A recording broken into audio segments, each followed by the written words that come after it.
what did you move? What did you put it to?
Someone doesn't miss council meetings.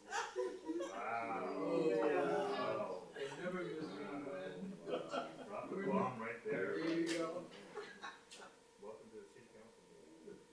Now go Miss home. birthdays, miss anniversaries, that's my choice.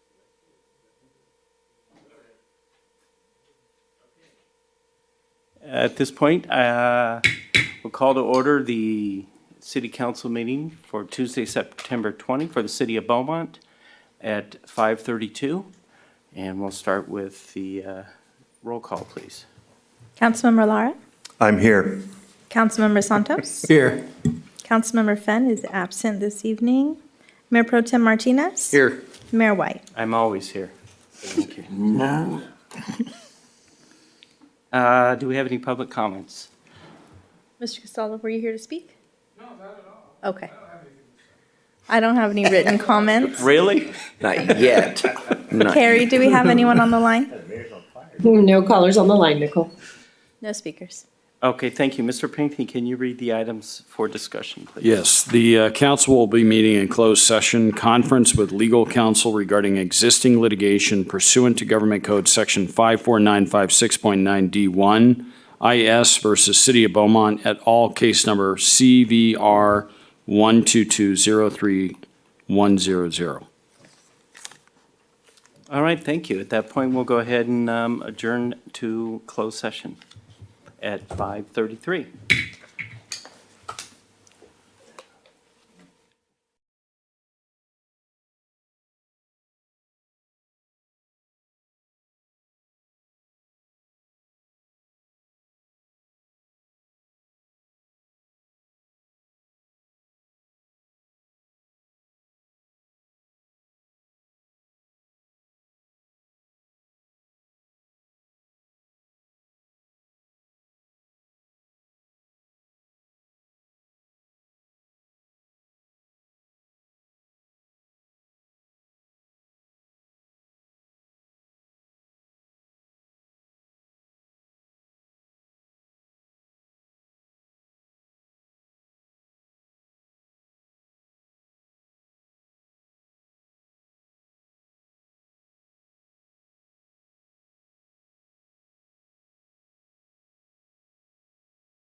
we'll call this meeting back to order at 6:01.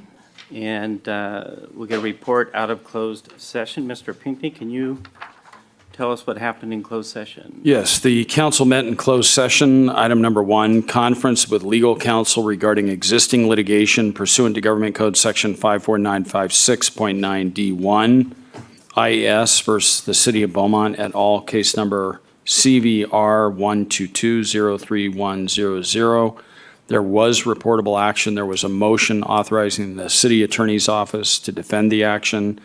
The motion was made by Mayor White, the second by Councilmember Lara, and the vote was Mayor White in favor of defending the action, Mayor Pro Tem Martinez in favor, Councilmember Lara in favor, and Councilmember Santos in favor. Okay, thank you.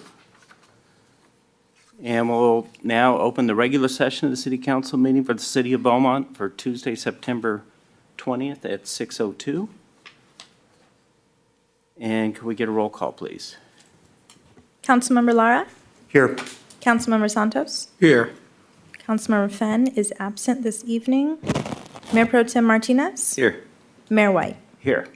And Mr. Lara, could you lead us in the Pledge of Allegiance? Yes, please? sir. Please stand and join me in the Pledge of Allegiance. Ready? Begin.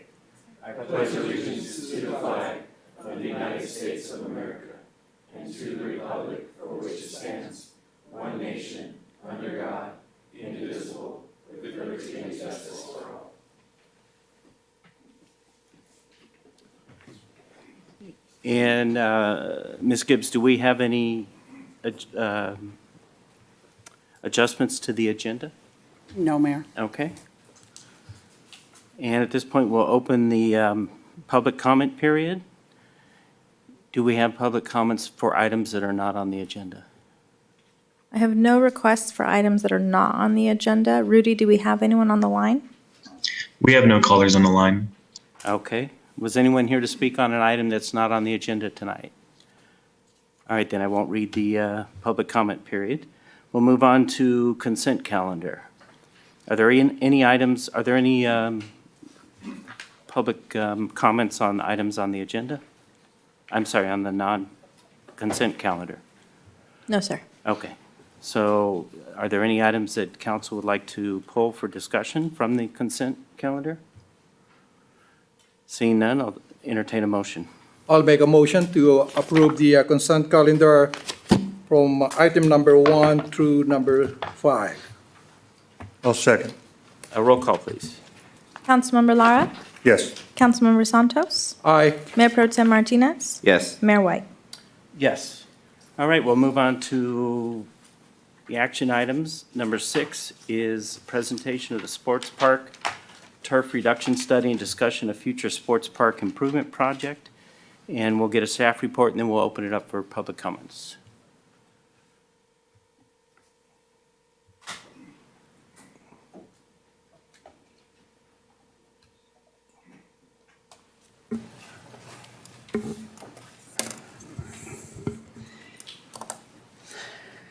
Mayor and Council, thank you. Tonight, we have a presentation on sports park turf reduction study and a discussion of future sports park improvement projects and opportunities. The Beaumont Sports Park has approximately about 655,000 square feet of playable surfaces. It's about 15 acres.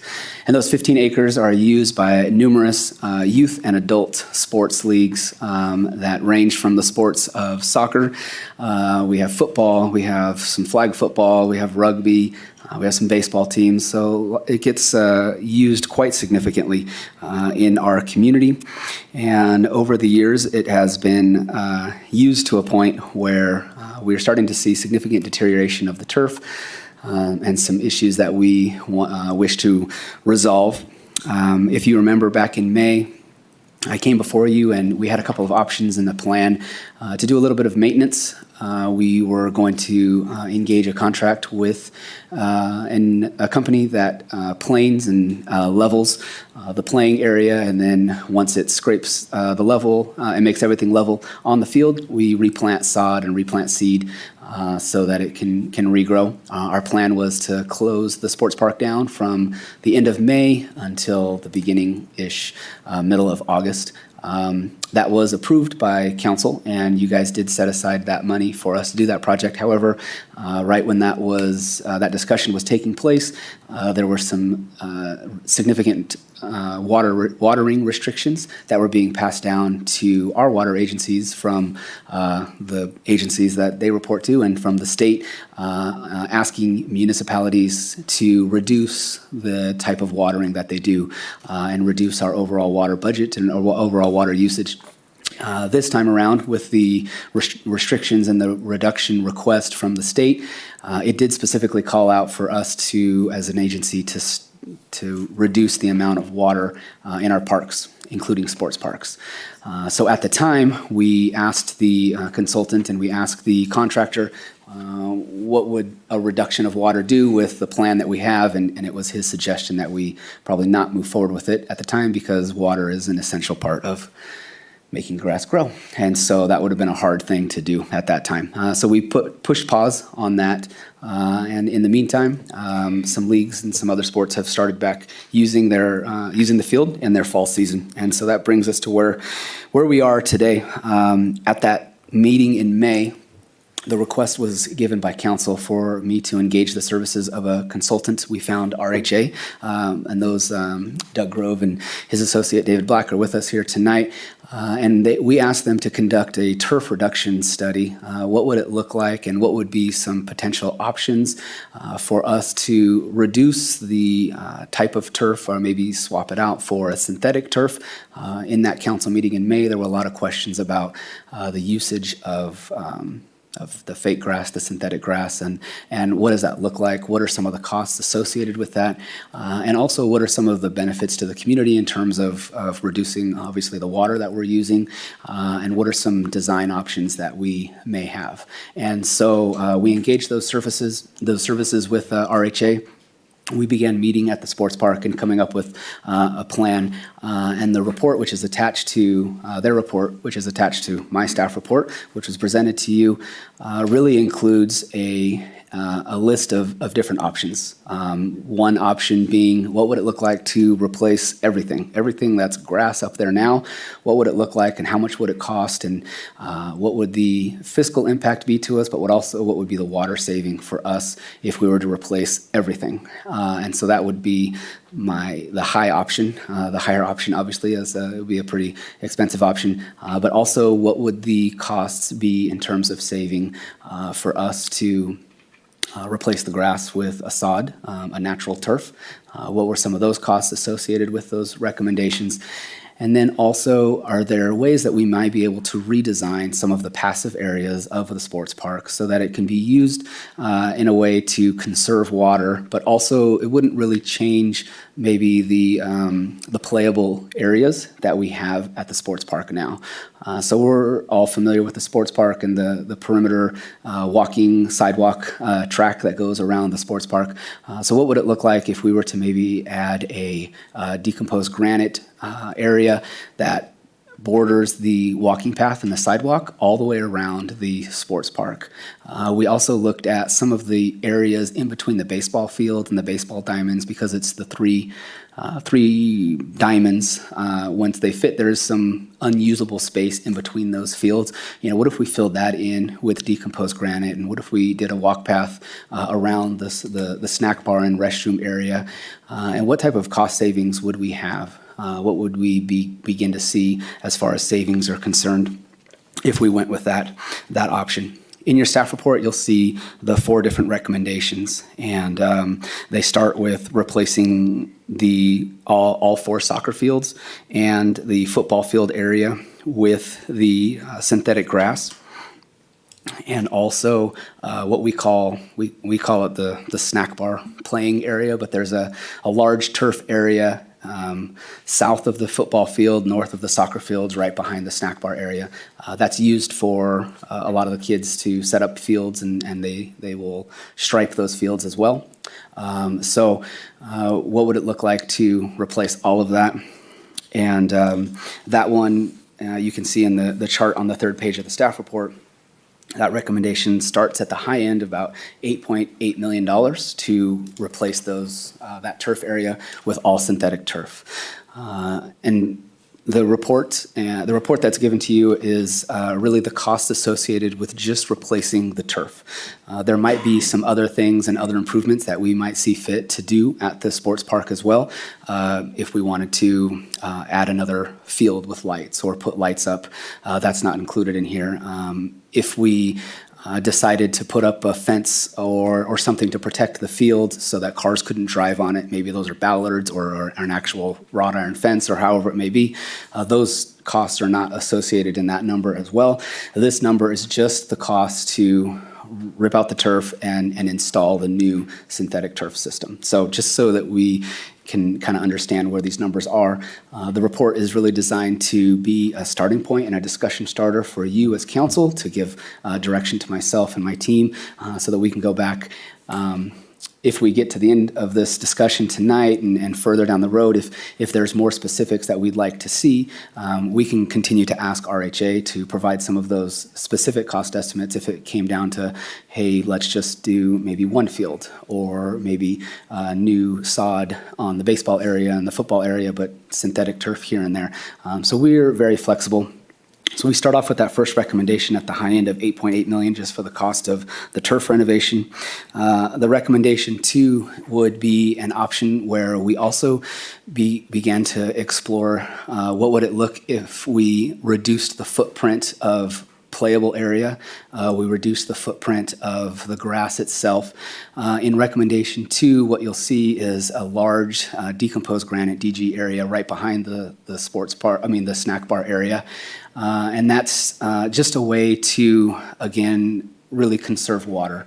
The practicality of that, the leagues can speak more specifically to how they use those areas, but just from a standpoint of how do we maximize reducing the grass and changing it over to synthetic, which wouldn't use much water, and also having some decomposed granite areas as well. So that was the difference in recommendation 2. So, Mr. Story, can I yes, interrupt for a please second? do. Is it possible to bring the staff report up on the monitor? You want to see? Well, there's 3 images that I think would help. when Correct. you're discussing what you're doing on page 89, page, Should be 89, 91, 93, 95. 93.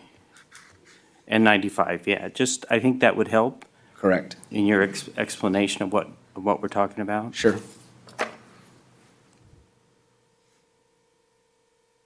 Do you have that one, Nicole? 90?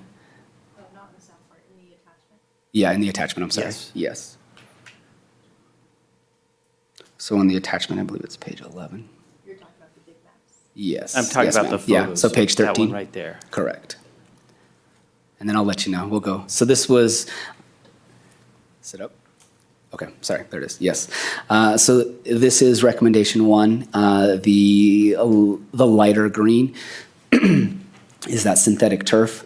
You can see the DG walking area right next to the sidewalk. The area that kind of dissects the two or the sports park in half between the baseball fields and the soccer fields. That's a hill. There's an elevation difference between the baseball fields and the football field right next to it. So that little DG path there is just putting DG on that hill right there. There's 2 different graphics and images for trees, and so the ones that are more of an outline of a tree, those are new trees that we recommended planting in those areas. So the goal in these recommendations was, 1, to show what are ways that we can reduce turf in general, and then also specifically when it comes to the playing surface area. So if you go down, Nicole, to slide 15. There you go, picture 15. There you go. There you go. This is the snack bar area where we begin to decrease more of the turf and see more water savings at the sports park, because now this area, this pretty large area, requires little to no water to water those trees that are in that specific area. The next one on page 17, Nicole. Thanks. Well, here is options when we get down to recommendation 3. And recommendation 4, what we're asking here is, okay, instead of going the synthetic turf route, what would it be to bring in new sod? One of the issues that we are finding and that we've seen from the residents and from the users of the park, whether it be ASO or the football organizations or rugby or whoever's up there, over the years, the ground squirrels, the gophers, the different irrigation issues that we've had at that park have taken its toll on the turf itself. I did mention that it's used a lot. If you drive by on a Saturday, you'll see not only the cars parking all up Beaumont Avenue and under the trees and everywhere, but lots of little feet with lots of cleats all over it. And coming back off of COVID, when the fields were shut down for a significant period of time, once they reopened, we really tried to open our arms to all leagues and say, hey, let's get things started. I know kids have kind of been inside for a long time, so how can we get them out there? And so the fields have been used pretty heavily since coming off of those restrictions from COVID, and whether that be spring seasons or fall seasons, and some sports modified their normal seasons so that they can have a winter season and kind of use the fields as much as they can. And so they've been used a lot. They've received a lot of usage. I won't say abuse, but just usage from lots of feet and lots of people. And so in doing that, we do know that we need to address not only the ground squirrels and the gophers, which we've now hired a contractor to deal with those rodents in a way that is helpful to try to kill them. I mean, try to deal with them. And, whoops. Sorry, the landscape guy said that. That's my bad. Sorry. To deal with the gophers, but also in doing that and those burrows and the things that they're causing under the ground, we see little collapses where the ground will collapse where their burrows and stuff were, and that causes ruts in the fields, that causes an uneven playing surface, that causes things that we need to address. And so resodding the field or addressing it in a way where we can add new natural turf was an option that we wanted to explore as well. So recommendations 3 and 4 are options. What would it look like if we included the DG around the perimeter, but also what would the cost be if we brought in the natural grass. And so that's where our numbers come down a little bit to the 1.9, right around $2 million to do those options as well. The one we're looking at, what option is that? And This would be option 3. And that's all all sod? Correct, all new grass, correct. And so I wanted to give you the high and the low, the synthetic and the natural, and try to do the best we can with being a good neighbor to our community and a good example to our community, and trying to find ways to reduce water the best we can. But I also want to make sure we provide as much playing area for our kids to have as many playing fields as possible. And the cost on this one is? So this one here is 1.2? correct. This is recommendation 3, so this is 1.985 million, and then the recommendation with turf and a little bit more decomposed granite, which is slide 19. Nicole. This one here is the extra decomposed granite area, so that one is the 2.4. Okay. So in the report, we tried to lay out what were some of the water savings and what were some of the numbers that we could see as far as the benefit to the community through water reduction. And so we included that in the chart as well. What would the dollar be, and also the gallons of water that we could do. Originally, I didn't put that number in here because I saw it in the report, but I wanted to get it out into the community just to help the community understand, and I know our partners at the water agency, the water district, to just how much water it takes to water something that large, so that they know kind of what we're looking at. We're dealing with millions of gallons, not just a few hundred gallons to water this year round and stuff. So yeah, so really we want to bring that recommendation up to you. I know if there's some questions you might have, if there's some specific technical questions, I do have Doug Grove, who's our president from RHA, and a fellow board member with CPRS with me, and just a great guy in the industry as far as having some experience working with agencies in these types of conversion projects and helping agencies kind of navigate this decision-making process. So I know in our earlier discussion, we talked about artificial turf would require fencing around it so that it's Yeah. protected. So if we Correct. were, so in these costs, we don't have fencing costs. These costs are, we asked them just to break down the numbers, what it cost for the field. I didn't want to just throw out, because once we get to the point where we know what the design would be, maybe we do, if the request was for one field, that fence is a lot cheaper than if it would be all the fields, and so I just wanted to kind of say, here's the number for turf right now, but that would be a cost for us. Another thing that, since we're talking about the sports park and we're talking about money, I would need to take an opportunity to say, we deal every year with, when daylight savings comes, and all of our leagues, and my friends out here in the audience can tell you, it's hard to find practice space in our community because we just don't have a lot of parks with lights. And so that would be another thing that I would try to throw out there as well, and this might be an opportunity to increase the number of fields that have lights in our community. Right now at the sports park, there's three fields. There's 2 soccer fields and the 1 football field that have lights. And so. And one more question before Yes, we sir. open it to public comments. Right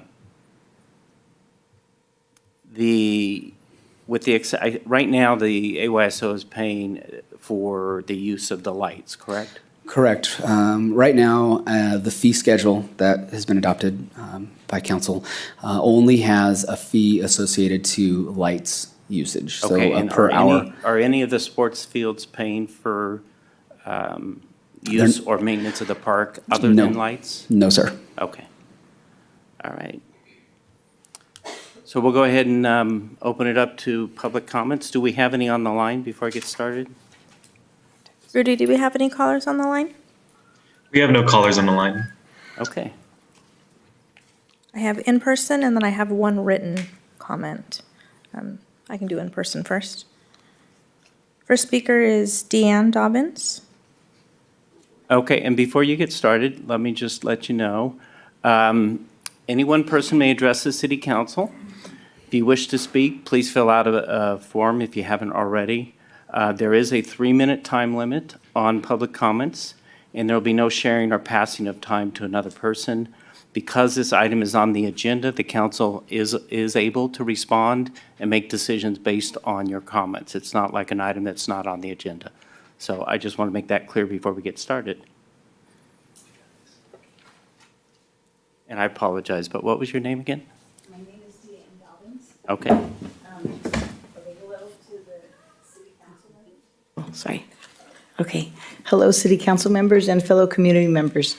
I am here about the Beaumont Sports Park. My name is Deanne Dobbins. I am a mother of a 27-year-old special needs daughter. My daughter Samantha, she's right there, has been playing here at the Beaumont Sports Park in the VIP division for over 10 years. I believe it's about 15 years. Samantha is very unstable and moves slowly. With the fields 10U1 or 8U1 in the condition that they are, with gopher holes and uneven grass, it is very hard for her to move around and play soccer without assistance. Our special needs players have many medical conditions and already struggle enough as it is, but on Saturdays when we play our one time a week, we don't want to always have to risk new problems just because the fields are unsafe. We have about 62 special needs people, but I just found out today it's 64. It's the most we've had over the years, and a variety of all ages and all abilities. And we only play on Saturdays, but we just want, my husband and I are VIP coordinators with AYSO, and we just want to make sure that they have a good time and have fun, and we want it to be safe. But it is very hard to struggle out there on the fields. And over in the last couple of years, we've also had coaches and parents that are buddies and volunteers that have tripped themselves while assisting our kids. And so then we will lose that coach or that parent for the season. And some kids have not come back because of injuries. And we don't want their experience to be, I'm not sure the word, but we want them to come back. We want them to have a good experience, just like all the kids in the community. And we're very proud that they can come and have a good place to play in their community. And we look forward to having them every every week. But we just hope that you guys would take consideration of fixing the fields. Thank you very much. Thank you, Ms. Dobbins. Next speaker is Chris Call. Hello, City Council. Hello, Beaumont community members. Thanks for having me. My name is Chris Call. I'm the Regional Coordinator for Region 641, which is the Pass Area AYSO. We're headquartered here in Beaumont. We've been here for over 30 years. It is a high priority that we get something done at the sports park as far as fixing the fields. I've had this conversation with many of you over at different events over the years. I do appreciate the work Elizabeth and Doug are doing to try and get us moving forward in that direction. I just want to stress the point that it is true we are currently only paying for lights, but I do want to just maybe make aware to the city council member, but rather than just being another tenant at the sports park, over the years, our organization has always considered that our home. It's been made very clear to us we're just another guest there, but we've done the best to take care of that park as we can. For many, many years, we paid for turf to be relayed in the goal areas every year, and then the city would go ahead and lay it after we'd purchased the turf. Between 5 to 7 years ago, we actually got permission from the city. We completely ripped out the northwest soccer field and reflanned it, let the city come in, do any repairs they needed to the sprinkler system. Out of a total cost of between $30,000 to $35,000, we resod it and repitched that entire soccer field, fenced it off for like 3 months, let it grow, let it take, and then it was available for not just our program, but for the club programs, for the Sunday Adult League that was playing. All the striping of the fields is paid for by AYSO. It's done by volunteer hours of our community members. Many of them, which are sitting right here in this audience, are out there striping those fields on Friday. So as much as we're trying to look out for our own players, we're trying to look out for all the players and all the kids in the community, whether it be special needs players or non-special needs players. Everybody deserves a good and safe place to play. I'd like to think of us as more than just another organization that uses those fields, but as a partner with the city of Beaumont. And that's the way I've always approached it. I'm sure Doug and Elizabeth can attest that since I've taken over, which has been a little over 3 years, I've done my best to be a facilitator of usage for other leagues in spaces that were traditionally mapped out for soccer. We've been giving up space for rugby to play games down on the soccer fields, which are in a little better condition than the football field. Whenever we have a request, like we have one coming up for October 22nd, we found a spot for rugby to play a away game down on the soccer field. So I just want to make everybody aware and that AYSO is here for the long run, and we are for all the kids in the community, and it really is a priority to get something done with these fields. And then real quick, my personal recommendation, I would not probably artificial turf the entire park. I think that's probably a bit much because the younger kids, probably grass is a better playing surface. The older kids like the turf. The ball moves really quick. It's more stable, but it can hurt when you take a tumble on turf. My personal recommendation would be to like turf 2 of the soccer fields, of the big soccer fields. Absolutely must fence them in. If you do not, they're going to get ruined. That's just a fact. Everywhere around here that has turf completely fences them in. And the last thing I would suggest is also turfing the football field because our other programs, football and rugby, are going to want a nice artificial surface to play on as well. Thank you for your time. Thank you, Mr. Collins. Next speaker is Dan Jaggers.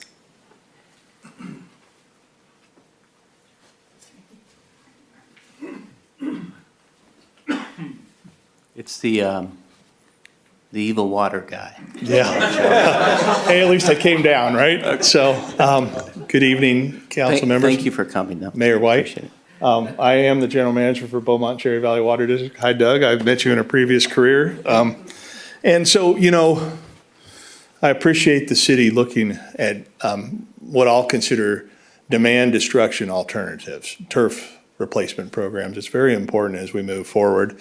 I was down at Riverside County Board of Supervisors this morning presenting with Eastern Municipal Water District, Western Municipal Water District, Rancho California Water District, and Coachella about the near-term needs and opportunities and how to get through this drought, as well as what we need to do moving forward. Riverside County Water Task Force, which is hosted by WRCOG, had a really nice program about the things we need to do in California. Climate change is creating different conditions. We're going to be water challenged. The more we can do to maximize opportunities for turf reduction will be important as we move forward. The cost of water only gets more expensive. And I'm encouraged to see these things. I've talked to Ms. Gibbs about some of the upcoming grant programs. We're working in partnership with the San Gregorio Pass Water Agency to do maybe turf replacement, cash in lieu or whatnot. We're targeting the HOAs as the initial sort of heavy water users. So we're looking at all opportunities to maximize water supply in the region. It's going to be important to the Pass Agency, especially with the changing water climate in California. So I want to come down tonight to play the heavy. We have restrictions in watering. It's 3 days a week during the summer, 2 days a week in the winter. Makes getting grass going difficult. And it's not the city's fault. It's really not the water agency's fault. We did take a very proactive action to secure drought proofing for water supply in this region. But the state of California has mandated that across the state to try to achieve a 20% reduction in water use. And we're doing our part. We just now starting to get data dribbling in from the billing through the periods where we've enacted that. And we're going to be communicating to all the people who are maybe could do better. We're trying to be proactive in a way that's soft initially, but we do have fines attached to sort of not meeting the objectives, and we expect the state to ramp things up if it doesn't get better as we move into the winter. And I know I'm running out of time, but Colorado, the Colorado River got a $2 to $4 million reduction in water supply to Nevada, Mexico, and Arizona. Arizona is about 24% reduction between the Tier 1 and Tier 2A activity that's taking place. So this is serious stuff, and we're seeing it. And the only water that's coming out of the local California water project, state water project, is reduced to just health and safety. And so they're holding water up for the environment and all sorts of activities. I'd encourage the community members to come over to the Water District's board meetings when you see things agendized. We're talking about this stuff. We've talked about it in depth. And it's important that we do the best we can do as a region to assure that we don't become like LA, where they turned off water for 2 weeks because they were fixing a pipeline. We don't want a one source activity that limits us and makes us stop watering. We want to keep things alive, but we're all going to experience some unpleasantness, So, Mr. Jaggers, I wanted to let you know I wasn't serious about the evil part. Yeah. But we are working together with you on recycled water. And after Absolutely. we've heard all the public comments, I would like your input on how recycled water might help us going forward Certainly. in addressing some of these issues. But So- let's let everyone else speak first. Yep. I will say some things happened great today, even from the Pass Agency's perspective. So at some point, if you want to have us come over and communicate other things, we're happy to do it. Thank you, Mr. Thank you. Jaggers. Next speaker is Anna Alvera.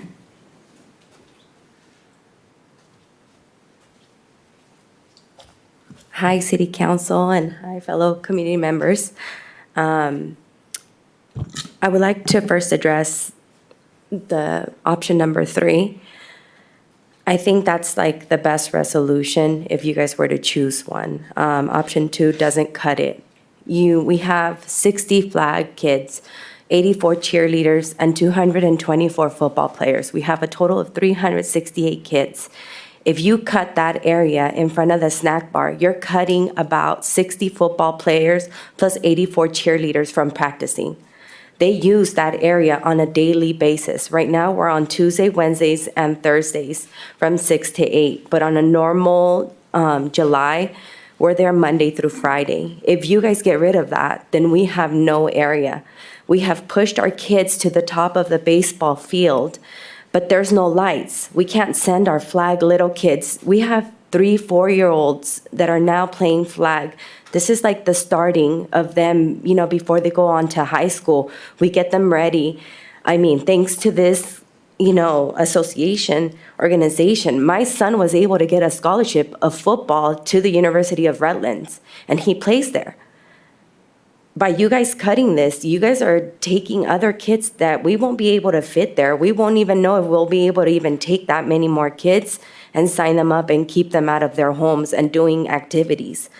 The lights, there's no lights by the basketball fields. I don't know about AYSO because you guys have enough lighting, but up there, we don't have enough lights. And we share with rugby, which is okay. We're down to sharing the fields as much as we can, and even the parking. We've made it work. You know, we've come to agreements, but you guys taking more space from the grass, if you guys put turf, that's not gonna solve the issue. You're still gonna have gophers that are gonna be under the turf making holes and still making dents on the turf. Your best option would have been the regular grass, but you gotta implement a system to get rid of those gophers. I mean, in the snack bar hasn't been dealt with in a long time. If we connect a microwave, we pop off breakers. Nobody's addressed the electrical issues at the snack bar. Not just that, but the snack bar door doesn't even have a door handle. Last time I had to work, I almost cut my finger off. One of our kids did cut his finger off. And there's no door handle to get out of the snack bar. So I don't think it's just the grass area. I think the sports park has been neglected, and I know that the state offers different grants. I know that the budget, committee can make money. I've been a part of the budget and finance committee with the city of Beaumont. So I know that there's grants that you guys can look for to make this happen. And all of our kids, just on a final note, all of our kids are Beaumont residents. Our league requires us to get utility bills for all of our kids to prove that they're Beaumont residents, and that's it.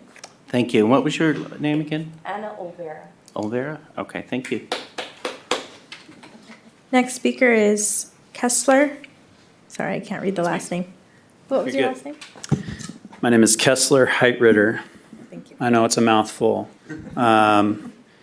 Today is September 20th, which happens to be my anniversary. So the fact that I'm here on my anniversary surprised me. But not because I didn't know it was my anniversary, everybody.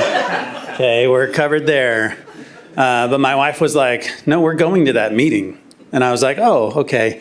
And she's like, and you're going to talk at the meeting? And I said, okay. So I feel way underprepared. Some of these folks are great, and it's great hearing different perspectives from the different organizations.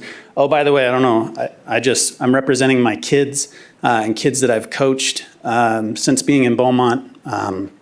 We've lived in Beaumont since 2007, and I've been involved with AYSO since probably 2011.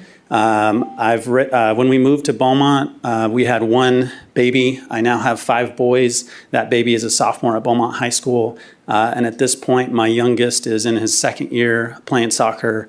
I've coached 3 to 4 teams a year for the last, I don't know, it's been a few years, several years. So I've dealt with a number of kids, different abilities, that sort of thing. By the way, let me just start by saying thank you if it's you guys that brought this up. I don't know who you are, but you're great. And city council members, you guys, appreciate all that you do for Beaumont. I love Beaumont. It's been great for our family. I think I sent an email to a couple of you, and I only remember Councilman Lara responded immediately, and you called me up even, and I don't think I picked up because I didn't know the number. But appreciate the quick response. You guys seem like you have the city's best interests at heart, and that's why you're evaluating this. I'm just here to tell you that something needs to be done from a safety standpoint. I'm an adult. I played soccer in college, and I played in one season of the adult league at the sports park, and I almost couldn't even run, let alone do anything with the ball, and that's not what I'm concerned about. But I mean, as an adult, I gave it up. I told my wife, I can't go back and do that. I got to work the next day, and I'm going to get hurt. There are holes that are literally, I could step in them, and it would almost go up to my knee, and I'm 6 foot. So that's scary from a liability standpoint. I'm sure that AYSO is probably they've got insurance, but I guarantee that wouldn't be where it stops, I work in California. I manage businesses in California, in the area, and I know how litigious California can be. And I would hate for our city to have that, be a source of loss, because it's an awesome city, and we've got a lot going for us. I would also just like to quickly mention my boss. He's involved with AYSO down in Temecula, and his team traveled up to Beaumont. He knows I live here, and he called me. He called me up, and he was like, "What is the deal with your sports park?" And I was embarrassed to say, "Yeah, I don't know what the deal is. But, I'm out of time. I don't want to take any more time. But thank you all for evaluating this. Something needs to happen just so that our kids can have a better experience. All kids, whether it's football, soccer, rugby, baseball's out there, cheerleading, and not in that order, cheerleading lady, I'm sorry. But anyway, thank you, everybody. Thank you. Next speaker is Cedric Bedoya. Hello, City Council. Thank you for bringing up this topic. City staff, thank you, and thank you for all of the citizens here. I have three different perspectives. One, I have three kids that play soccer there every week, and several times a season they have come home limping, hurt, have fallen, have stepped in a hole. I ref numerous games every weekend. I had to have knee surgery after reffing and stumbling in a hole, hurt myself. It's just dangerous to be part of these games in this field and feel like every day you go out there and you want to be there for the kids and not know if, will I be able to go to work tomorrow because, even today my knees hurt from reffing on Saturday.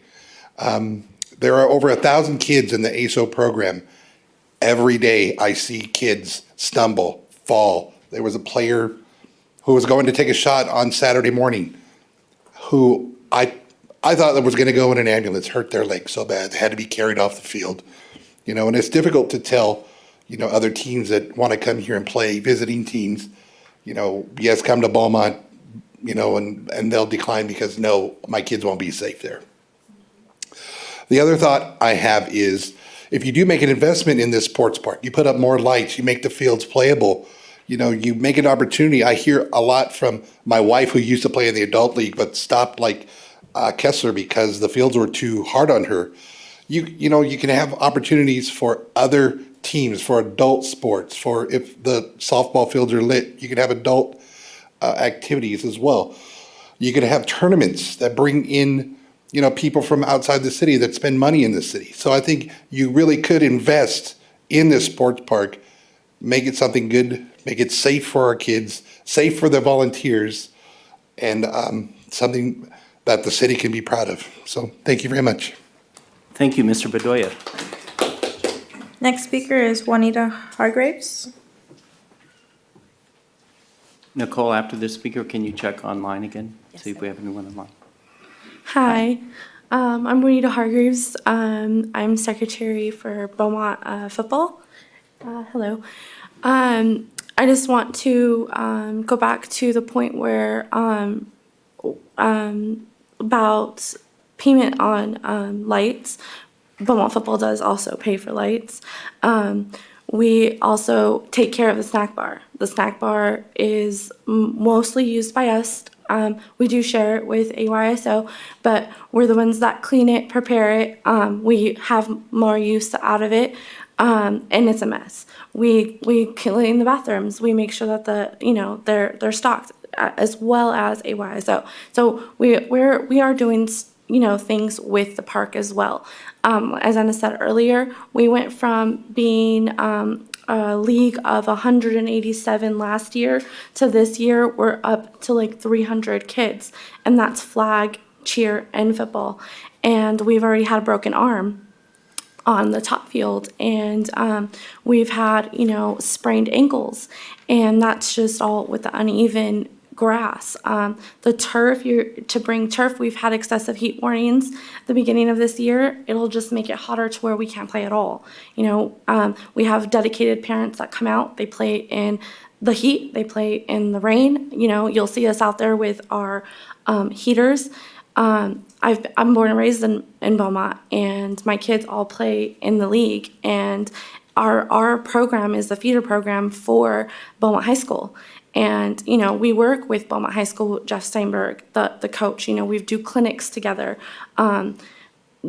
These kids, like I said, we get kids from everywhere. We've got kids playing that live in Beaumont, but we have them also coming from San Jacinto, Banning no longer has a chapter, so we have Banning, we have kids, we have waivers from Yucaipa as far as, Orange Crest, because they want to play for our football program, but we don't have, the space or, safe fields. So, it's something that, we would like to be heard out, taken seriously about, because, Beaumont has a ton of kids in it, whether it's AYSO, football, baseball. And I think that, having somewhere for these kids to go and something for them to do is better than having a bunch of thugs on the street, and they are. Our program starts 4 to 14. So, they come from our program to the high school, and, like she said, you've got kids that go from our program that are now #1 quarterbacks or going to schools on scholarships. So it's just a lot. Like our programs do feed these communities. Thank you. Thank you. Rudy, do we have any callers on the line? We have no callers on the line. I have 2 more. Okay. And then 1 to read. Robert Marquez?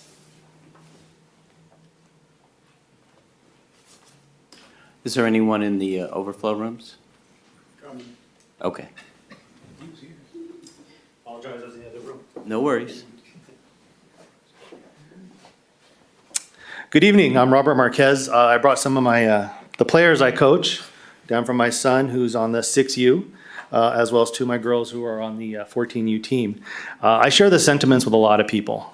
The park is deplorable. It has holes, it has ruts. Personally, I've twisted my ankle, not bad enough, but with a little TLC and some ice for a couple of days, it's gotten better. Assistant coach of mine broke her foot last year. This is my 2nd year coaching at AYSO. I was conned last year by the organization. I got conned again this year, but I'm having a great time. But last year, again, the fields were so bad that there was some muddy parts of this field. I had players lose shoes. They step into this mud and boom, the shoe pops off. This year, one of the fields we're practicing on, because I am fortunate enough to be coaching 2 teams, I've been allowed to practice at the sports park. Well, we are on a field that only has lights for half of the field. And last year was a big issue because once the time change comes around, we used to practice at Stetson Park. We had to move to Beaumont Sports Park and use what ambient light was coming off the other fields just for practice. My girls, 14U, we will be practicing after 5 o'clock when the time change comes. It is dark. I've literally asked parents, if you have shop lights, I'm bringing in a generator just to illuminate our practice for an hour and a half. And with that being said, it is a problem. The other issue I mentioned about lights, but is a fee schedule. Yes, AYSO does pay for lights, but I'm also a resident of Beaumont, and I have been for the last 11 years. So my taxes, which I did pay my city bill today, so hopefully I don't get a notice, goes to pay for our services. Well, with that being said, if we try to push these services that are needed to maintain the park on AYSO, in turn, that's going to increase our costs as a parent to allow my children to play soccer for AYSO. And I really think we need to look at avenues in which either A, we can look at some sort of subsidies, or just look at, hey, how many residents are playing for AYSO? And we're already paying taxes. But again, my sentiments are shared by a lot of people. We need something done with the parks. And just real quick, taking anything away from the park, making the play area smaller, actually will affect my 5-year-old. Next year he'll be in a bigger league, but kids his age actually practice or play games in front of the snack bar area. So eliminating any field area is going to condense the field even more so and causing a huge just a huge issue, more congestion to the rest of the field. So I appreciate we look at this a little deeper and hopefully move forward toward something positive. Thank you very much. Thank you. Next speaker is David Castaldo.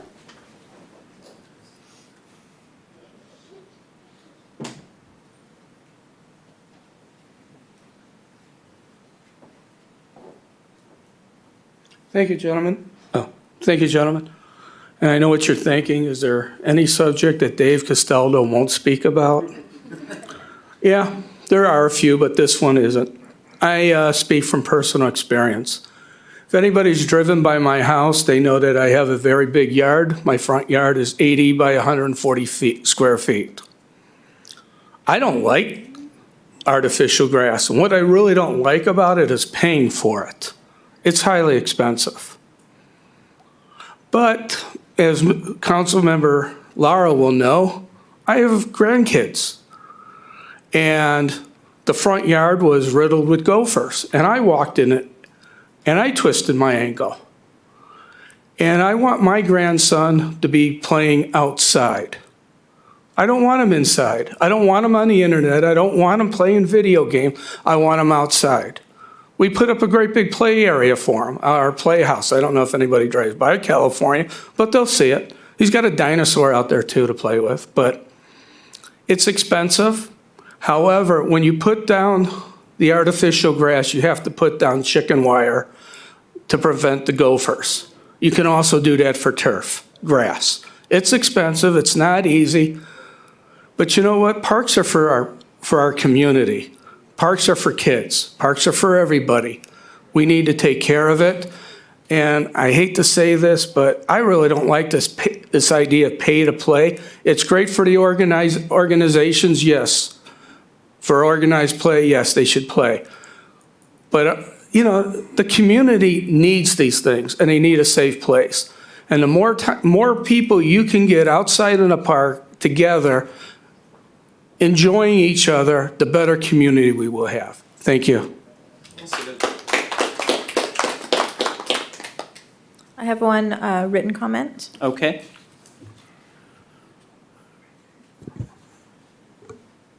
My name is Eric Bennett, and I am a resident of Beaumont Community for over 19 years. American Youth Soccer Organization, ASO, has been part of the Beaumont community. Sorry, stopped my timer. Part of the Beaumont community and larger Pass area community for 30 plus years. I have been involved with the program for 15 years as a coach, referee, and former regional commissioner and former area director. And now help our section as the assistant section director, where we help serve over 70,000 players and tens of thousands of volunteers in 3 states.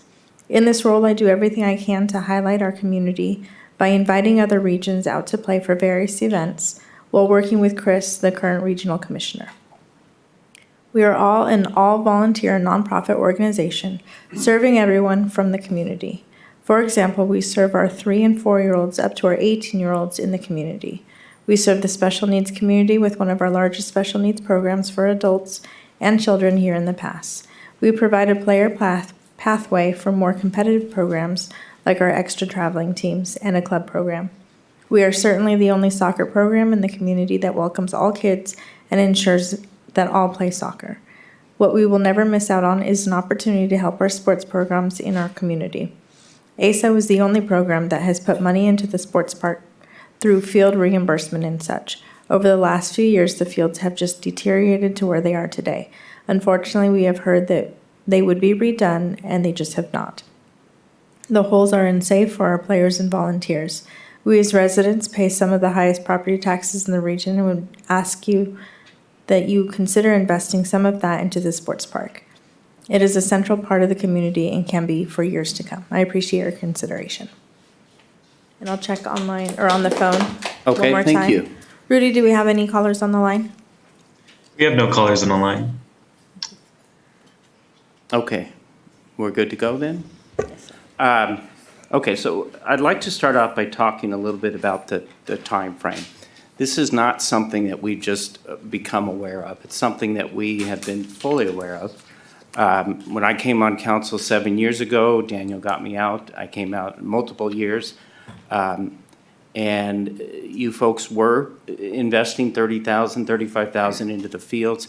And my concern there with Daniel, and I voiced that concern, I've probably talked to you about it as well, Chris, is that you guys shouldn't be doing that. That's something the city should be doing. You should not be paying for the turf replacement.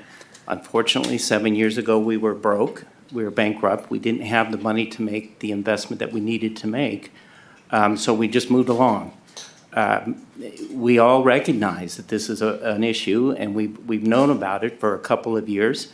We had a little bit of a break because of COVID, but once COVID allowed kids to go back out and play, we opened it up, and now we have the park. The park wasn't as bad after a year of no one using it because of COVID.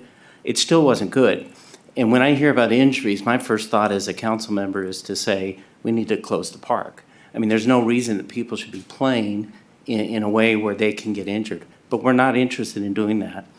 To respond to some of the comments tonight, first of all, you came to us in May, but we had directed you before that to look at a solution for the fields. And in that discussion that we had in May, we talked seriously about spending some money to put in artificial turf or to do whatever. I think that was when we approved the, how much did we approve for the turf planning? Yeah. 157,000. Okay. And then we couldn't do that because of the water. Correct.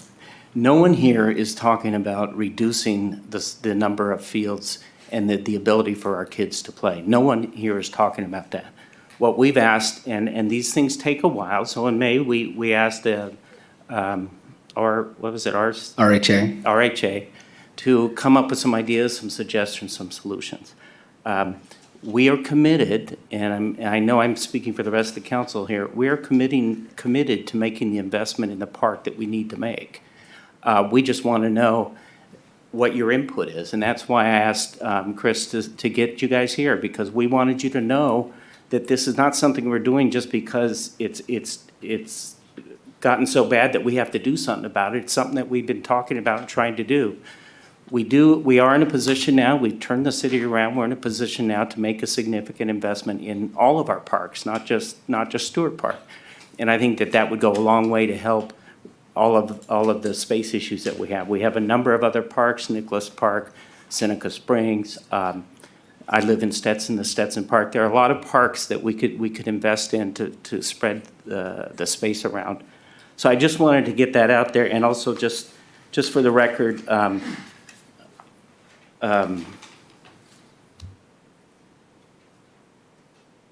contrary to what the public comments are, I don't have an RV. I haven't made any money from making any decisions up here. So I just wanted to get that out there.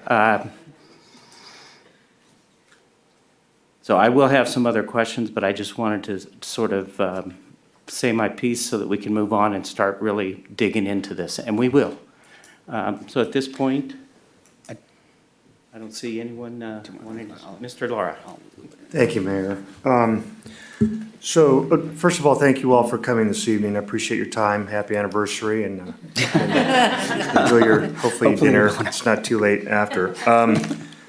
So I've heard a lot of the discussion regards to leaving, obviously, everything grass, was a couple ladies have said, because of the importance of play area.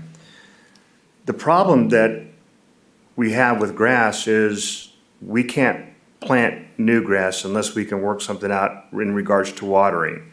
And I don't think we have issues with our kids playing on dirt. I mean, because we can go in and we can scrape it level, we can fix the holes, but we can't replant the grass if we do that.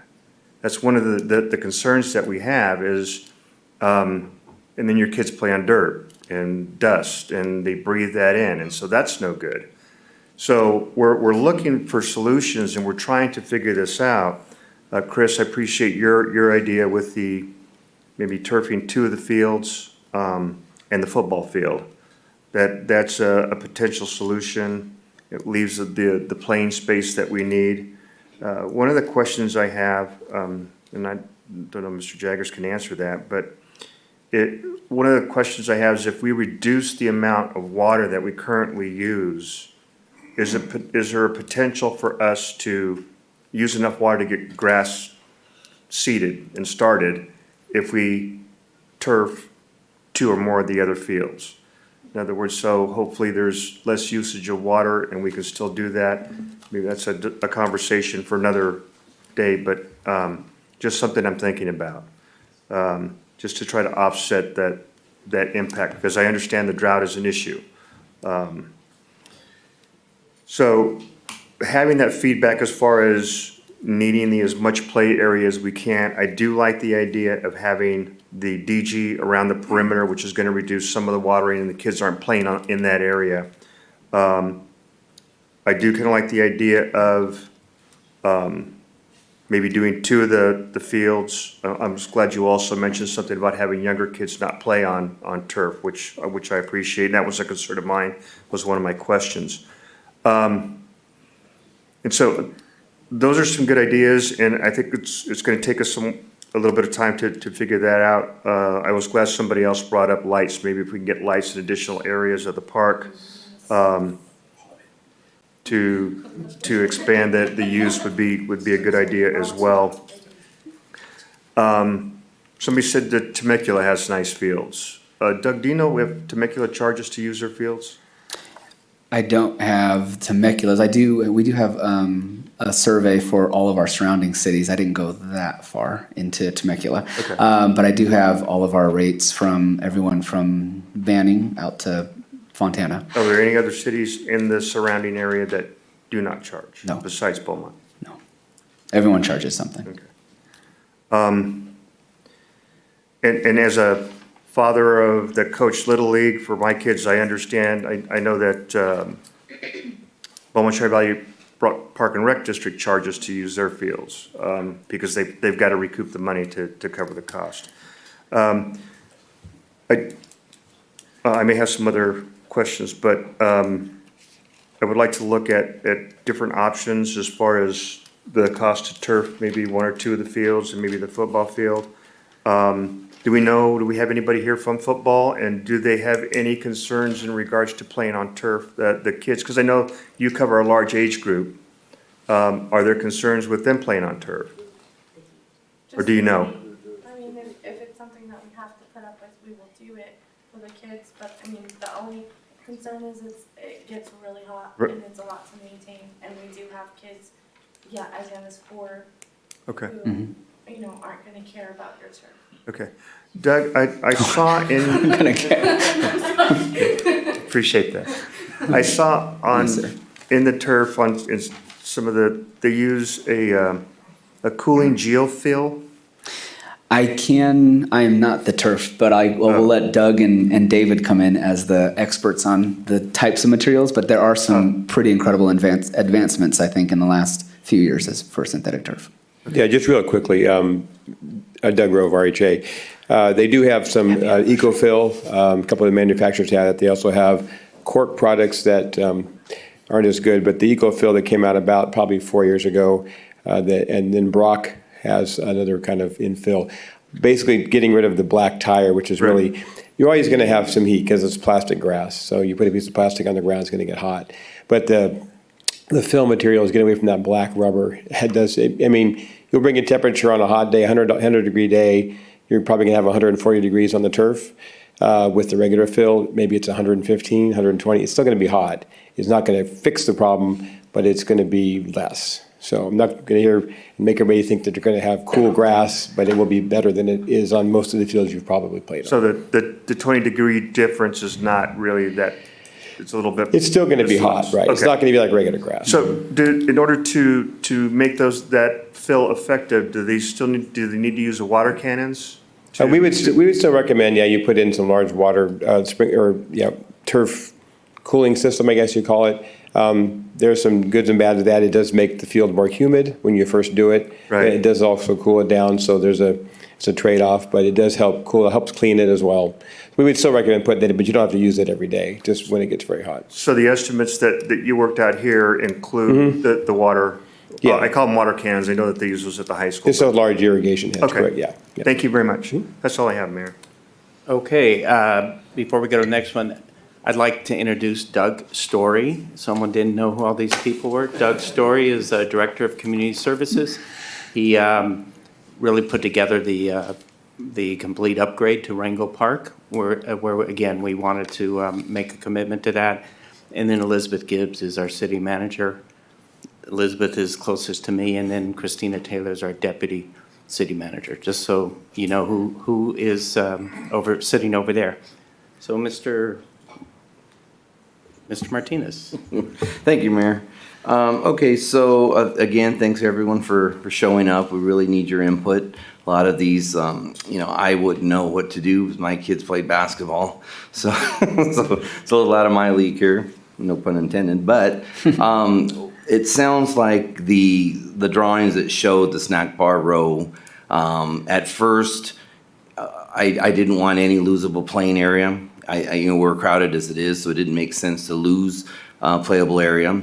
And then when I saw the drawings, I said, well, there could be an advantage to a snack bar row, and that's the getting rid of the grass and putting that fill in there. That's what I'm referring to. For Cherry Cup and stuff like that, you can put easy ups and stuff around there, and there's no place else. You don't want to go out in the parking, so you could use that for that. But then as I hear the comments, it looks like that's probably not a smart thing to do simply because we're crowded already. So I thank you for that. So that gives me the input on that. So I'll scratch that off on, because originally I was no loss, and I said maybe, and now I'm back to no loss. So thank you on that. A couple of quick things, just short answers, Doug, if you can, for time's sake. On the baseball, so when I was mayor back in 2019, I also talked with Daniel, and we had talked about the lighting, and I think Elizabeth, we talked about the lighting at that point on, expanding the lighting and so forth. But at that time, we weren't sure what we were doing with baseball. We had talked about perhaps if we were going to remove baseball and expand the soccer fields, or at least put another football field and stuff there, because we know that baseball is very prevalent in Noble Creek and so forth. So we said, well, maybe if we take that out and expand, then maybe that was a better route to go. So my quick question is that still possible, or have we even got there yet? Because again, at that point, because that makes a decision here. I wouldn't want to turf something if we're thinking of moving that, or if we want to think about applying that concept now. So I know we haven't talked about it much at all, I don't think, but is there something that I don't know about that you talk behind that, yes, maybe?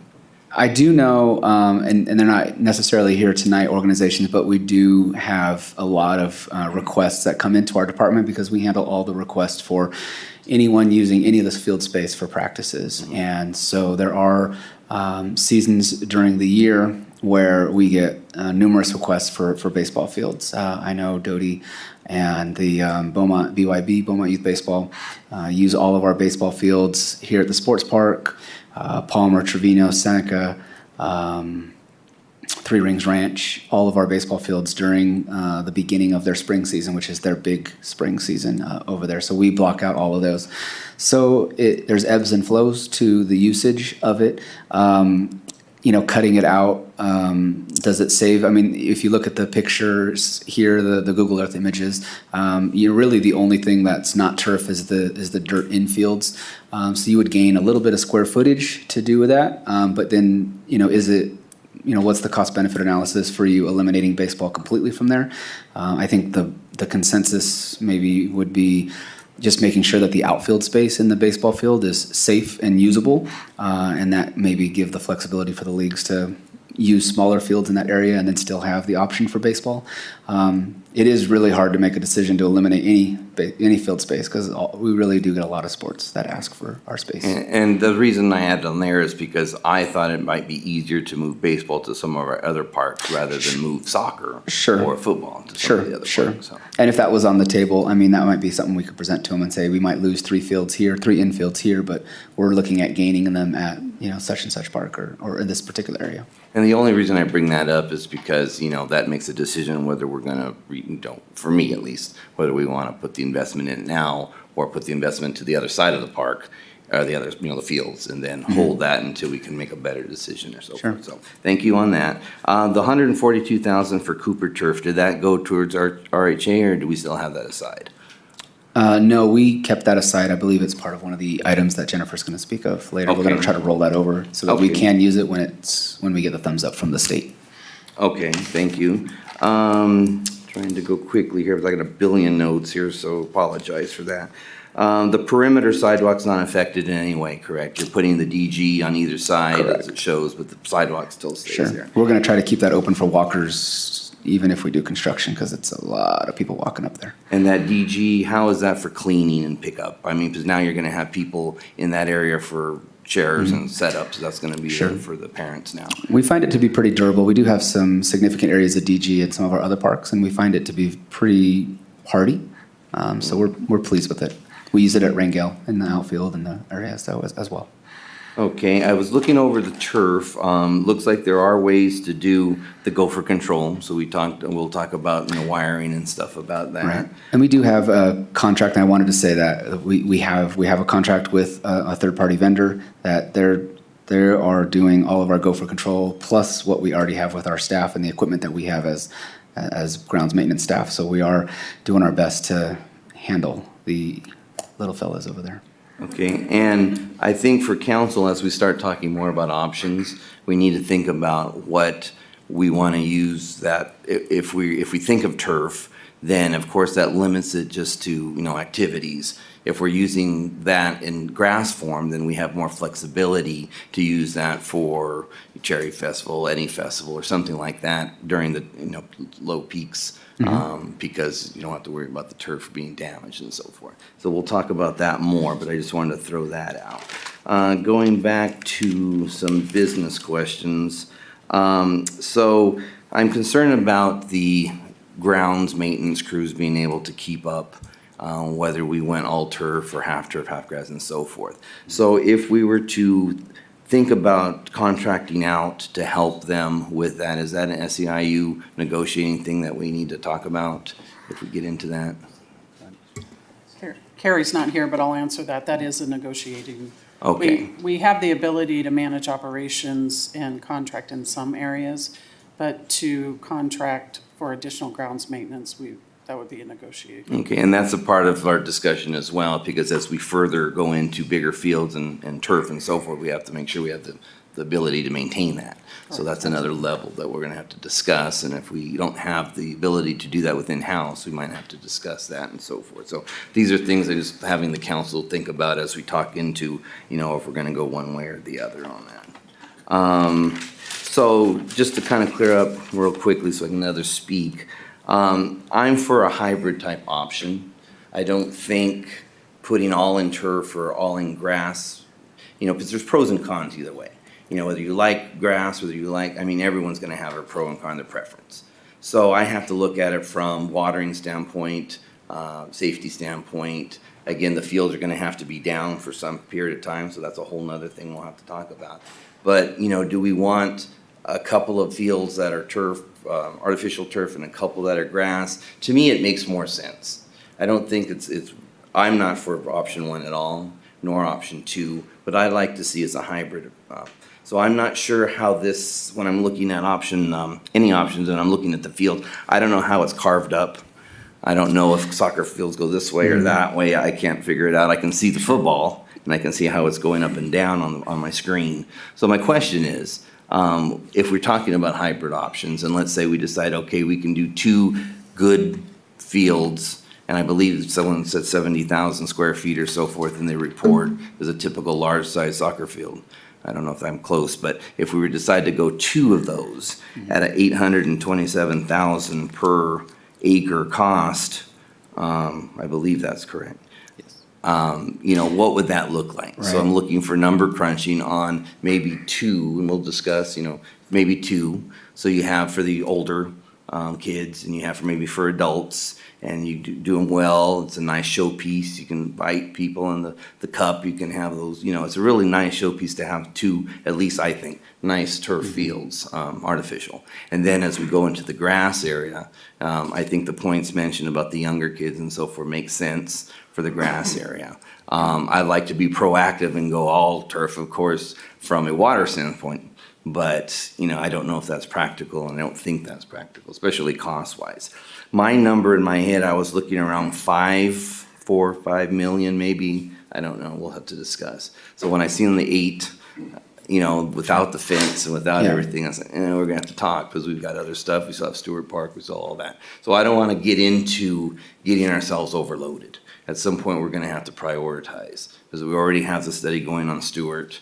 And then, so I don't want to go and make a commitment and then know that we still have this other thing going and have projects that are half done.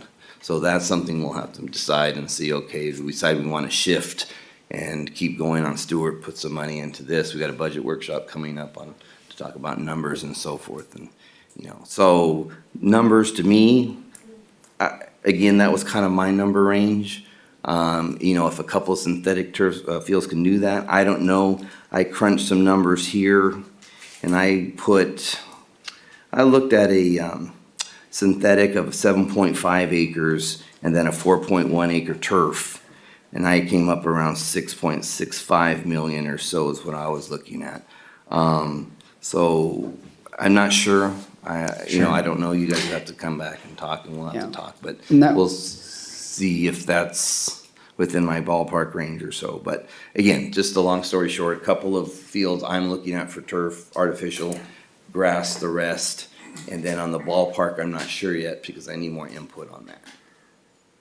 Yeah, and the intention for the report was really to begin to set parameters so that we can get down to a crunchable number. And so that's really, if you, in the report on page 21 of the report, so you have Appendix A, that really breaks it down to that, what is the cost per acre? Right. And if, and that kind of gives us some marching orders or at least some numbers that we can come back maybe with a little bit more of a specific plan that showed you here's what a total cost would be, and then I can include things a little bit more specifically about fencing and whatnot. Okay. Thank you, Mayor. You're welcome. Mr. Santos. Thank you, Mayor.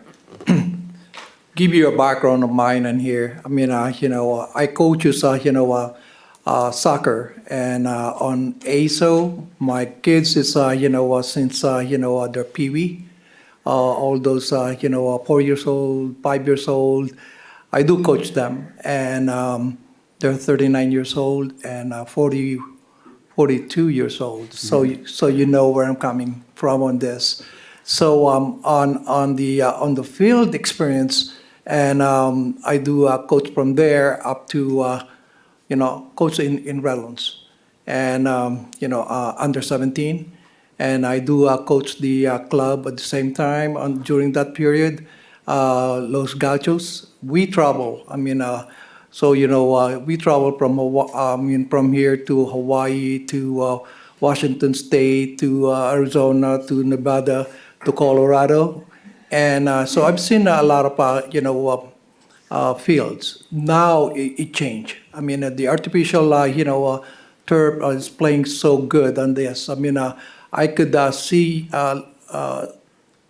share with you on a specific field on this. Probably Doug will say, here we go, Glen Ray, I mean, giving me another city. The city is Lake Forest. And probably if you're a consultant, probably you encountered that, the soccer field in there. It's beautiful. I mean, they have elevated, mounting on the side, and then put a fence on the side. And the reason I know that, I mean, being in the council and everything, I've been invited, and I do accept that. I go there, and I saw there's a center in there. It's beautiful. The kids any age, they play on that. Seems like this is a similar size on that, Lake Forest on that. And the kind of the artificial turf, just like you mentioned. I mean, the upgraded one, and they gopher cannot go through in that. I mean, I don't know how true. I don't know our gopher over here. I mean, what kind, and it turned out our field. I mean, but over there, the same thing. They're open field. And I asked that question to them and said we didn't have any problem. They have on the the playground that goes on that direction. So they're planning to change the playground they have in there to do the turf at the same time. And it's playable. Even the temperature is on that side is 111, 112. They played. I mean, the way they put it, they prepared the ground and everything. Probably our consultant could attest that. I mean, it's really beautiful. I mean, it's all flat and everything. And they have a football and the same thing on the ball park in there, and they use that. And the only difference now I'm hearing you guys, I mean, when I say guys, ladies, I mean, and lights. On that field, every field I go is all well lighted. So I think we have to invest. I mean, council, I mean, mayor, I mean, we have to invest. I mean, probably you will see that I'm biased because I played. I mean, I not played, I coaches. And on that college level, I coaches on college level. Got license on that. And at the same time, most of the professional field right now is all turf on that. I mean, if we want to be cheap, we could buy a used turf in Temecula. Probably, if you encounter that, I mean, now we could buy a used turf on Temecula. And they do sell that for 50 cents per square foot and everything, on that side. And I don't know if you know what I'm talking about, and that outfit in there in Temecula, I mean, you could buy a used one. That been used in soccer field, also in football field. And they do wholesale that in Temecula. And then on my side is, where I'm coming from now, I mean, I like to see and invest on this 8.8 million. They'll kill me, I mean, on this, because it really benefits our kids, our community, and this will be the center of playing center here in Beaumont. You express that, people comes in and they spend money. They stay here. And, us parents, grandparents, we spend money. I mean, for our grandchildren and for our kids, for the future. And I have two girls who play soccer. We got scholarship on that, And I do support, kids that go on college on this. And so on this, I mean, again, you know where I'm coming from. I mean, I know money will be hard for us, but I think if we budgeted and use the state and federal funding, I think we could reach out especially nowadays, I mean, on federal, state, even county, they got so much money. So we have to reach out on that. So to close it, I mean, I'm glad that our citizens, come here and really share your ideas on this. I'm for that. And thank you, Mayor. Thank you for everyone listening on this.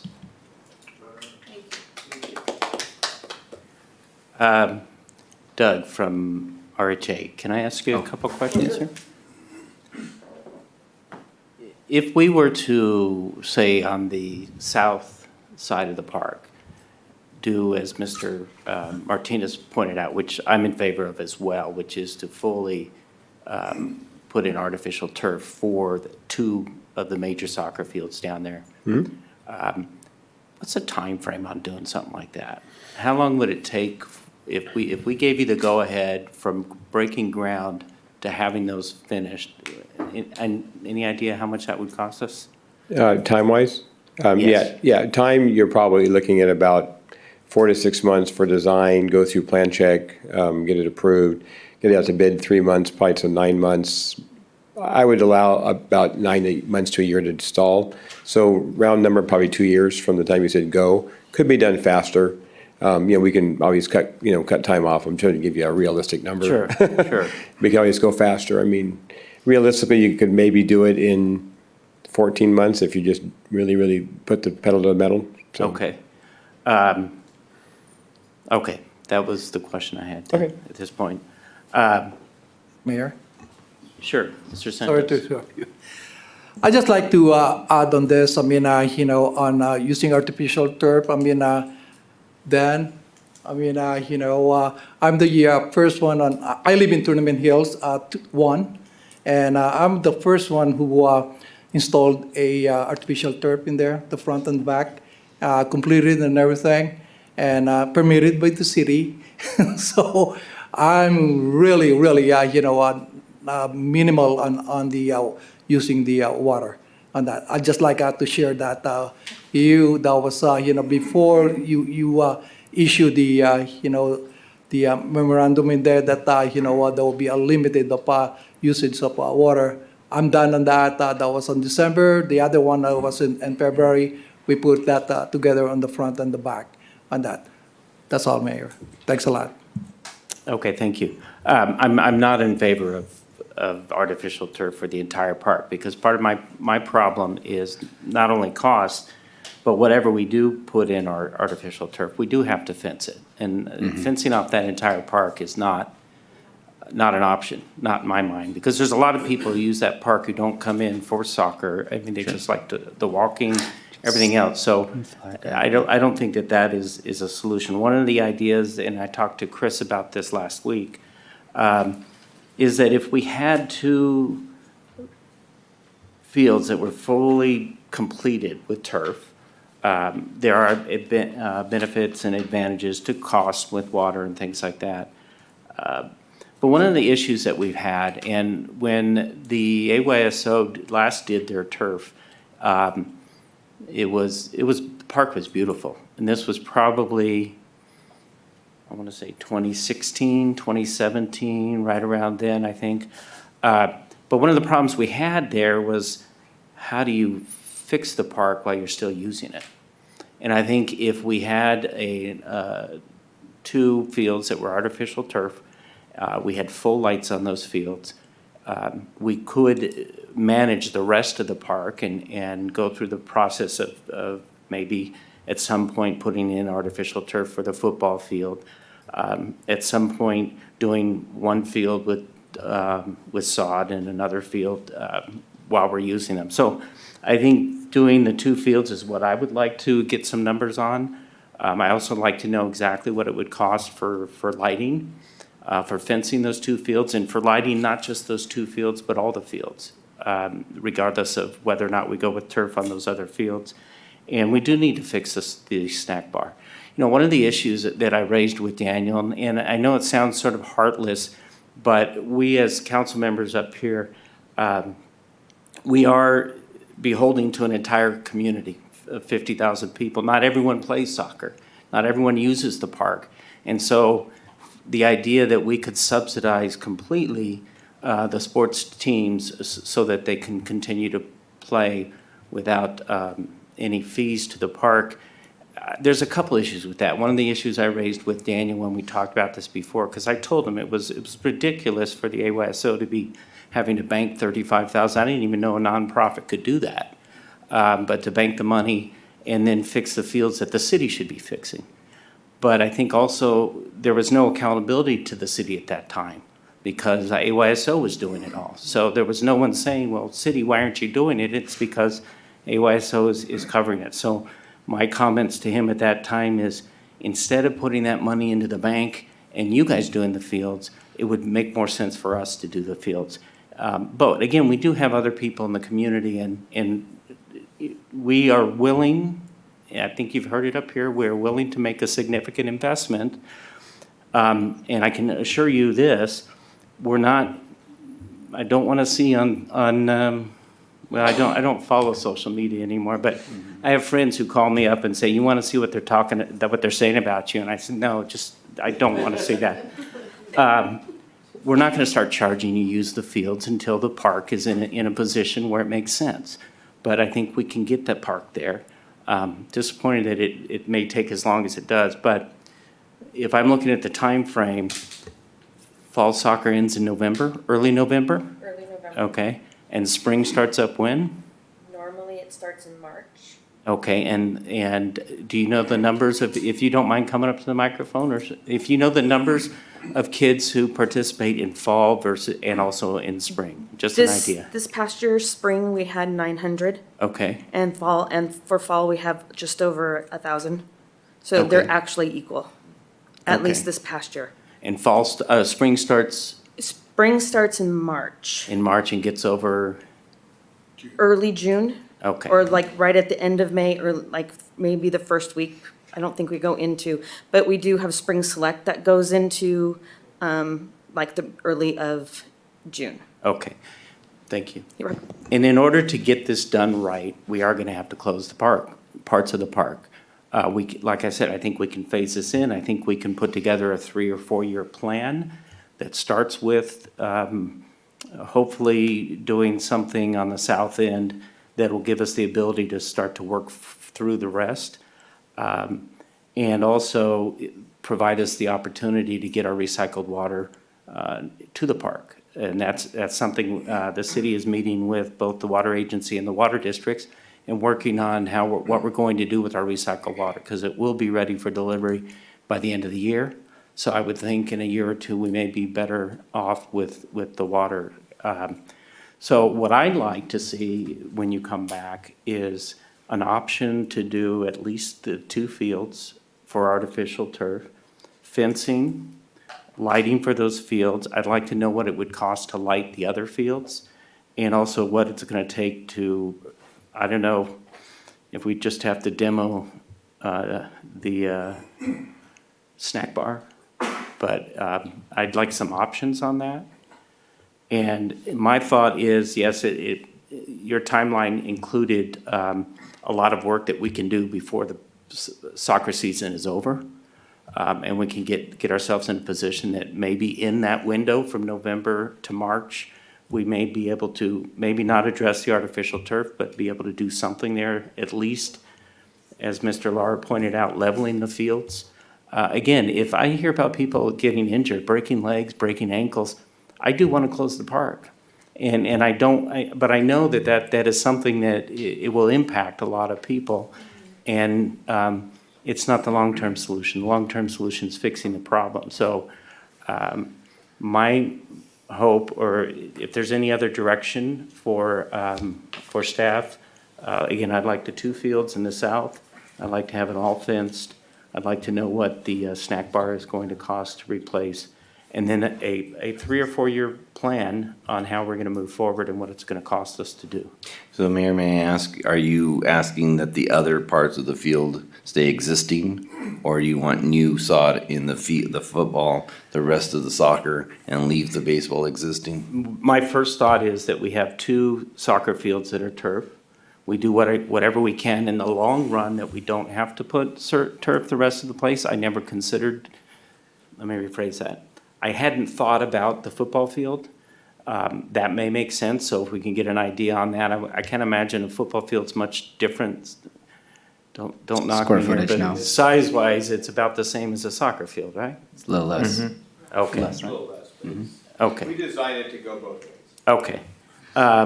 So to answer your question, I ultimately would like to keep as much real grass there as possible. But, So does your plan include leveling the other pieces out for playable surface? yes. Okay, that's what I needed to know. So level it out, not necessarily sod it, but level it out so it's playable. And then get the estimates on the 2 synthetic.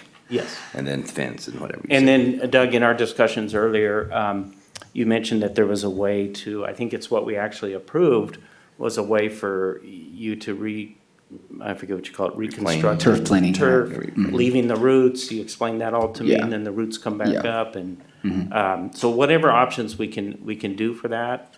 I don't know, and, I want to prepare you, I don't know that, we can get this all done in spring. So if we have to, make a sacrifice to the spring league to get the park done the right way. I mean, we've been doing it half-assed for years, and we need to do it the right way. So, so that's just something if we can look at the time frame, the numbers, and Mr. Laurie, I think you had some more comments? Yeah, thank you, Mayor. I agree. I like the 2-field idea. That way we can leave the junior All-American football field as turf. Doug, when you bring this back, can you also let us know about the, what do you call it, reconstruction, rehabilitating the existing grass areas? Sure. What the time frame is on that, because we may be shifting folks back and forth to, because we want kids on safe fields as well. I do like the lights idea. The other thing I would like to suggest, Mayor, or at least offer, first of all, Dan, I appreciate you coming here and speaking, is, as I understand the drought requirements and the restrictions is to decrease watering. So if we do the two fields, turf, maybe we have the 2x2 committees meet to see if there's a way that we can at least germinate the sod or the grass areas so that we can at least get grass started, and then we can go back to following the every other day watering requirements. I don't know if that's possible, but maybe in a 2x2 that can be discussed and see what our options, if any, there are. The snack bar is a block building. Not sure if we want to demolish that. If it's blowing breakers, maybe it's a electric meter size issue, rewiring. But if we could look at maybe rehabbing that, and fixing that with the doorknobs and maybe new doors and. I'm sorry. The door. The door into the snack bar, not to interrupt, but It's that's okay. the one that the handle is broken. And it was actually my son who was playing. Okay. And his pinky, the tip of his pinky was amputated. Okay. Because the door just shuts automatically.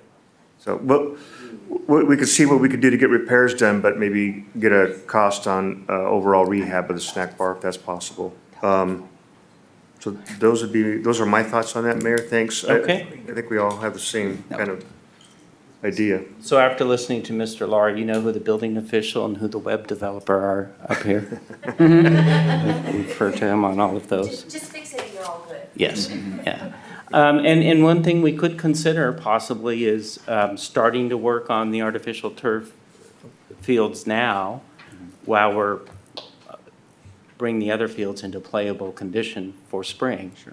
And then switch back and forth and do some of that. I think we have a lot more flexibility though if we have lights on all the fields, because then there's more time that they can, you know, we can dedicate more time to certain fields while we're working on developing the other fields. One quick comment. In regards to I drove by last night just to kind of see what the usage was. And when I was coaching baseball, there was always an issue finding practice fields. So I would suggest that we redo the grass and leave the baseball fields because that's always an issue. There's not enough ball fields to practice on throughout the city. So that's just my thoughts. Okay. I had one other thing to say and I lost track. Sorry. That's okay. Oh, yes, I do remember. Doug, when we talked last week, I asked you if there was a way to fill in the holes that they're telling us about now. Right. And I think the issue that you and Chris brought up when we were talking about that is that even if you fill in those holes, the risk of injury doesn't really go away because it's not compacted. Is there something that we can do now that would make the fields safer? We have been bringing in for the last 4 weeks, we've been bringing in about 30 to 40 cubic yards a week. I heard you dirt. were upsetting the guys who are drawing the Right, lines. and the people who do the lines, guys are not happy because I covered all the lines. My bad. Sorry about that. Totally my fault. Not my guy's fault, my fault. But we have been bringing in a lot, and a lot of the issues with the ruts is coming from the rodents, and so there's just an unstable foundation underneath it from the rodents, the gophers, the squirrels, all that stuff, and so their burrows, and that's what's coming on there. The hard part is what we've been doing is just spreading it and not bringing in a compactor or a roller to do that, because we're trying to keep as much grass as living as possible, but also filling in as many holes. And so we can try to bring in a little bit more, but then we'll coordinate with the guys with the lines. Yeah, I'll do a better job of that. And one last comment I have before we move on is we don't need to refer to these gophers as little fellas. I've had them in my yard and I want to kill them all. So have received numerous people in the community feel otherwise, but please please don't share that with PETA. I try to I'm sure Walk it is. that fine line, sir. All Walk right. that fine line. So do you guys have direction, good enough direction I have lots of for us? direction, and we will come back to you, and I'll speak with RHA and see what else we Okay, can and get give for us a time frame of how soon you can come back, just so we can let the public know? You want me to tell you right now? No. Oh, okay. No. Okay, oh, boy. We need to continue part of this discussion Okay, as part of Doug the says we can budget come back next workshop. month.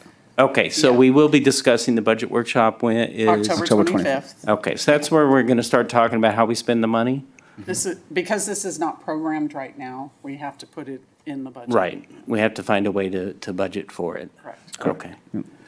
All right, so with that, we'll close this item out and move on, and we'll take a break right now. I've been drinking too much water and coffee.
All right, we'll call the meeting back to order and start working on some real exciting stuff here.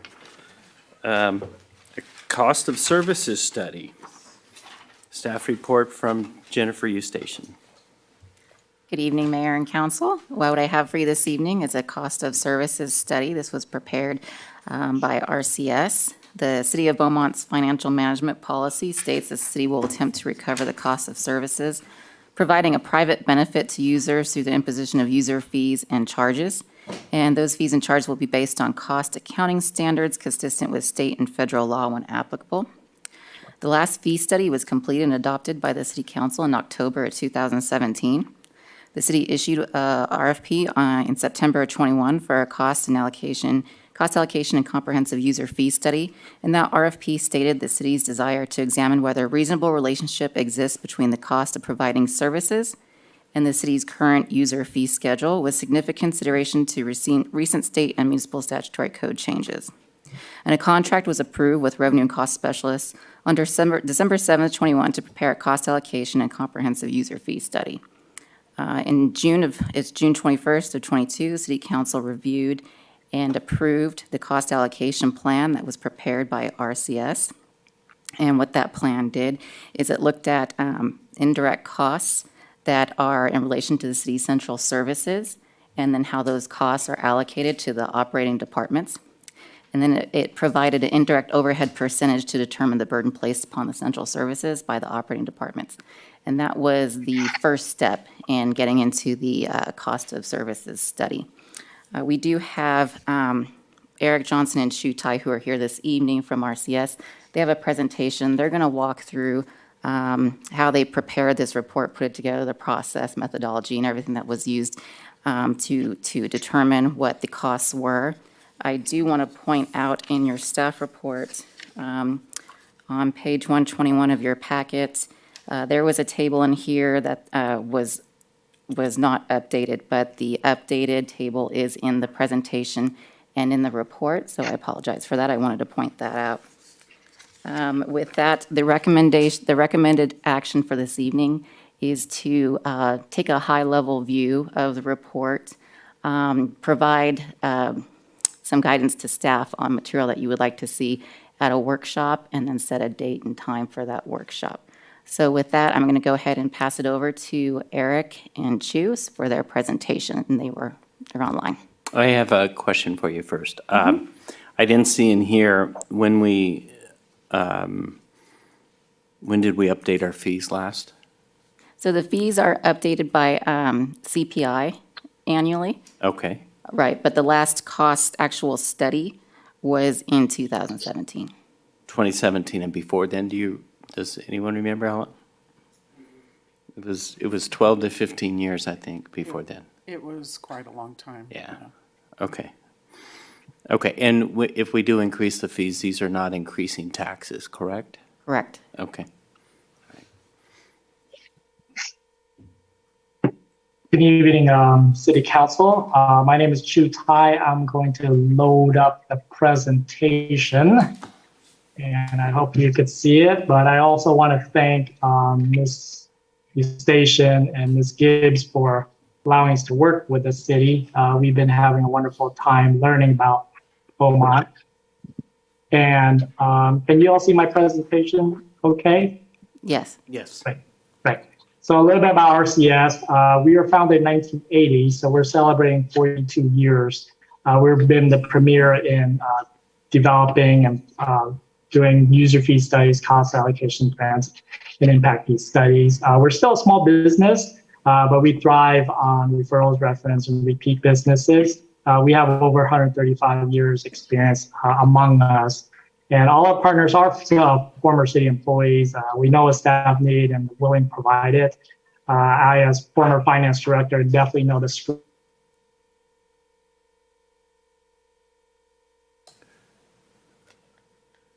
Looks like he froze.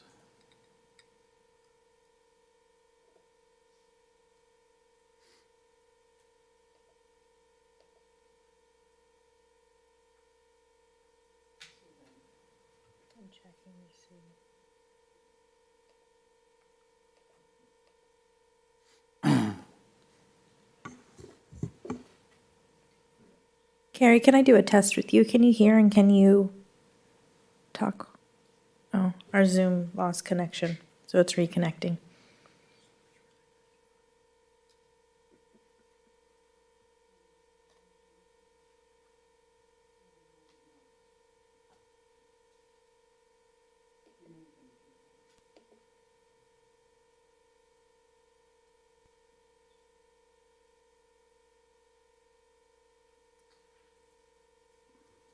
Our internet is down. At least the Wi-Fi is. So what was the, Let me check and see if we, 9:55, John?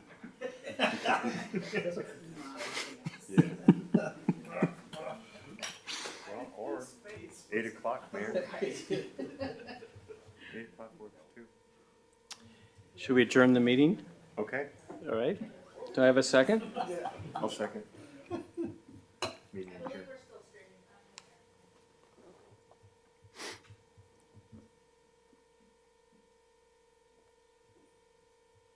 I'll check.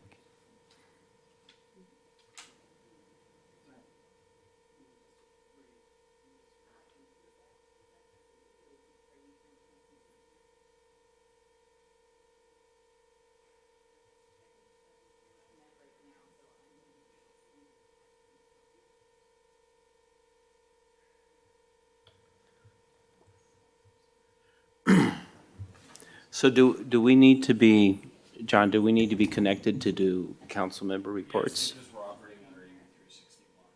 How about council member reports? You shouldn't take any action. Okay, While we're not connected, but it sounded like we may be streaming. okay. Okay.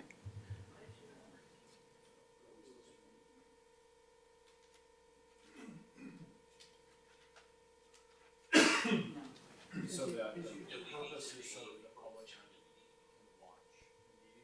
And then also they need to be able to still call. So it looks like we can still do it, right? Yeah, YouTube's still up. I saw that. Yeah, it's still live. Yeah, so we can just, So it was really just the presenter that lost. do you want to move on to another item that doesn't need a Zoom link and we can come back to this one?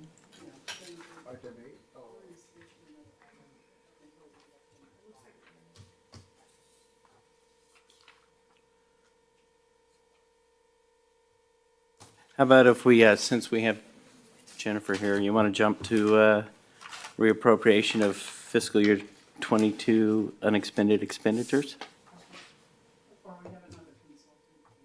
Which item is that?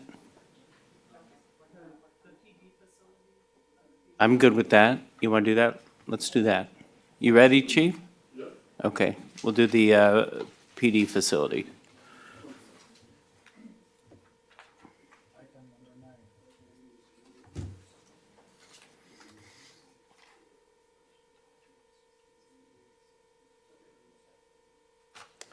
So this is action item number 9 we're jumping to.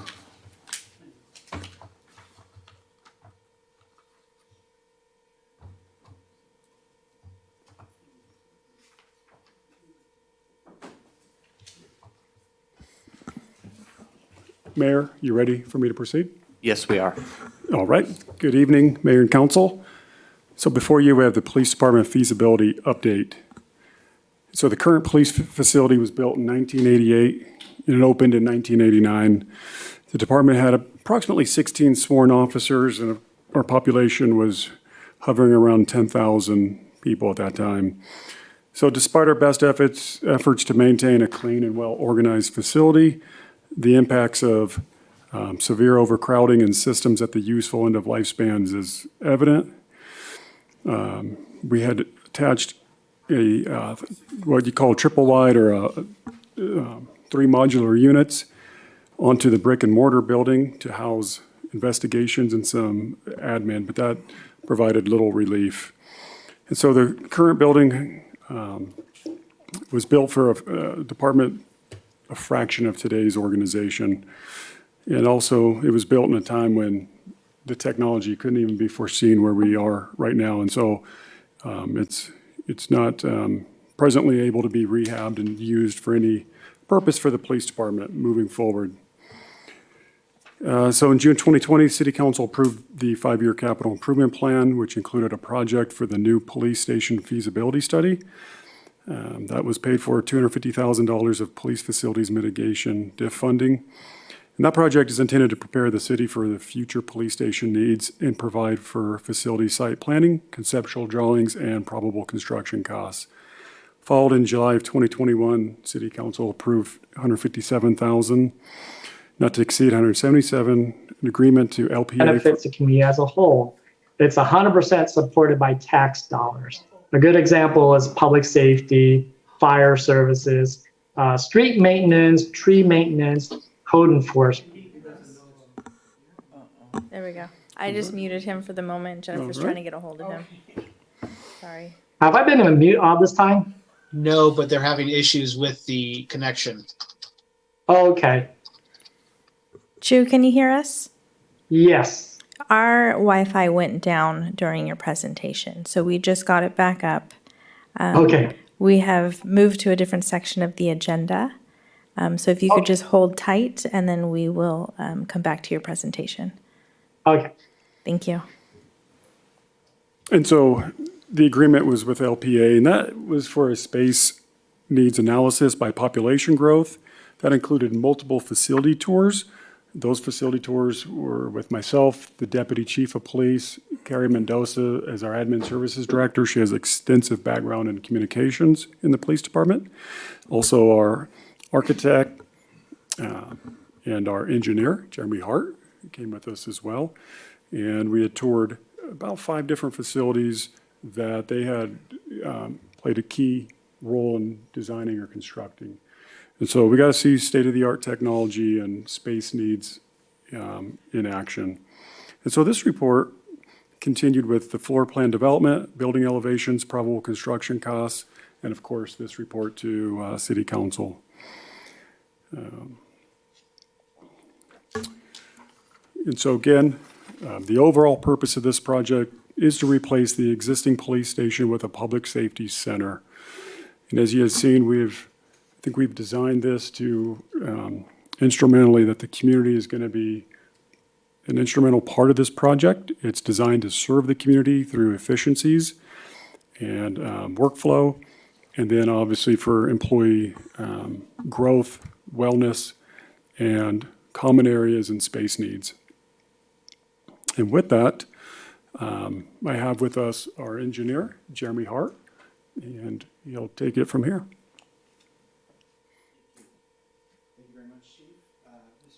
Council members, it's a pleasure to be here this evening to share the results of our feasibility study. So I have a presentation. I don't know, can you see that or how do we get that? We'll see it in, there we go.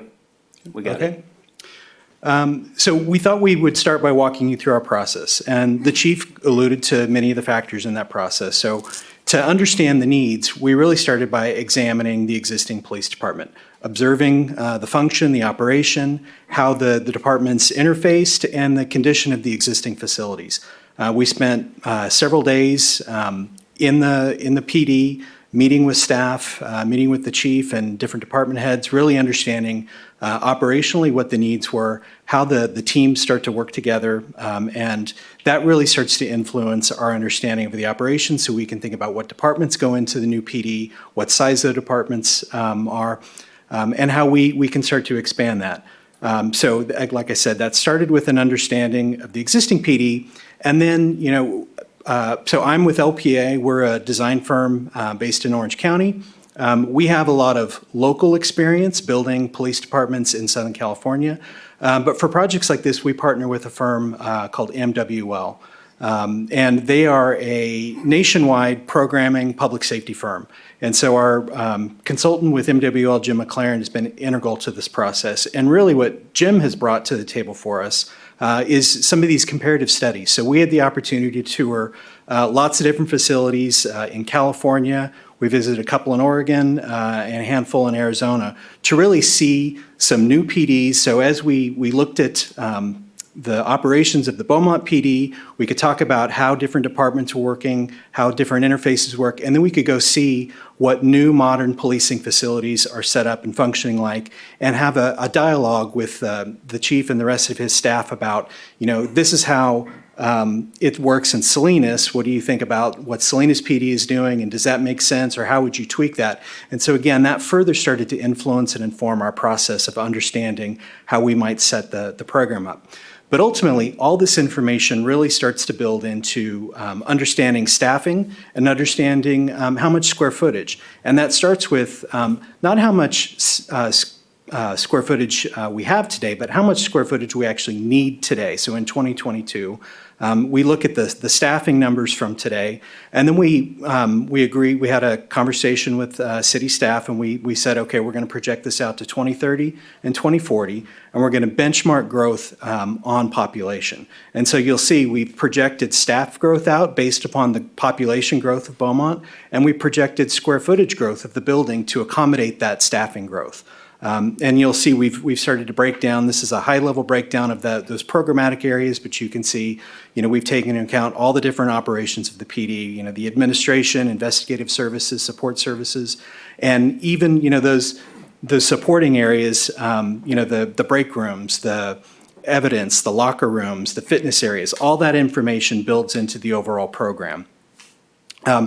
And then we put a series of grossing factors. So those are the square footages they need to operate, but you've also got, when you think about this, how you size a building, there's hallways, there's circulation, there's elevators, stairs.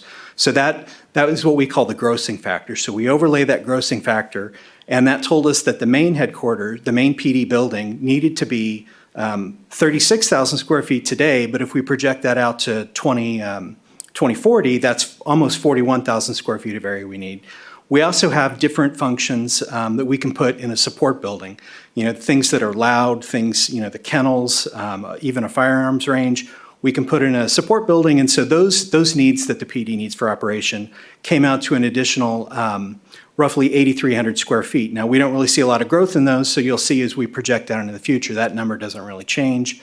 That gives us a total grossing square footage of the building. So today, for the PD operation, they really need 44,000 square feet. And you can see how, what the deficiencies are they have with their facilities today. And if we project that out to 2040, they need just over 49,000 square feet. So these program studies, this analysis of growth, again, as we alluded to, is really pegged upon population growth and where we see the growth of Beaumont going. But that really started to inform how we might lay out a building. So to lay out a building, we need to understand a site. We were given a site to work with adjacent to the new fire station that, as I understand, just started construction very recently.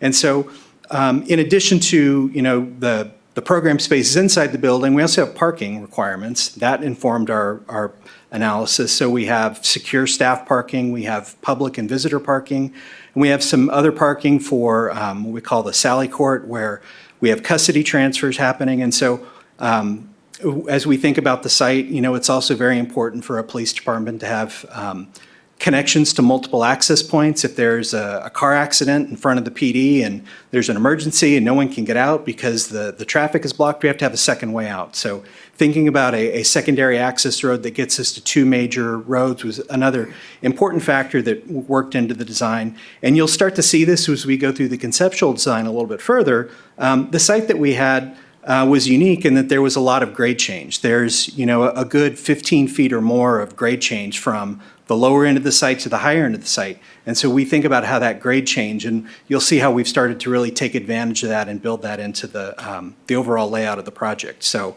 from Western Knowles Avenue, which is, you'll see that extension coming in the future, we've got visitor parking, about 33 stalls in the front of the building. That's at the lower end of the site, so you'll see the area called stormwater detention. So we've taken advantage, in California, we've got to deal with water quality, so we've put this stormwater detention pond at the lowest end of the site so we can handle all the stormwater on the site. And then we have a couple access points that lead us up to the high end of the site where we're putting all the staff parking, that secure staff parking. You'll see how that starts to manifest itself as we progress the design. But understanding the building footprint, we were then able to take that needs assessment, that program, and start to lay out an adjacency of the way that the different spaces might start to work together. So that ground floor, and we do have that slope, so you'll see what I'll call the right side and the top side of the page really starts to bury itself into the hill. We can start to pick up some of that grade change, put the ground floor of the building on the lower level, and have access from the lower part of the site, and the second floor would have direct access from the upper level of the site. So functionally, it really started to work out very nicely for us. But we've got a public entrance with a lobby. You'll see record and support. That's kind of the public interface for everybody coming to the PD. Happens at that support services counter, and so that's right off the lobby. We also have a DOC, a Department Operations Center, and a multi-purpose room, but that also has the ability to function as a community meeting space. And so putting that right off the lobby, having outside visitors come and access that community room was important. The potential for outside breakout space, so if the room gets big, if the weather's nice, you can open up, let that space spill out. And then, as I talked about, we're buried into the hillside, so we looked for a program that didn't need windows. The firing range was an ideal thing that we could put up against that hillside because we're burying it up against the earth. It's loud, it's noisy, we're containing all that in kind of a buried area of the building. And then we've got evidence storage right adjacent to that firearms range. There's nobody in there. It's just where we store the evidence. So good adjacency to the range. Nobody's going to complain of that. And then you'll see at the bottom of the page, we've got that Sally Court with intake and suspect processing that happens there. And then a staff entry from that lower level where you might have access for deliveries and your mechanical and electrical rooms. All that sort of back of house stuff gets buried up against the hill.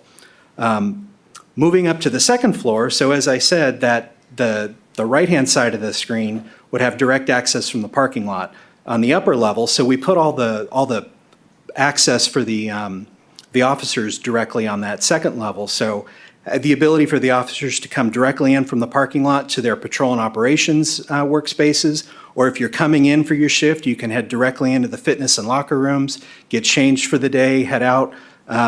Investigative services also up there on the second floor, police administration, and then the dispatch area. So where those communications specialists really sit, the people answering those phone calls from 911. If you've been in their space today, there's no windows. It's kind of a dark place. There's a lot of studies that show when you can give those people in high-stress positions access to light, access to the outdoors, it helps alleviate stress. So we tried really hard to put that dispatch area on the north end of the building, give them some access to north light. It's not going to be too harsh, too direct, so you'll see there's even an outdoor patio where they could walk outside after a stressful call. And we put the break room for the whole second floor right adjacent to that, so they too can access that outdoor patio area.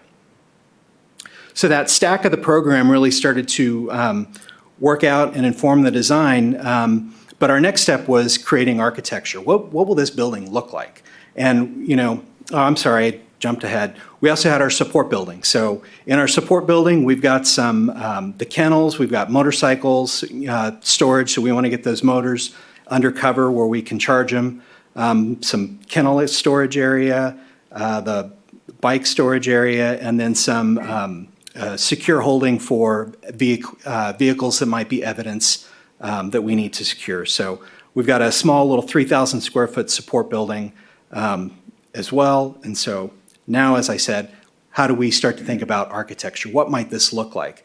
And we firmly believe that the design of a building should really be affected by the function. So you might have heard that term, form follows function. And you really see that's how this building started to develop. So we've massed in the site here. You see the lower end of the site and the higher end of the site. There's about 15, 16 feet of grade difference. But when we mass in a building, we just extrude those two first and second floors up. We've got a differential, so we're about 16 feet.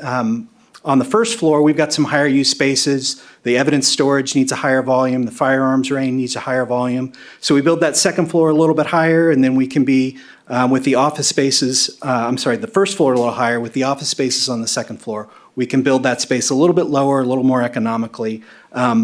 But how does this start to respond to the operational functions going inside? So we started to break those two blocks down. One is more of that public lobby, that public access, the community room off of that main lobby. So that became one block. And then the other block was really about operations.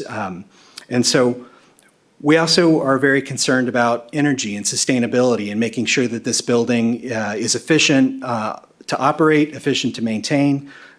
We talked about that sloping everything to the south. So can we pitch the roof to the south side? Maybe even put PVs on the south face of that roof. But we can also let all that water run to the south end, the low end of the site, and collect it there. And then we can articulate the other box a little bit differently. We want to hide all the mechanical equipment. So that would end up in that other box. Again, thinking about how what programs are going on. We've got a lot of offices on that PD operation wing of the building, so we've extended the roof out, creates a nice shaded elevation, so the windows are being protected from the direct sun on the south. But we do want to articulate where that front door is, so bringing in a two-story glass volume for that lobby. One of the most important things you can do in PD design is make the front door very recognizable. When someone's in distress and they arrive at the police station, they want to know where that front door is immediately so they can get in and get help as soon as they can. So we've tried very hard to make sure that no one would mistake where the front door of the building is, and you'll see as we develop how that starts to manifest itself. Again, thinking about where offices are, putting windows for the executive offices, creating that a band where we could put a big sign right next to the front door so people would know that's the PD. Even where that community room is, if there's an outdoor patio, we get a lot of sun, we're on the kind of southwest side, let's put a canopy out there, protect it. Thinking programmatically what's going on the inside of the building, there's people in the records area, they need some windows, there's lots of open offices on the second floor, they need windows. Evidence storage doesn't really need windows, but maybe it'd be nice to get some high clear story windows, let some natural light come into that space, keep the lights dimmed or off if we don't even need them, still get some light in there. You're also seeing a low canopy come in for the Sally Court. So we need to put a canopy over the Sally Court so that you're protected from the elements. And there's also a property evidence return window. So that's associated with the evidence storage area. If you've got property that's been stolen, and you're there to get it returned because the police have recovered it, you can come to the property evidence return window and they can give you your property back. So we needed that to be readily identifiable and accessible, but different from the main lobby because they're different functions, different things happen. The next thing we try to do is apply materiality. And so we want the PD to be strong. We want it to be durable. And so we think about materials that can withstand and are readily maintainable. Concrete is a really good material to use. You'll find a lot of PDs built to concrete tilt-up, but you're kind of limited in some of the articulation you can do. So we're looking at these two blocks, again, the community block, the operation block, and different materials. Precast concrete for the community block, concrete block, and infill with different metal or wood panels on the operational block, a standing seam metal roof on that roof that you'll see. And then as we start to overlay the landscape and think about, how the materials start to come together, these bird's eye views, none of us are ever really going to see it from this perspective, but it gives us an idea of the massing. But it's really that view at the ground level, the eye level that you really start to see. So as you're coming in, this is what, as you enter the public parking lot, this is what the public will see. So we talked about that sign, that two-story glass lobby, readily identifiable. We've got the flags right there. That's where the front door is. So we want to draw people down towards the front door. And that kind of raised planter area with the flags gives us another opportunity. We can put a memorial to fallen officers in that so that we can recognize and acknowledge those officers who's sacrificed for the city. Coming around, this is a view from that southwest end. You're seeing the canopy of that community room, that Department Operations Center sticking out. So a nice protected area around the landscape. And then here from that secondary access road on the north end of the building, you're starting to see how the grade changes as we move up to the backside of the building. That outdoor covered area where we've given that patio space and that north light for the communications officers and that break area.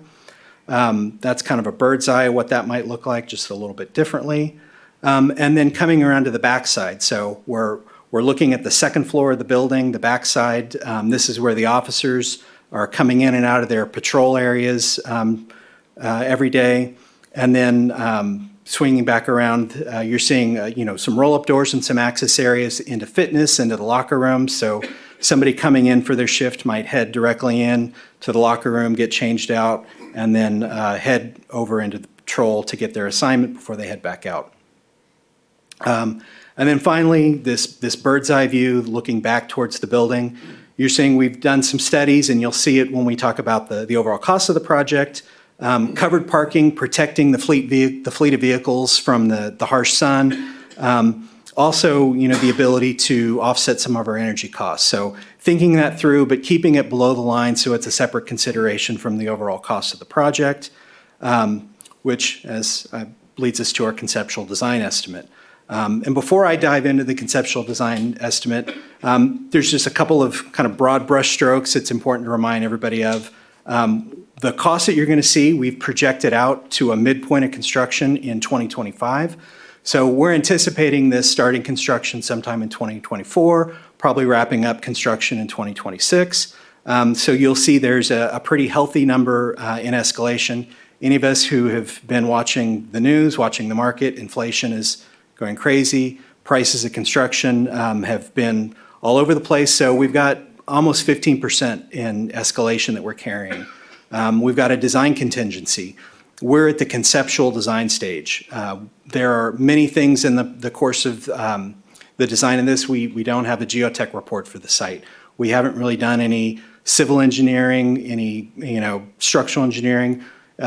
We have informed the conceptual design based upon our past experience, but there's lots of things, lots of unknowns. So as we work through the course of design, and by the time we get to a permitted set of drawings, that design contingency goes down to zero. But at this stage, it's appropriate to keep that at about 15%.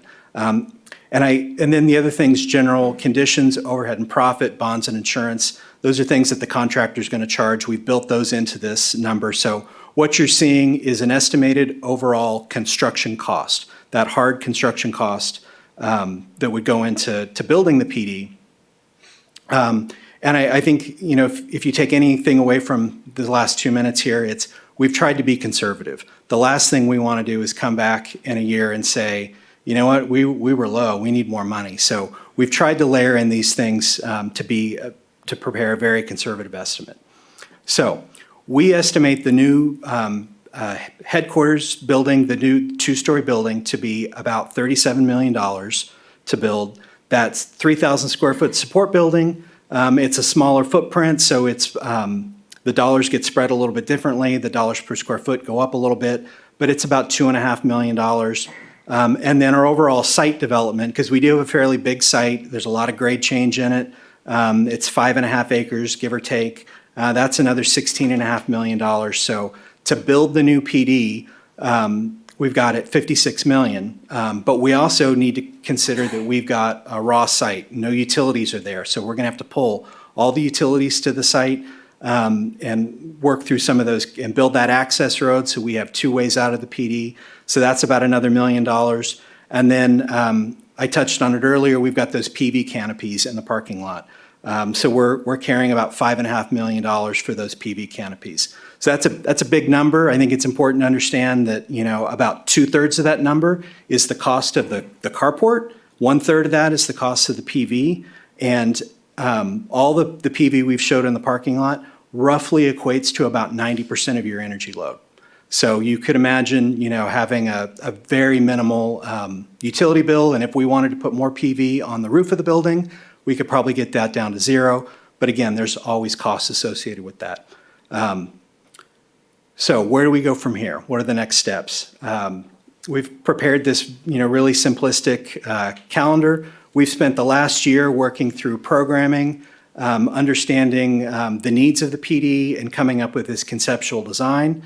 So we're here at the council meeting today. And we've just assumed you're going to tell us to keep going tomorrow. So you'll see, we've got about 2 months in the schedule to prepare and put out an RFP to hire an architect to do the work. Then we've got about 3 months for schematic design, 4 months for design development, 5 months for construction documents, 4 months for plan check, about a month to bid the building, and then break ground, and then 20 months, give or take, to construct the building, which would put you in a new building in January of 2026. So thank you very much for letting me share this process with you. Happy to take any questions. And then, Mayor, before that, it also, we have our Public Works Director, Jeff Hart. He was instrumental in working with design. Once we got to design, then he helped us to get to this point with the land and the construction. And then just a point I wanted to make, Mr. Hart, no relation to Mr. Hart and Mr. McLaren, when they came out, they met with just about nearly every member of the police department. Couldn't get with all of them because some of the shift work, but definitely every function, meaning evidence, volunteers, dispatch, POA, everybody. And so everybody got an input on what their needs are and what they would like to have seen. We took it all, and then after we did our site tours with the smaller team, put it all together, and that's before you. So if that question comes up, everybody in the police department got input into this project. And so currently you have about 3.5 million in the fiscal year 23 to 27 CIP for the final architectural and engineering phase. Additionally, staff is recommending City Council authorize the notice of request for proposals for the completion of the A&E and environmental documentation. There's no fiscal impact to prepare this report. And I'll turn it over to you, Mayor, for questions. Do we have any public comments on this one? I have no written comments. Rudy, do we have anyone on the line? We have no one on the line. Okay, do you mind putting the next steps back up with the timeline? Is that something?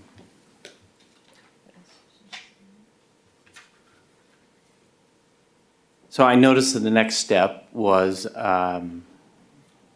not conceptual design, it was another design, right? Was to do the schematic design to develop those working drawings. So we've done a concept. Now we need to start to overlay the engineering and the more detailed design elements. Okay, so I see RFP for design services, right? Mhm. Okay.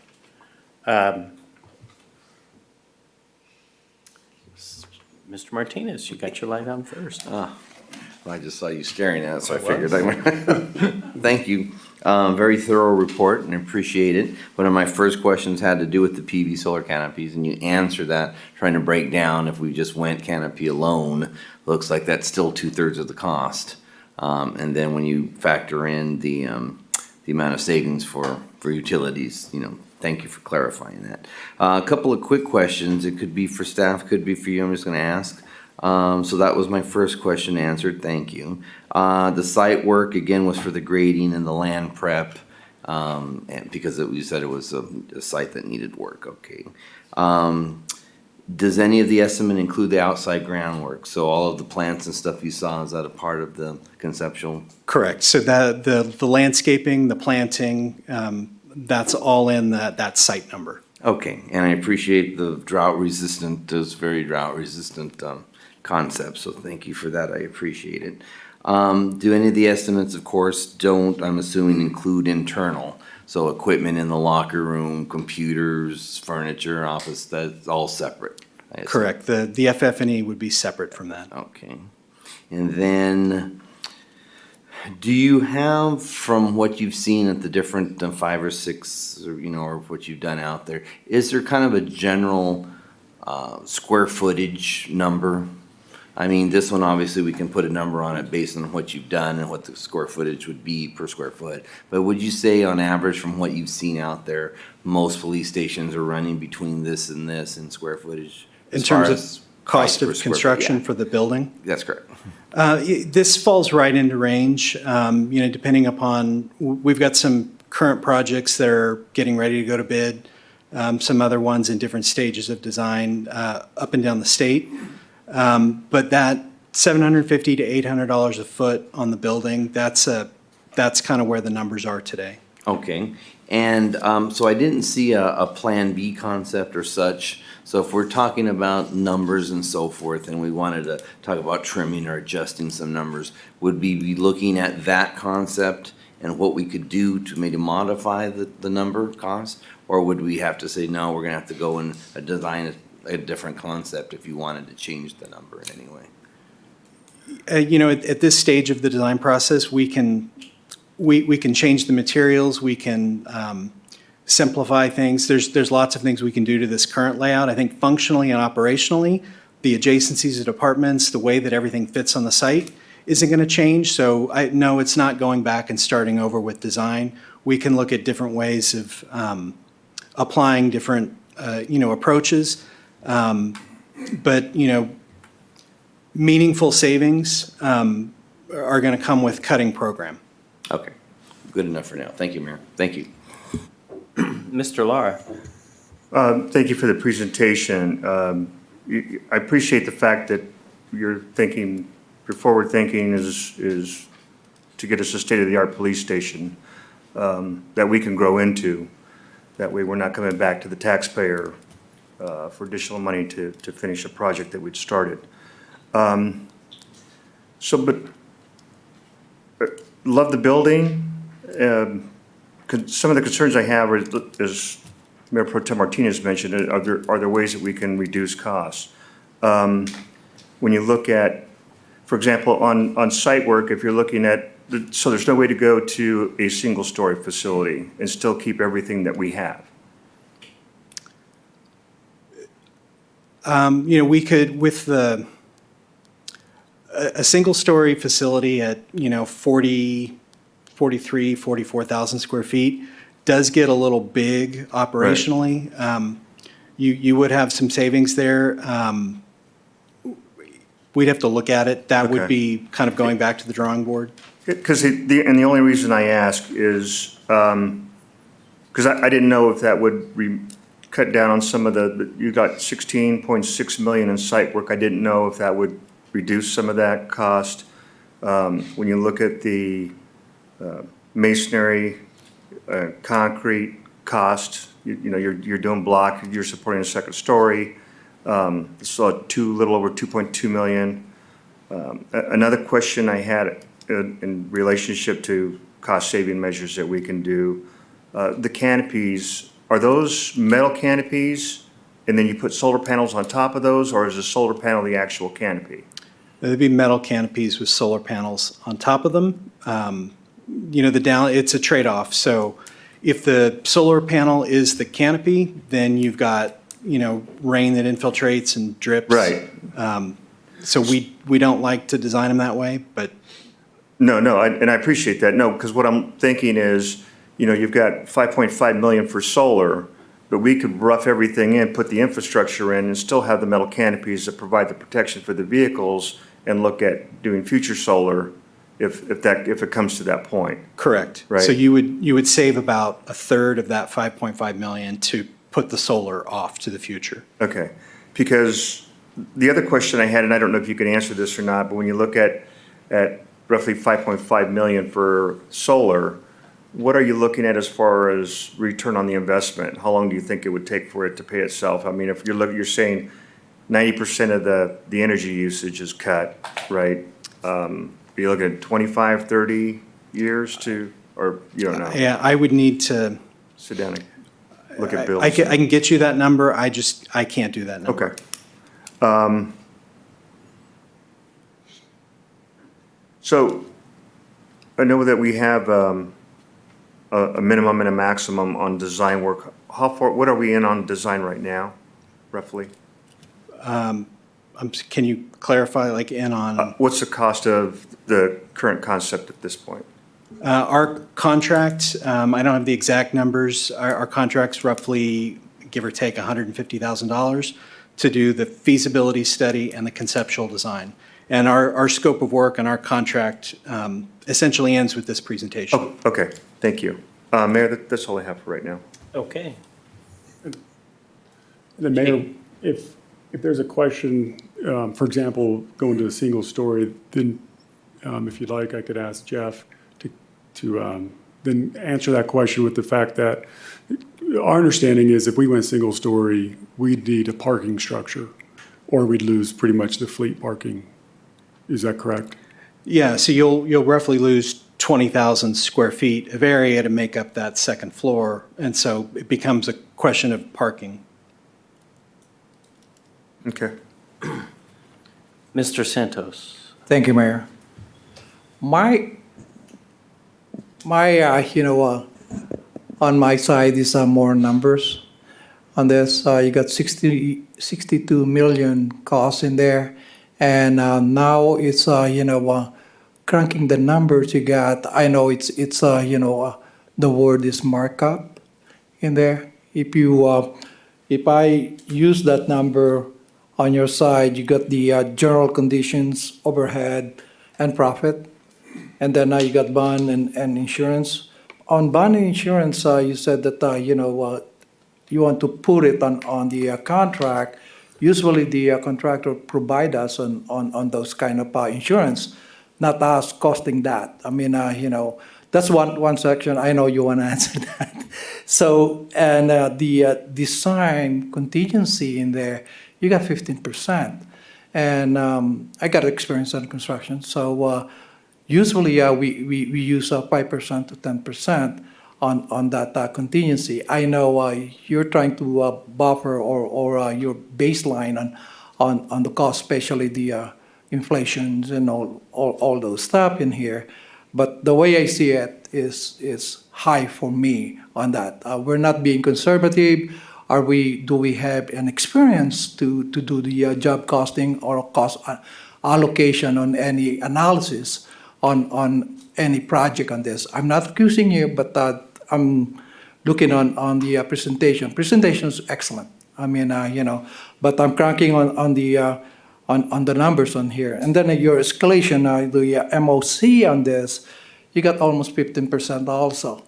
If I crank that, all those numbers, if our cost is, average of actually is 41 million, and then adding all the markup you have in there, that will add up to 62 million, which is the markup is 41% to 47% on that. So on the numbers, I said, let me clarify with you guys. Are we just shooting, out there that the numbers and everything? And all of this I mentioned from your markups. For me, markup is markup. I mean, it's a profit, thing in there. That, I'm not saying again that, you're looking for the, on the profit on this side. I don't blame you to make profit on this kind of thing. But the thing is, I'm involved with the city and everything. And then we have to finance this at the same time on this. So there's a double, on our side. I just like the council and the public knows that, we want, transparency and accountability, and nothing happened during the construction stage on this. I want them to know that we and the council is looking on their benefits and then for their security on this. Now, that's my two, the main cranking of numbers in here is your markup thing in there. Now, go ahead. So to clarify, Yes. my firm, we're an architecture and engineering firm. We're a design firm. The dollars that we're showing is what you would be paying a contractor. So those aren't my markups. I don't want the perception to be that we're building in profit for us, because that's the cost of construction would not be coming to us. The bonds, insurance, overhead and profit, general conditions, those are standard markups that we see every general contractor applying to any construction project. And so in a lot of ways, those are a given because, yes, the contractor will carry insurance and bonds as required, but the cost to do that is a percentage of the overall construction cost. And so they are marking up their bids to cover their bonding and insurance. And so that's where those numbers are coming from. As it relates to design contingency, yes, 15%, it's high. I agree that it's a high number. We traditionally do design contingency on a sliding scale. So at conceptual design, because there are a lot of unknowns, we keep it at 15%. At schematic design, our design contingency would drop to 10%. At design development, it would drop to 5%. And at 100% construction documents, that design contingency would be 0 because we have completed the design.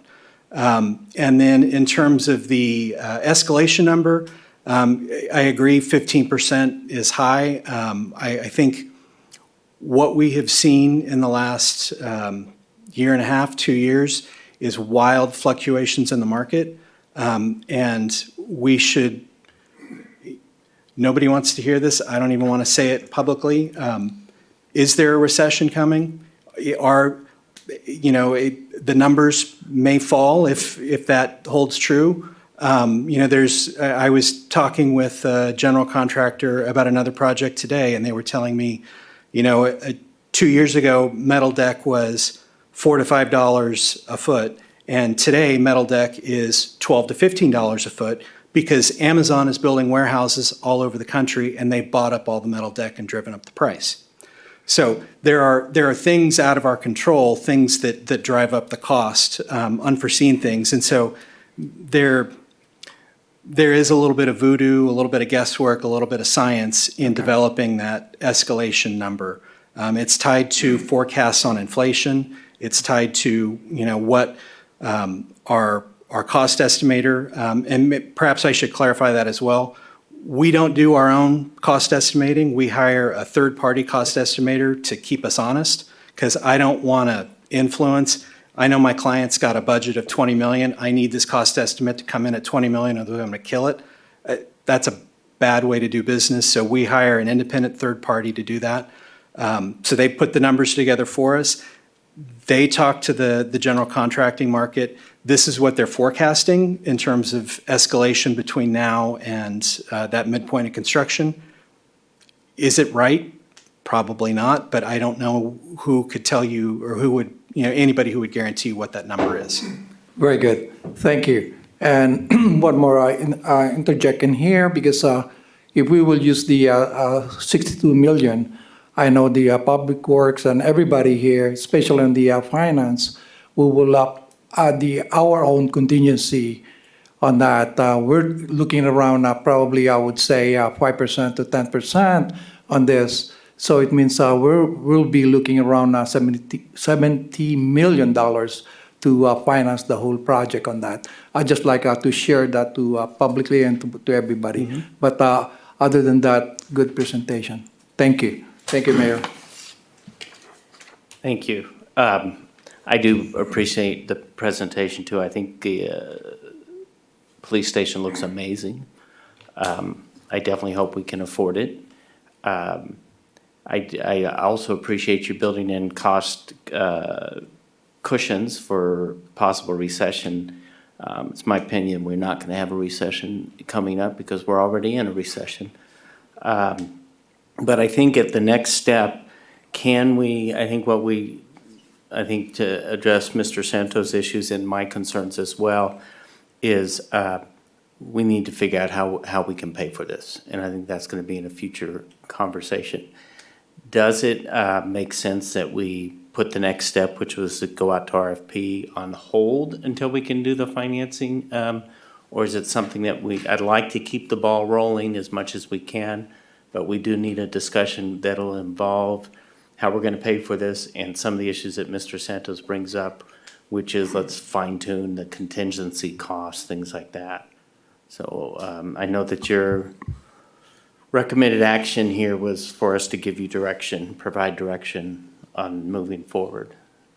Tonight was a discussion. There is talk about moving forward to go to the schematics, but we can't do that until we are solid on every piece of the building.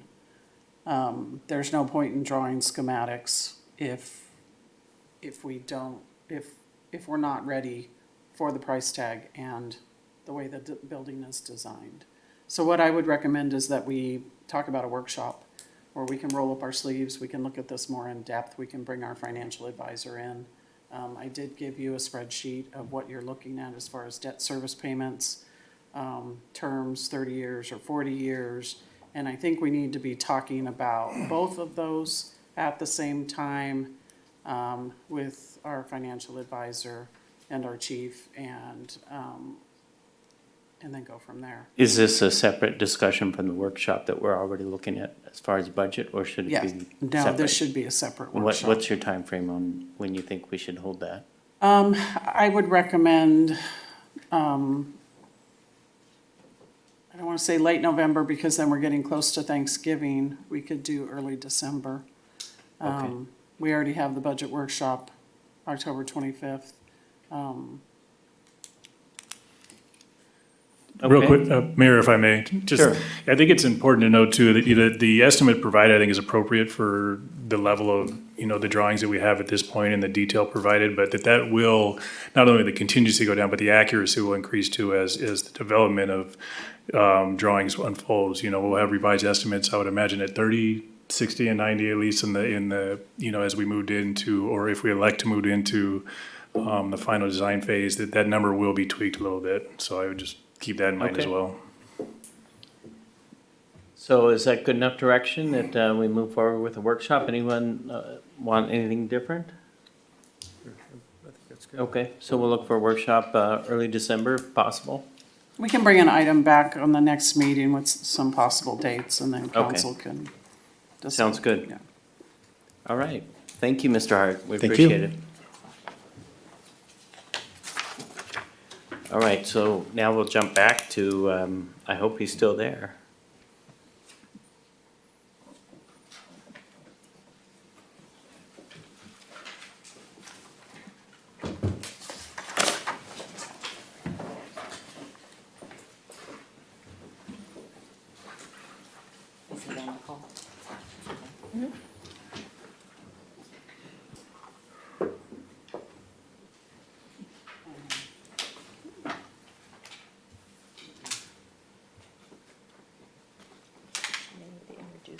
Okay, so take two.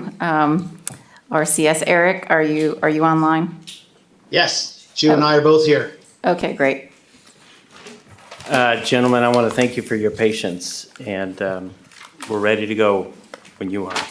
Great. Well, let me try to share my presentation again. Okay. Okay. Can you see the PowerPoint? Yes, we can. Okay, great. I'm not sure where I got caught off, so I apologize for that. It was pretty early. It was, Okay. yeah. So I don't think there's a problem if you just start from the beginning again. All right, great. Well, I love this picture of Beaumont anyway. So this is a presentation.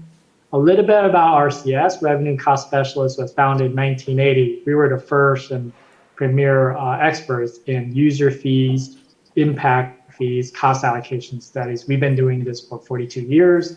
Combined, we have 4 partners and over 135 years of knowledge and experience in putting together proper fees and cost allocation plans. We're just a small company.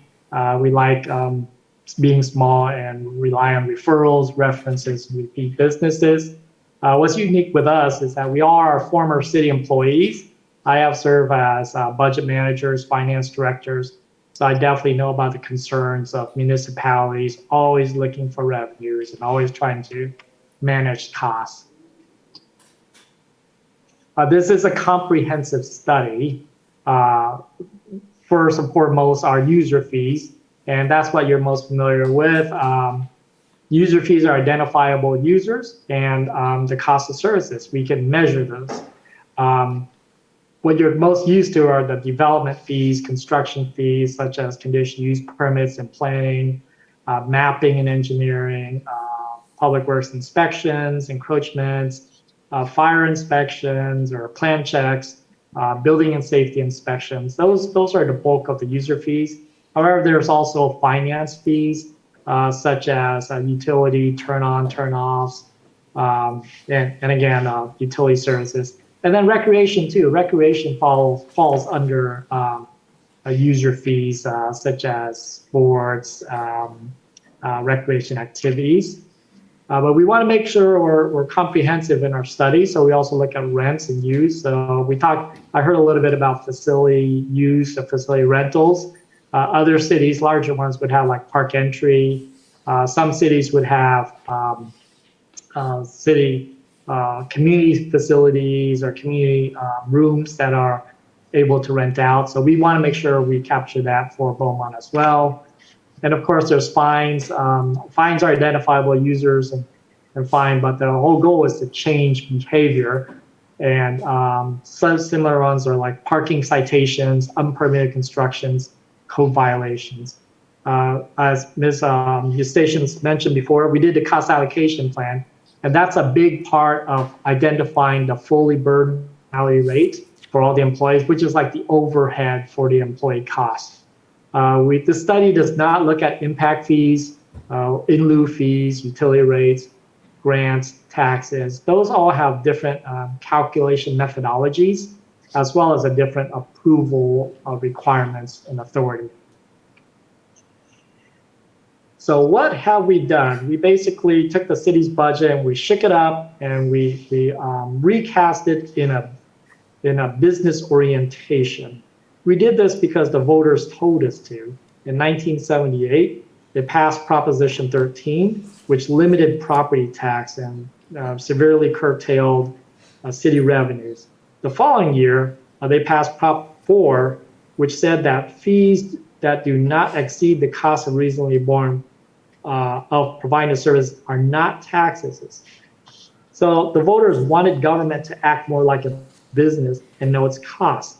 But while government accounting does a great job at tracking revenues and expenses at the fund level, department level, and division levels, as you can see in the chart above, we really not designed to track revenues and costs at the service levels or user fees.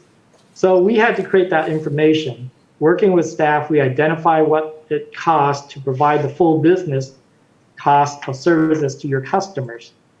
So there's not a city council services, not a city manager service, because these costs, amongst others, are part of the overhead support costs. It's just like when you go to a store and buy a can of corn. You know that the cost of the can includes the farmer, the canners, and the distributors, and the truck drivers, and the checkers at the grocery store. You know that. Well, we have done the same thing here with the city services.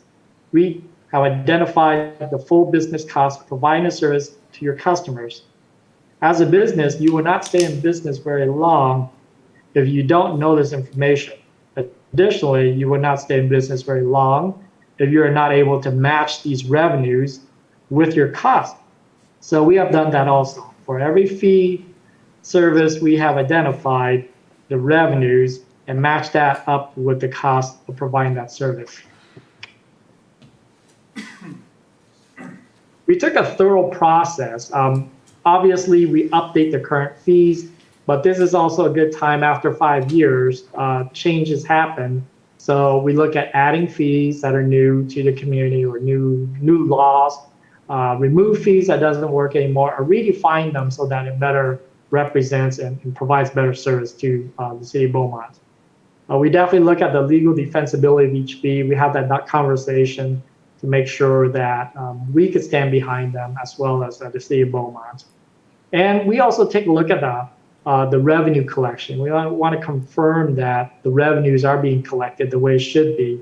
A lot of times we talk about deposit-based fees, which makes it more challenging to collect. So we will have a conversation, maybe consider a flat fee instead. And of course, we evaluate the market demand. Once we know what the true cost of each service is, we look at it and we see, well, does the community support or does the market support that? So our methodology is pretty straightforward. What we do first is we identify all the fee services and all the services, one after the other: conditional use permit, home occupation permit, a new business application, you would have that.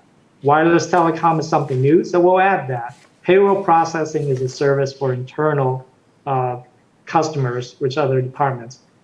So after identifying all the services, we identify who does the work in this example here, we say the project planner spends 20 hours, city community director spends 2 hours, home occupation permit, the project planner spends 5 hours, and so forth. The third part is looking at how many that's provided a year. So for this example here, conditional use permit, the project planner, well, there's 12 per year. So 12 per year times 20 hours, that means the project planner is spending about 240 hours. So our objective is to measure and calculate the full cost, 100% cost of each and every city employee, as well as all the services, because that's our test to make sure that we balance everything and it all makes sense and it all adds up. If we find out that an employee is working 4,000 hours a year, then we know there's something wrong in the formula. So after identifying the hours and the time that it takes, we work on calculating the overhead rate, the fully allocated hourly rate. And with that, we look at the line item budget, look at all the fringe benefits, look at the overhead from the department as well as citywide. And this is what Ms. Eustachian mentioned before about the cost allocation plan. So we have the hours and we have the fully burdened hourly rate. That gives us the cost of services. So we put it all together and we review the cost of services with staff. We look at the current fee and we compare it to the full cost of service. We look at the fee description, the structure, again, legal, defensible, make sure that it's accurate or defensible. And we evaluate the cost recovery. We look at cost recovery for each fee and see at what percent it's providing. After staff, we produce the final report. We make recommendations and we prepare for a public presentation. We provide a fiscal analysis and community comparison when it's appropriate. We coordinate the update of the fee adoption with the city staff. And we also have the discussion of tax versus fee. So this is a concept I want to mention, discuss a little bit about to the city of Beaumont. There's what we call tax services, which is community supported. It typically benefits the community as a whole. Some examples would be public safety, street maintenance, tree maintenance, code enforcement. For me, a good example is public safety. You cannot identify the user, the unique user when Beaumont Police is driving around every street. It's not like you can say, okay, this person owes me this much when I drive through the street. It's 100% supported by tax dollars. On the other side is the fee services, and we consider this a personal choice. We can identify the customer, and the service is measurable. It benefits the individual or the group. A good example is if I live in Beaumont and I want to improve, I want to renovate my bathroom, I would go to the city and I would pull a building permit. And that benefits me. It's my house. It benefits me as an individual. So I should bear the cost of the city service for that. There could be subsidy levels that may be based on social safety, welfare reasons. And some examples of personal choice include development services and recreation services. So this is how we visualize it in the most simplistic form, is that on the left side, there's taxes and grants, and the revenues from the taxes and grant should pay for the community supported services. On the right side, there's personal choices services, and the fees collected from that should help offset or recover for the personal choice services.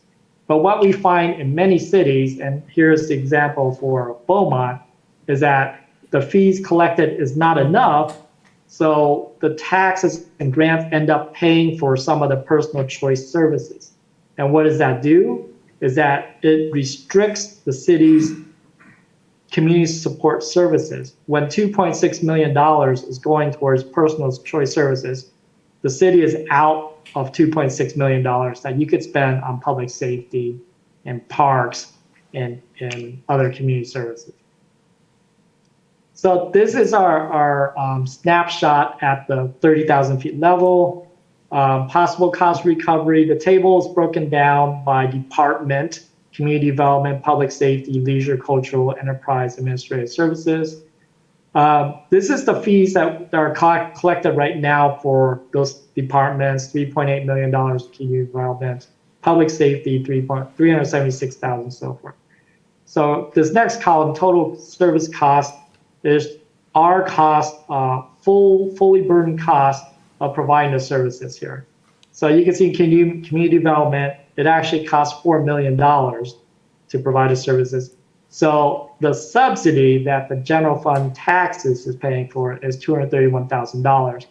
So your cost recovery for community development is 94.3%, which is actually good for Beaumont. You're doing good with the fee updates. So the possible new revenue that we calculated, if you go to 100% cost recovery, is $255,000 more than that. So if you add up all the last column possible new revenues for our suggested fee recommendations, there will be $72,000, or projected $72,000 annually in increased cost recovery.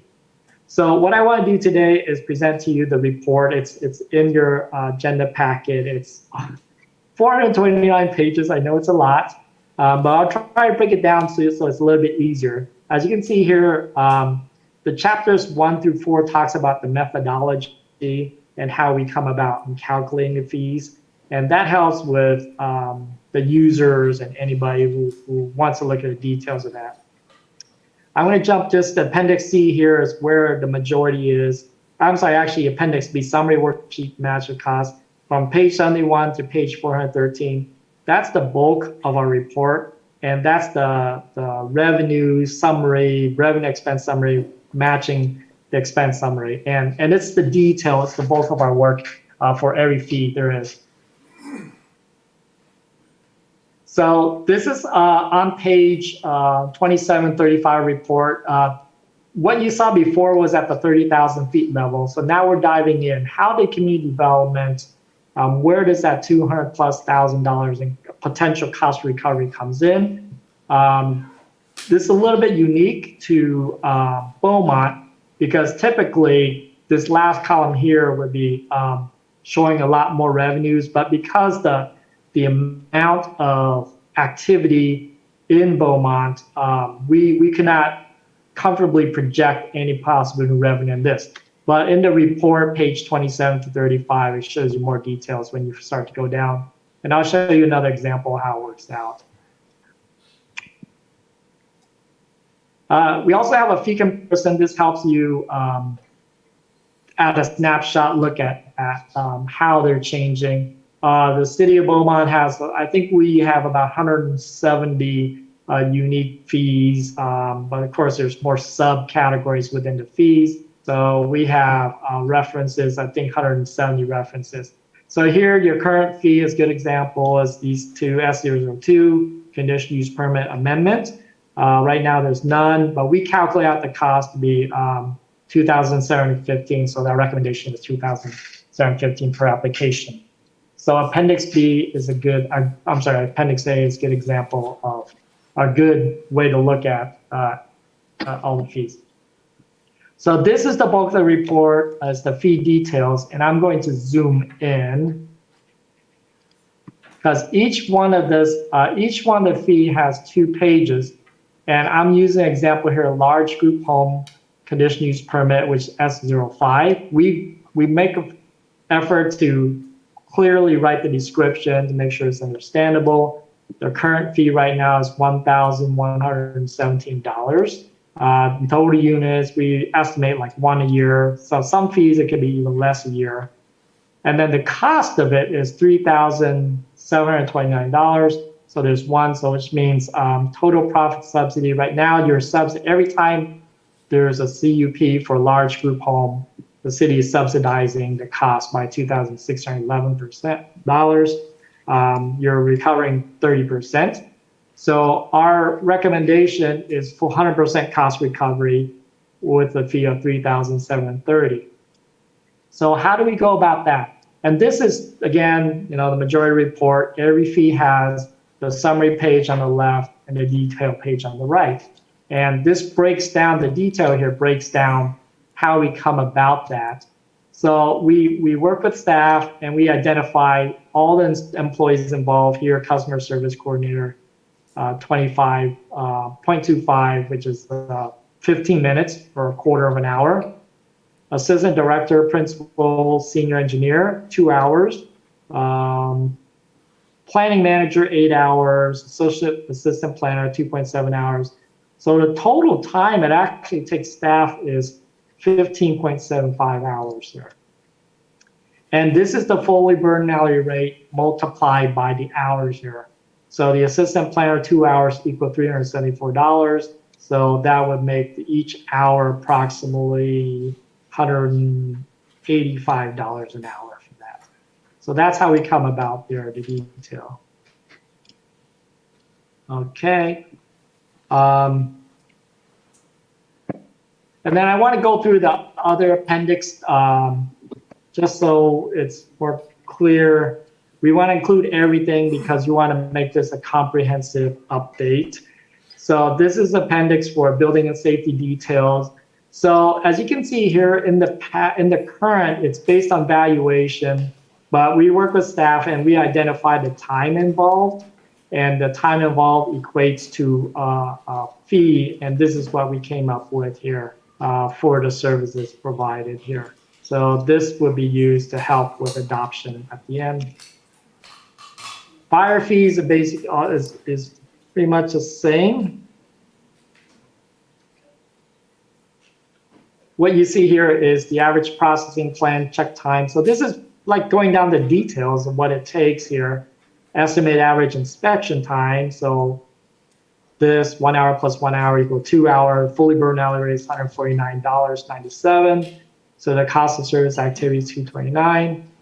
And the full cost of fire plan check fee plus inspection fee, it's all broken out in details for us.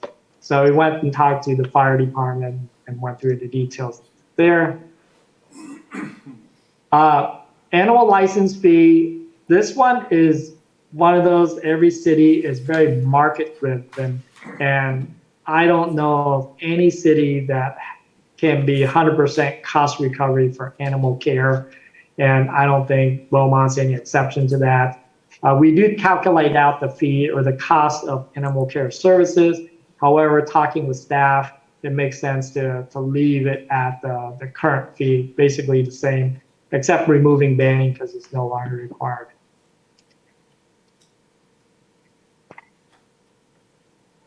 The last one is also interesting because this is a leisure and cultural services here.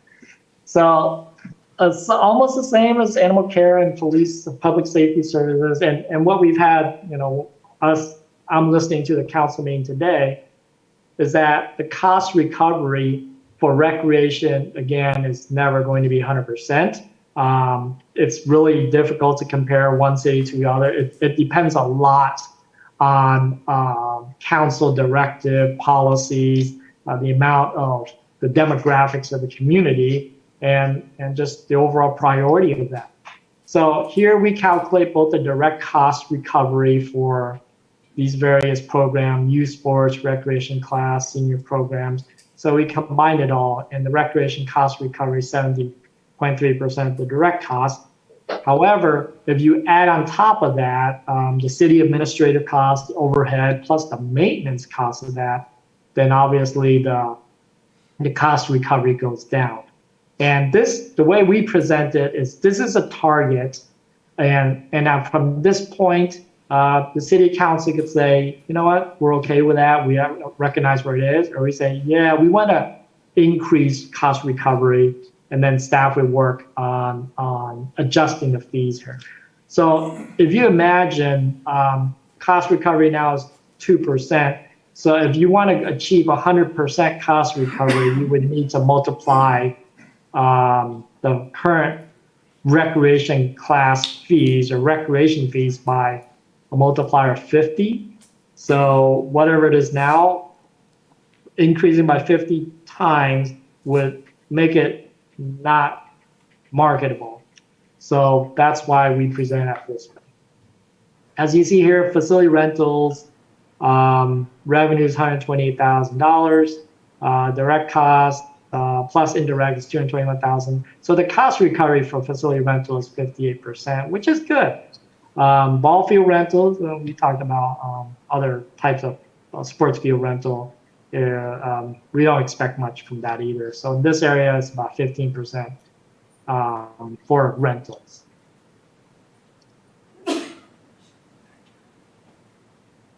So the final tax subsidy decision goes back to the city council. The project goal that we had is to identify the full cost for the various services. So we work with staff and we made fee recommendations on every services. We calculate what it is and we made recommendations. And again, in the end, it's the city council to decide which service should be charged the full cost and which service are subsidized with the tax dollars.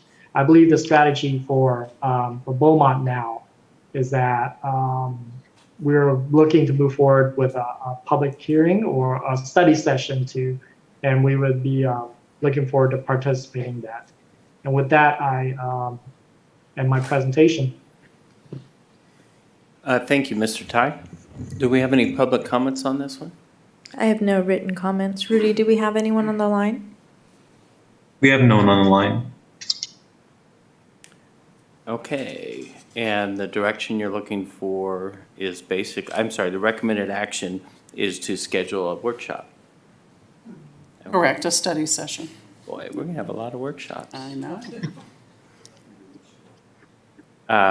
Okay, so, and I understand from what Mr. Tai just said is that they would participate in that workshop with us? Correct. So we could really focus on more detailed questions and at that We point? could go line by line if you wanted to. Okay.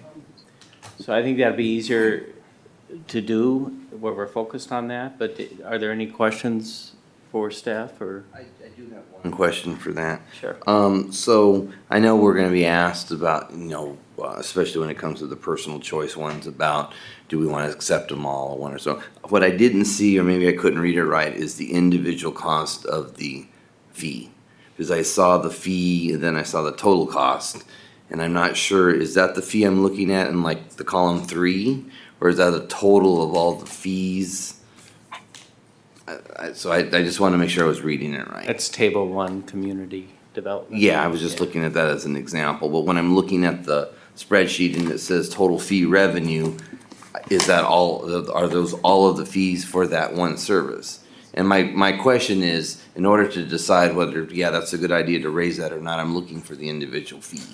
Because if the individual fee is too much that we think maybe for the resident, then maybe we don't want to jump from $100 to $900 on that fee. That's what I'm asking. So is it too cumbersome to get an individual fee on some of these, or? That is in the detail. Chu, do you want to pull up that slide that shows in the individual fees, the recommendations? Yeah, so let me actually pull up the report here. So this is Appendix A. If you go to Appendix A in the report, and we have it as page 40. So this is, I hope you can see it well. Each and every one, conditional use permit, the standalone, this is the current fee, and this is the recommended fee. Current fee, recommended fee, current fee, recommended fee. And I read that. And that's for both personal choice and community supported, right? That breakdown? Yes, Okay. yes. This is actually more personal choice. Okay. That's Yeah, such community choice such as patrol, police patrol, there's really nothing we can do about it. There's no way you can charge a fee for it. So we don't put that in as in the study. That's fine, Mr. Tai. I apologize. I wrote in my notes, read the report. It's in there. Sorry.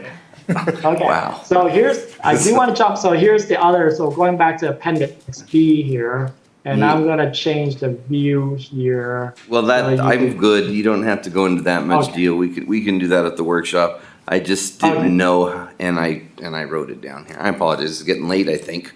Maybe so. Appreciate it, Mayor. Thank you. I'll eat crow later. Okay. Mr. Lara.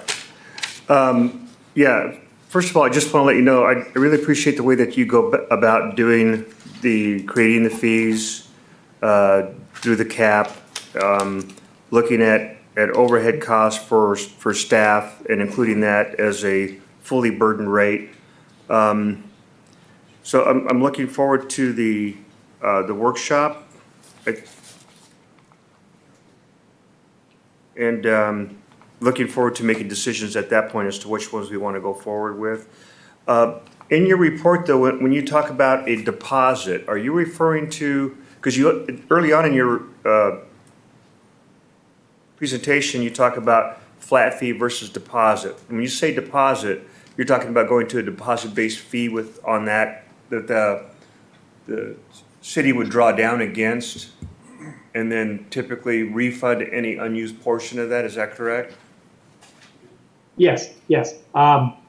When the overall goal, flat fees work a lot better because staff does not have to spend the time to calculate how much time is spent, how much the drawdown of that. Right. However, some cities or some fees, some services, it just varies so much that a flat fee would not work. And in our conversation with staff, the decision would be like, okay, let's just stay with the deposit and we'll work on making sure we capture the cost correctly. Okay, yeah, and I agree that deposit-based fees are a better way to go about recovering 100% of your cost. The other concern that I have, and we can discuss that in the workshop, is when you draw down to a certain percentage, you want to ask for an additional deposit.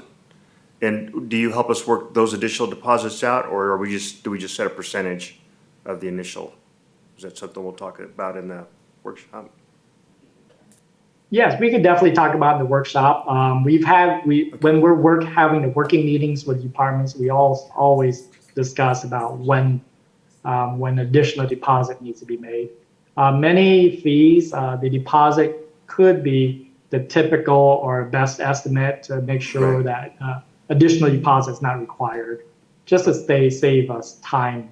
Okay. Well, excellent job on the way you worked through that. Thank you very much. That's all I have, Mayor. Mr. Santos. Thank you, Mayor. Just a comment on here on the, excellent job. I mean, good presentation, put it together, and this is the thing that I've been looking for. I mean, the job costing, all the cost, analysis and cost allocation on this. Now we could do the, man hours and everything on this. I love it. I mean, you could see it right away on this, and also looking forward on the next meeting to discuss this, and because of the more detail in here, and I could ask that later on. And on your special circumstances on D, item D on this, I mean, probably you could, it says in there is restricted by law and cannot be adjusted for full cost recovery. What do you mean on that?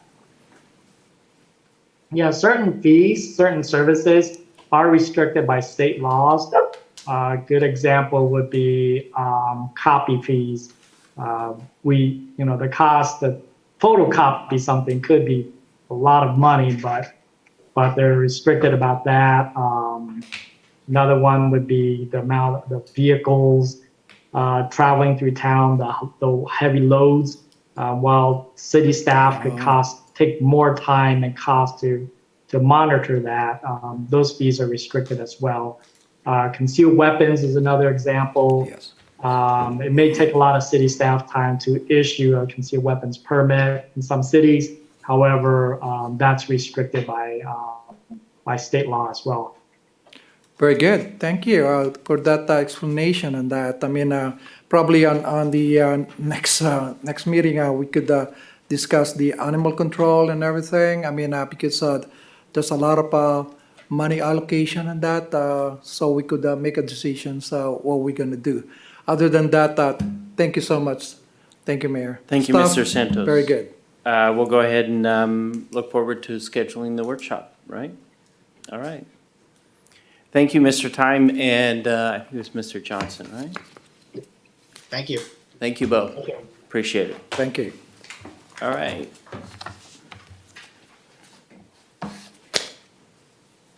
Now, where are we? 30 minutes. Oh.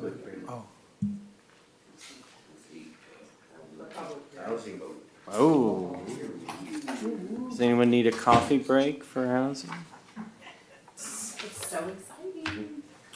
Okay, we're counting on it. If we call a break in the middle.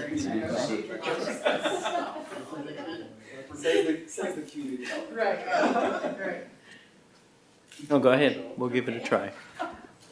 All right, good evening, Mayor and Council. Thank you for hearing this at such a late hour. Before you tonight is the consideration of the six-cycle housing element, along with associated documents necessary to adopt this housing element and submit to the state for certification. Just by way of background, the state of California, state law requires all governments in California to plan to meet the housing needs of everyone in the community. We typically hear of that as RHNA, which we've discussed a lot over the last year and a half or 2 years. The housing element is part of the general plan, and it is required to be updated every 8 years. We're currently in the sixth cycle of the housing element updates, and it will carry us from 2021 through 2029.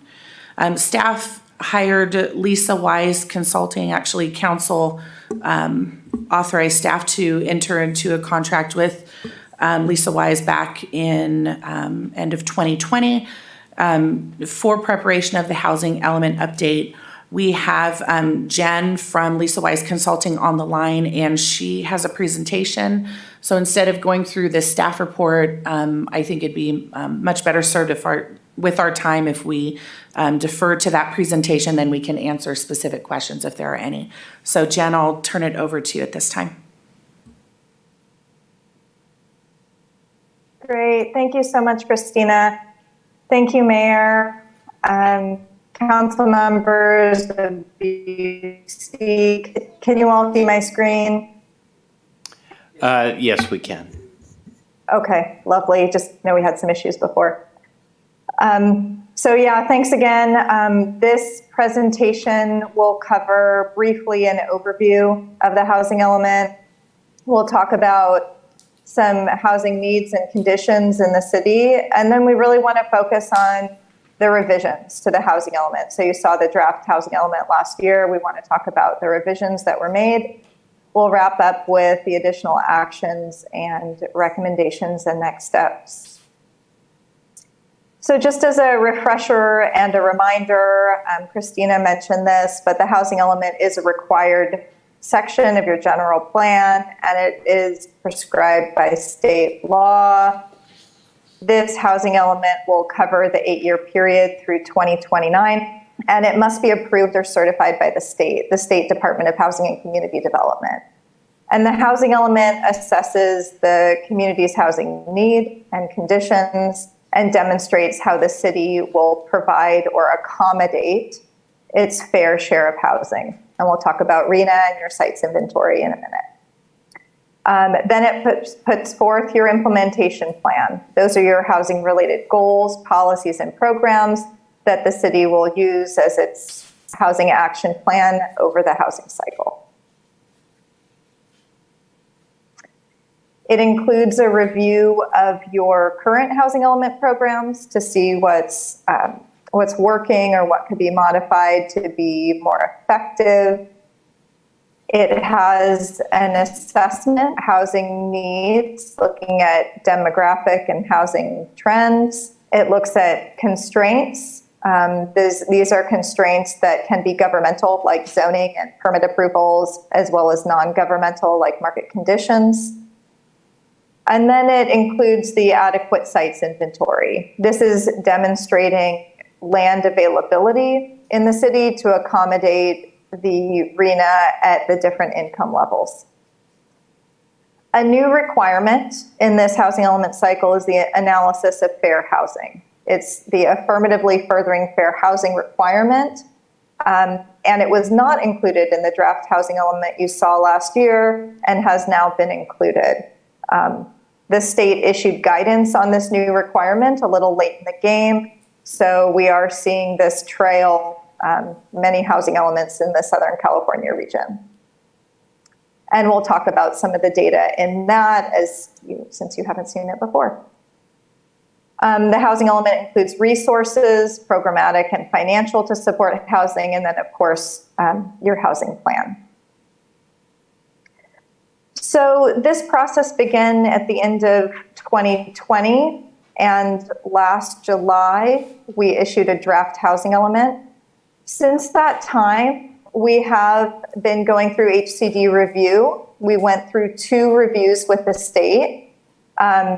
This is absolutely the norm during this 6th cycle, which has been much more challenging, has experienced much higher scrutiny from the state, as well as even changing legislative requirements throughout the cycle. So it's been very difficult, and very few jurisdictions in Southern California, even at this point, have adopted and certified housing elements. So Beaumont is definitely in with the vast majority of Southern California jurisdictions in terms of the overall timeline, which the original deadline was actually October of last year. So what's good news about this schedule is that we, with the full packet you have before you tonight, we can complete not only adoption, but also the relatively minor rezoning program we have as part of this before this October 15th deadline. So we can get the city into compliant status very, very soon. So that's great news. Public outreach has been a significant component of the housing element, and we've done electronic outreach with social media, email distribution, the city website, as well as public workshops, and then meetings on the draft housing element last year. We had a council study session, a workshop with Planning Commission, offered opportunities for online feedback, and then provided additional outreach directly, targeted outreach to different communities and interested parties in both English and Spanish, and are wrapping up the outreach with this hearing. So we've talked about some of these needs before, so I'll be pretty brief here, but overall, in terms of household income distribution in the city, Beaumont does reflect a similar distribution to Riverside County overall, but has a higher median income. Even so, about a third of households in Beaumont are considered to be lower income, meaning that they earn 80% or less of the county area median income, or AMI. And Beaumont residents experience a lower rate of being housing cost burdened compared to the region. And when we say being housing cost burdened, we mean that households are spending more than 30% of their income toward housing costs. And lower income households, not surprisingly, are much more likely to be housing cost burdened. And we see 4 out of 10 renters in Beaumont experiencing being cost burdened for housing.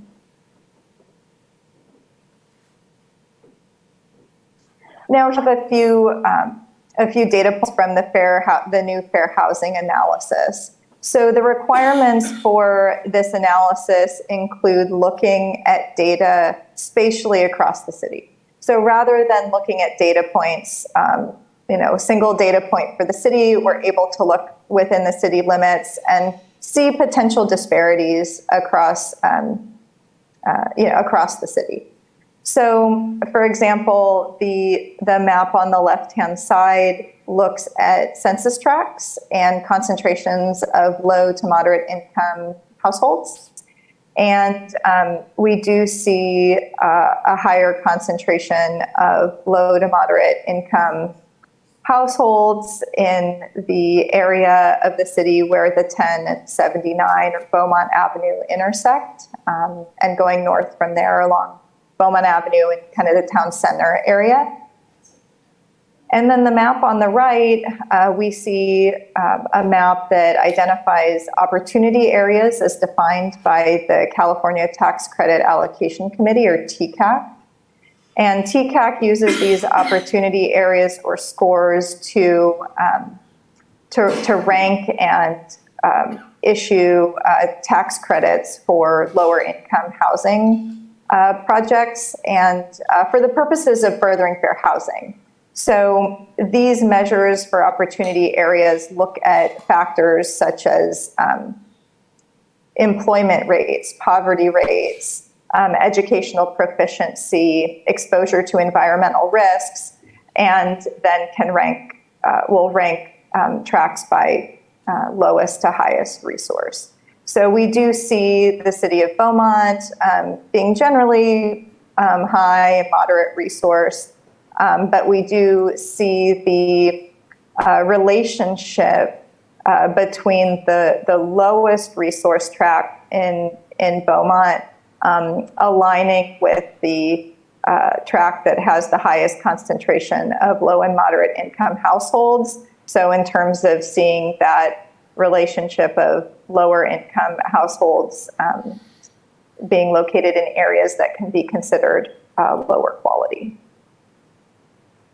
And that tract does include the historic El Barrio neighborhood. Similarly, a couple other data points. We have the map on the left here looks at environmental conditions. Well, these are considered in the TCAC opportunity mapping. This is specific to environmental conditions. And again, we do see poor environmental conditions at that same tract located at the intersection of the 10 and 79 or Beaumont Avenue, again with the historic El Barrio neighborhood, and looking at factors like air quality resulting from the freeway, as well as industrial operations and just older buildings and associated impacts potentially from that. The map on the right looks at risk of displacement. Here, this considers factors like proportion of renter households, proportion of lower income households, people of color, to identify tracts that may have higher risk of households being displaced. In this case, we see a handful of tracts, including the tract we've been talking about in the city. And so what we've done with this information is we do have some new programs, as well as some of the proposed programs expanded to reflect some of the findings of this analysis. RHNA was mentioned, this Regional Housing Needs Allocation. This is the number of new all cities in the state must for in the housing element. And when I say plan for, that is showing that it has capacity to accommodate the RHNA. Is not a requirement for the city to build these units, but just demonstrate that the capacity exists through zoning and available land. So the city has a RHNA of 4,210 units, and those are distributed among the various income levels ranging from very low to above moderate, which is market rate housing. And I'll talk about the site's inventory and how this capacity is accommodated in just a minute. So getting into the housing element itself, I mentioned the draft housing element was released last July. That's when we did have a study session with council to discuss it. We've now made revisions to that based on public comment, but largely revisions reflecting the fair housing analysis and from the two reviews from HCD. The organization of the housing element remains the same.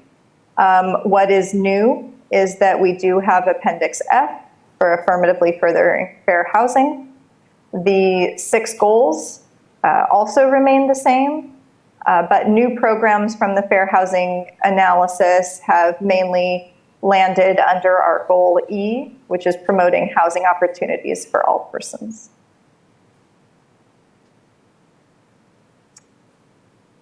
So looking at providing or accommodating the RHNA, this table we discussed last year as well. RHNA, the capacity for RHNA is met through 3 methods: accessory dwelling units or ADUs, entitled and proposed projects, and the sites inventory. The ADUs and entitled and proposed projects you've seen before. The pipeline or proposed entitled projects are really built out of specific plan areas mainly. And then the site inventory identifying vacant land that allows for residential, and primarily looking at higher density zoning to accommodate the capacity for moderate and lower income. And so although there have been some relatively minor changes to this, just being a little more conservative with projections and moderate income from HCD comments, we still see a substantial surplus in our above moderate and moderate income categories, but we see the same 49 unit lower income unit shortfall that we had last year. And we have a rezone program to address that. The site's inventory map actually remained unchanged. So the properties that we looked at before are the same ones. Just as a reminder, the tan or brown sites are identified as moderate income, the blue as lower, and the state uses density as a proxy for determining affordability. So what you're seeing in terms of income category simply reflects the allowed density in the zone. So a 30 unit per acre threshold is required for a site to be considered lower income. So those are the zones, or the properties are in zones that have a 30 unit per acre maximum. These sites are under no obligation to construct affordable housing. This is just simply saying this is vacant land in zones that allow residential with densities aligning with the state requirements for identifying them at certain income levels.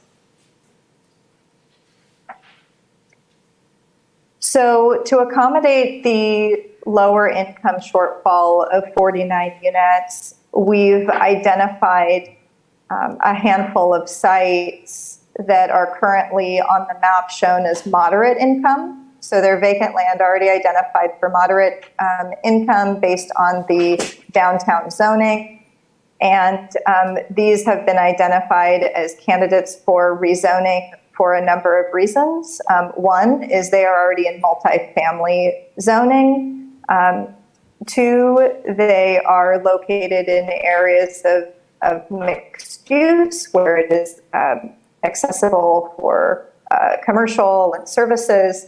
And the other is that these are actually in high resource areas as identified by TCAC in that opportunity map. And that is really something the state wants to see, that the areas where you're considering for rezoning to accommodate lower income are in high quality locations. So when we talk about the rezoning here, we're simply talking about an overlay that would increase the maximum density on these properties from a maximum density of 22 units per acre to 30. So we meet the threshold to designate the sites as lower income. The base zoning standards would remain in place.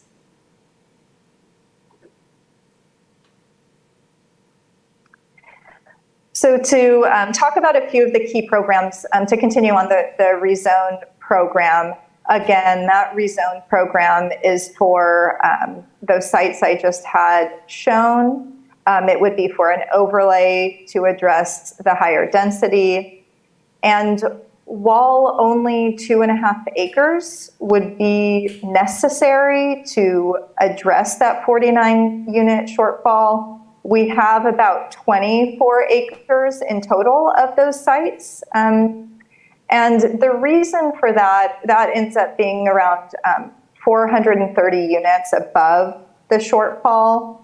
And the reason for that is that a new requirement also mandates that throughout the housing element cycle that the city maintains capacity for its remaining RHNA. So say one of these sites is built with a housing project that has fewer units than the capacity identified in the housing element, or at a market rate level versus moderate or lower income.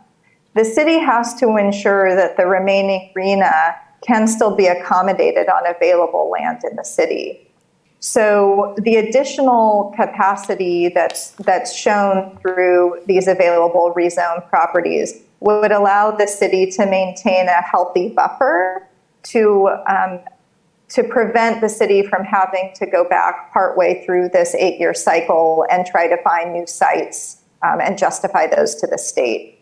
So the state does recommend having a buffer between 15% and 30%, and this gives us a buffer of about 22% for lower income. So we would recommend rezoning all those properties just to put the city in a good position for the entirety of the cycle. A minimum density program is included, and this only will affect a handful of sites just to make sure minimum densities are included to ensure that what we have projected for capacity on those sites is aligned with minimum densities. That's a conservative approach. There is an ADU program. Every housing element in this cycle has an ADU program. And this program is to update the ADU ordinance to be consistent with state law. And in your packet tonight, you do have that updated ordinance. It also includes preparing standard plans. So essentially building permit ready plans to facilitate folks coming in and getting a permit and producing ADUs. So the city is very close to wrapping up those standard plans now. We have programs related to density bonus. One, just updating the density bonus regulations to be compliant with state law, which continue to change and be a moving target. So in your packet tonight, you have the revised language there. And the city's current density bonus standards does allow for the city to grant density bonuses above state law. So considering all these changes with the housing element and zoning, we're just leaving that in place to allow the city to continue to apply that as appropriate. A program for parking has been included. This is coming up a lot with the state review on housing elements. And in this case, we have looked at the parking management master plan that was done last year, focused on the downtown area, and have included reduced parking rates that were described in that master plan into the zoning code itself, so that the downtown does have lower parking rates compared to elsewhere in the city to help facilitate development and housing production in the downtown. An objective design standards program, also really common this cycle for the city to adopt objective standards applicable to residential and mixed-use projects, and that is something in LWC's contract that we will continue working on as soon as we get this housing element wrapped up. Now, here are a few of the programs we've added in response to the fair housing analysis. We have others too, but just to highlight a few. One is targeting housing development in high resource areas. So that would be the city conducting, providing letters to property owners of those housing sites in high resource areas to encourage the development of housing in those locations. The environmental justice implementation is focused on addressing negative environmental conditions in residential or adjacent to residential neighborhoods. So looking at developing a lead abatement program, which could be used to abate lead paint issues in older residential units like in El Barrio in Town Center. And then a parks improvement program specifically for El Barrio neighborhood. This is Rangel Park, actually working with the neighborhood to identify desired improvements and get those implemented at the park.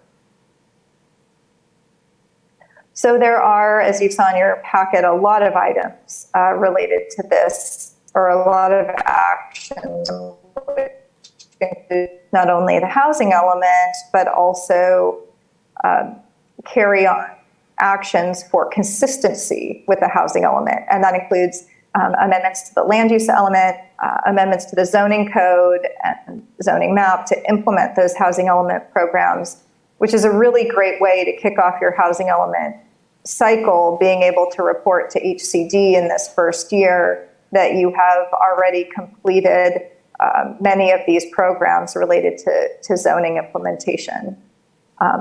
There is also the safety element update that is triggered by the housing element update. So that's focused on requirements in state law, like related to emergency evacuation. And then lastly, the CEQA analysis required to cover all of these actions has been prepared as an EIR addendum, which notes that there are no further environmental impacts outside of what was analyzed for the general plan update EIR. So with that, the recommendation is to adopt the housing element, land use element, safety element, and the zoning amendments all in your packet. And our next step is with the housing element, we go back to HCD. Once the housing element is adopted, it goes back to HCD for their final review for certification.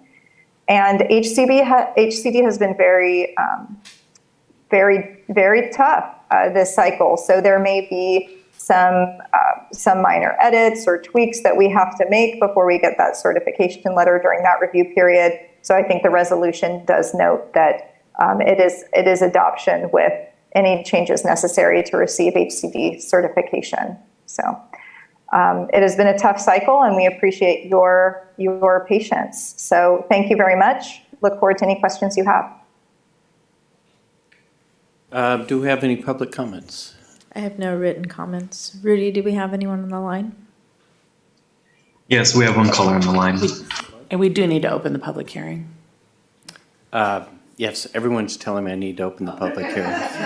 So we'll go ahead and open the public hearing at 9:51, 9:52 actually. Do we have any public comments? Yes, sir. Rudy, you can go ahead and transfer the call through.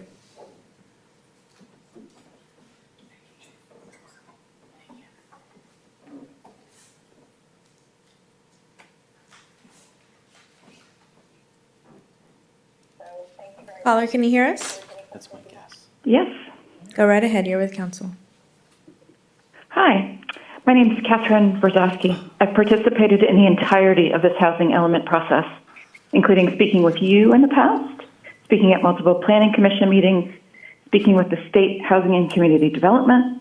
My conversations with the state was referenced in the letter from the state to the city of Beaumont in review of your housing element. I've worked in affordable housing and compared your plan to multiple other housing elements across the state. I've repeatedly elevated concerns about your housing element process with state senators who are in conversation directly with Housing and Community Development Director Gustavo Velasquez. I've spoken to David Zisser, Director of Housing and Community Development Accountability, specific to Beaumont's plan, and you're being out of compliance for the last year. I believe Beaumont's management of this process is flawed and will continue to be in conversation with the state. Beaumont's housing element strategy to achieve your housing element goals is to reuse units from housing elements number 4 and 5. That's since 2006. Your staff has continually been clear. You have a shortfall of 49 units. That's in page 584 of tonight's packet. California law requires, if you're recycling a significant number of units and increasing the potential density, you need to explicitly demonstrate how these are viable projects. In your August Planning Commission meeting, I directly asked your staff to specify what evidence they have that the units you're rezoning will now come to fruition. Why do you expect these will now get developed when they haven't since 2006, during cycles 4 and 5 of your housing element? Staff refused to answer that question. You must prove developer interest. Where is the proof? In your own evaluation of your 5th housing element, objective number 11, the city said you would survey affordable housing developers to encourage developers to address Beaumont's housing needs. You say this action item is ongoing, but on page 819 of your packet tonight, you specifically say no formal outreach to affordable housing developers has been conducted. I want to make sure City Council understands how deeply flawed the City of Beaumont's process is and Lisa Wise Consultant has been. The framing that Jen offered tonight multiple times that you don't need to actually develop affordable housing is in contradiction to the intention of this law. And why you read about the state's need for affordable housing every single day in the news. So we own 6.83 acres of vacant land in the town center.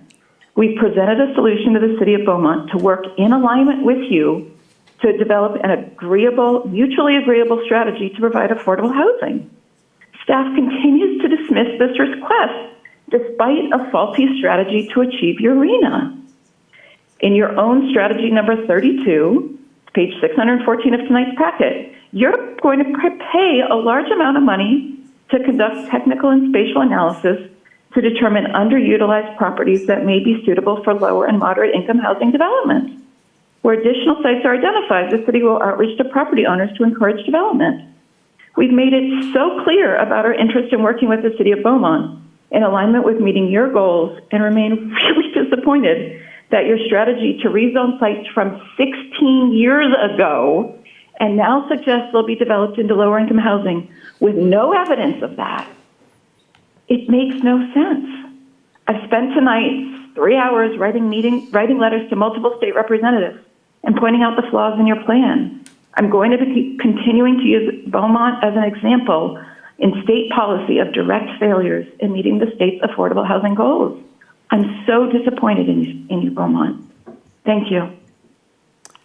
Thank you. Do we have any other public comments? I have no other written comments. Rudy, do we have any other callers? We have no callers on the line. Okay, staff, would you like to address some of those concerns? From the caller? Yes. Sure. So both staff and Lisa Wise Consulting have also talked with the state. We have addressed the shortfall that Ms. Brzezowski is referring to. The state does not require us to include every parcel that wants to be included, but it requires that we include parcels that could meet the thresholds that the state establishes, which Jen referred to was in that density of 22 to 30 plus units per acre. The properties that Ms. Brzezowski is referring to are single-family residential in a solidly single-family residential neighborhood surrounded by single-family residential. The densities that would need to be met to include those properties in the housing element would not be appropriately placed on the properties Ms. Brzezowski is referring to. So you'd essentially have, 7,500, 8,000, 10,000 square foot lots surrounding parcels that we would then be putting a 22 to 30 or more dwelling unit per acre allowance on, and it would not be appropriate or consistent with what is surrounding. Okay, thank you. Mr. Lara. Yes, if you could please. Did I close the public hearing? I did. Yes. Oh, let's go ahead and close the public hearing at 9:58. Go ahead, Mr. Lara. Thank you, Mayor. You talk about a rezoning program, and with my background, rezoning means that you take the zoning of a particular property. Is that what that means in this case, or is there a different meaning for that? No, and it does not mean the same thing as what you're thinking. And I believe Jen addressed that somewhat in the presentation as well.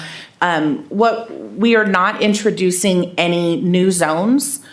We are not removing any existing zoning designation from any property. The rezone essentially is language that the state likes to have applied, showing that we are making a change to the property that would allow it to accommodate the housing. So essentially what we're doing is we're applying an overlay that increases the densities allowed on those properties that are identified.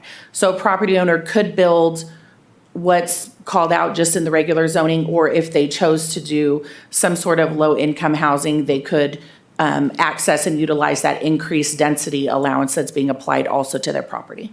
Okay, thank you. That's I think, a really good idea. I like that. And then when you look at like the downtown area that they identified, and you increase the density, requires additional parking. Can you explain how that's offset?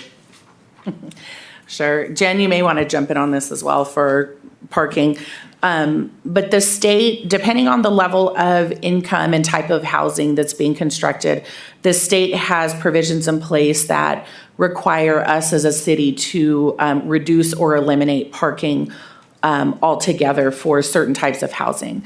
So if we're talking regular market rate housing, then the regular parking code requirements will apply. If we're talking about lower income housing or some sort of special category of housing, then we would be required to reduce the parking accordingly. Currently, the state also has requirements if a project is within a certain distance of a high-quality transit stop, that the parking would be reduced or eliminated. As of now, the city of Beaumont does not have any high-quality transit as defined by HCD, although I anticipate in the next few years we'll see legislation come through that would adjust either the definition of high-quality transit, or the requirement would change to, instead of being near high-quality transit, it might be near any transit stop, including bus or something otherwise. But as of right now, the transit component is not something that we have to worry about, but down the road it probably will be. Okay, and just two more comments. I know that in the presentation, we're moving closer to having our ADU process set up. In order to save applicants money, would we eliminate the requirement for the DRC submittal and review?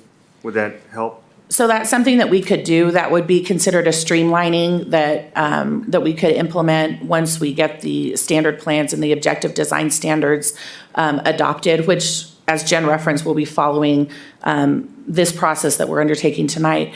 But we would be able to consider streamlining or eliminating the need for the residential administrative plot plan, or what we refer to as the RAPP, in-house here, and move to a submittal through building and safety, and then it would come around through plan check in the departments, and it would reduce that additional layer. Okay.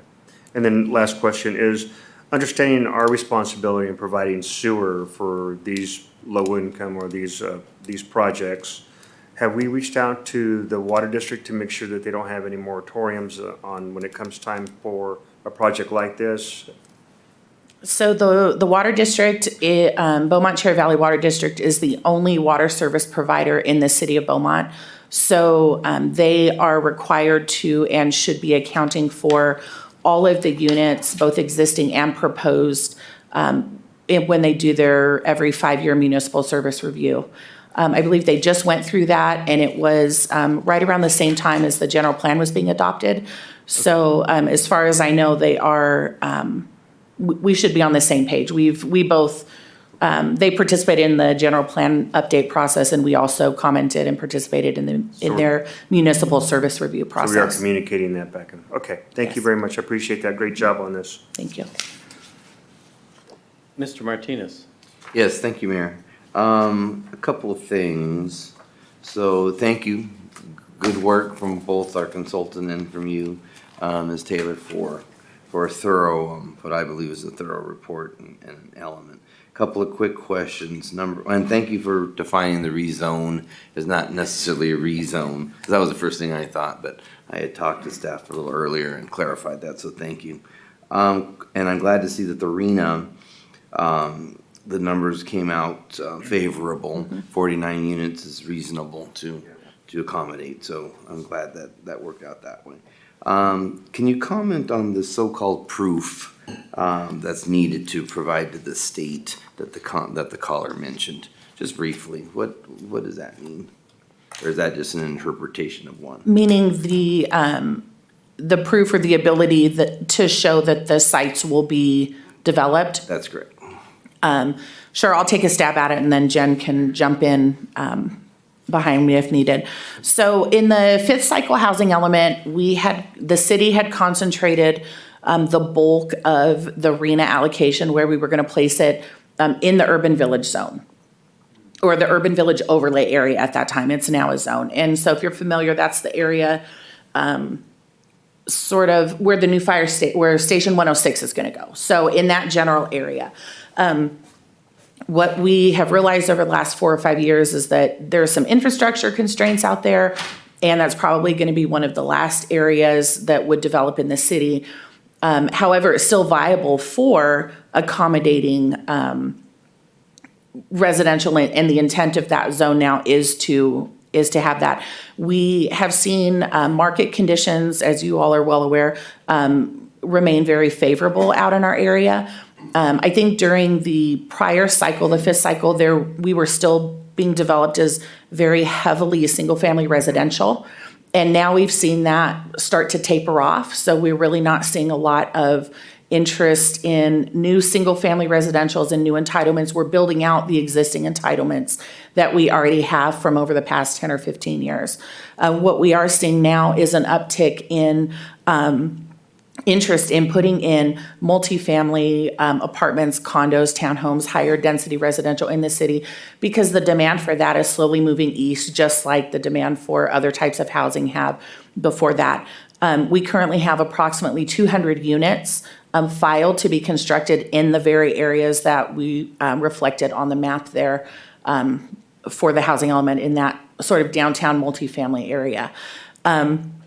The state said if it is not a viable, if you haven't seen interest or you haven't seen development, then you have to look at diversifying the areas where you are going to concentrate your housing. And that's exactly what we've done with this housing element, is desegregate or de-aggregate it from that urban village area and disperse it throughout other areas in town. Additionally, we have, through the general plan update, we adopted the transit-oriented overlay, which pulls the opportunity for housing actually south of the 10 as well. And so those areas are also included, and those areas meet the density threshold. So we have taken the state's direction and said, yeah, we will put it in areas where we are currently seeing interest and where we anticipate to see future interest over the next 8 years, which is the cycle that this housing element will cover. And it makes sense that we're looking at the downtown mixed use and Sixth Street mixed use, because that makes sense. So that's where that would go in that place. And by moving it to 20 to 30 DUs per acre, or dwellings per acre, that would cover that. Okay. Yes, sir. And as far as incentives for builders to build affordable housing, does the city have its own type of incentive program, or how do we participate in one that exists? So the city right now does not have any monetary incentive programs.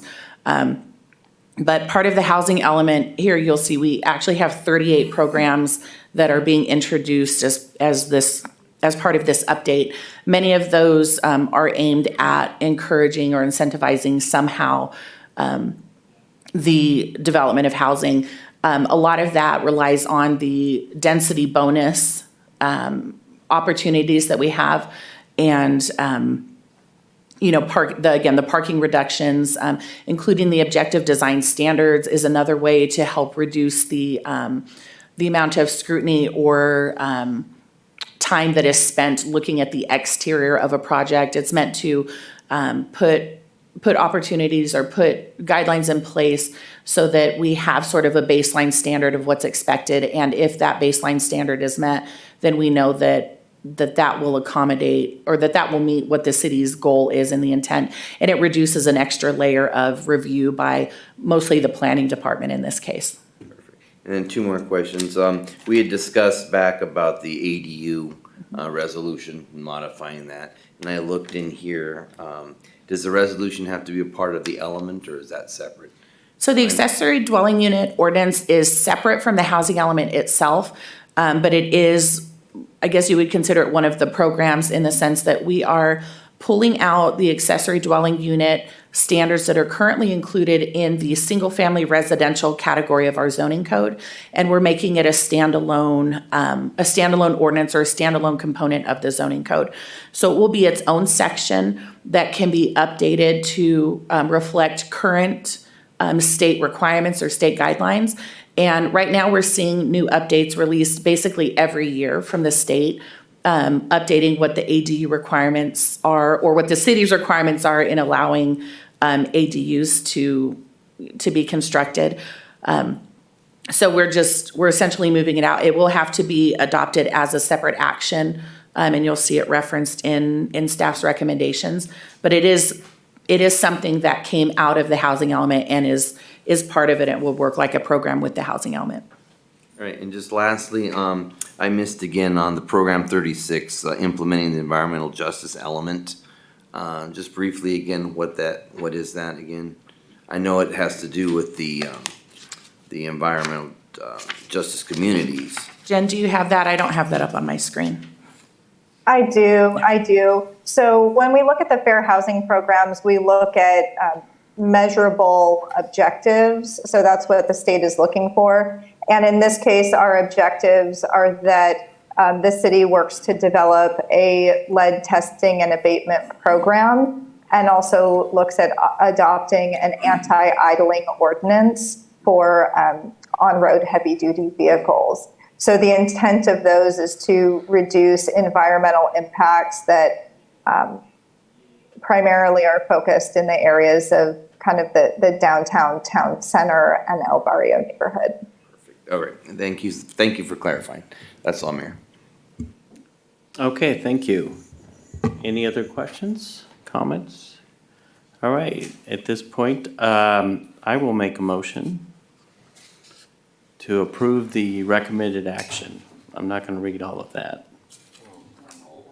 If anybody else would like to read all of that, I will take a break and come right back. I think Mr. Peterson says you need to.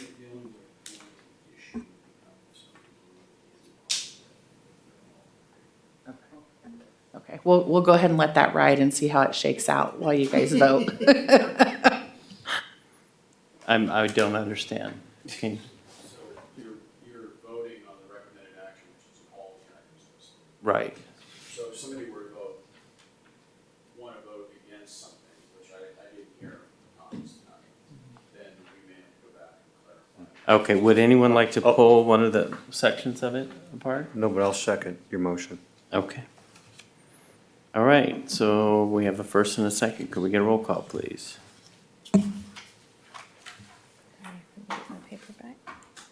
Councilmember Lara? Yes. Councilmember Santos? Aye. Mayor Pro Tem Martinez? Yes. Mayor White? I'd like to prove everything but the one, never mind.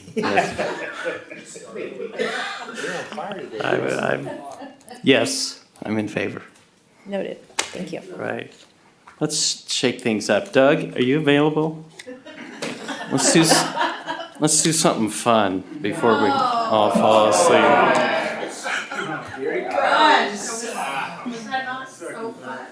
We gotta wake up here. So we'll do the concert, summertime concerts.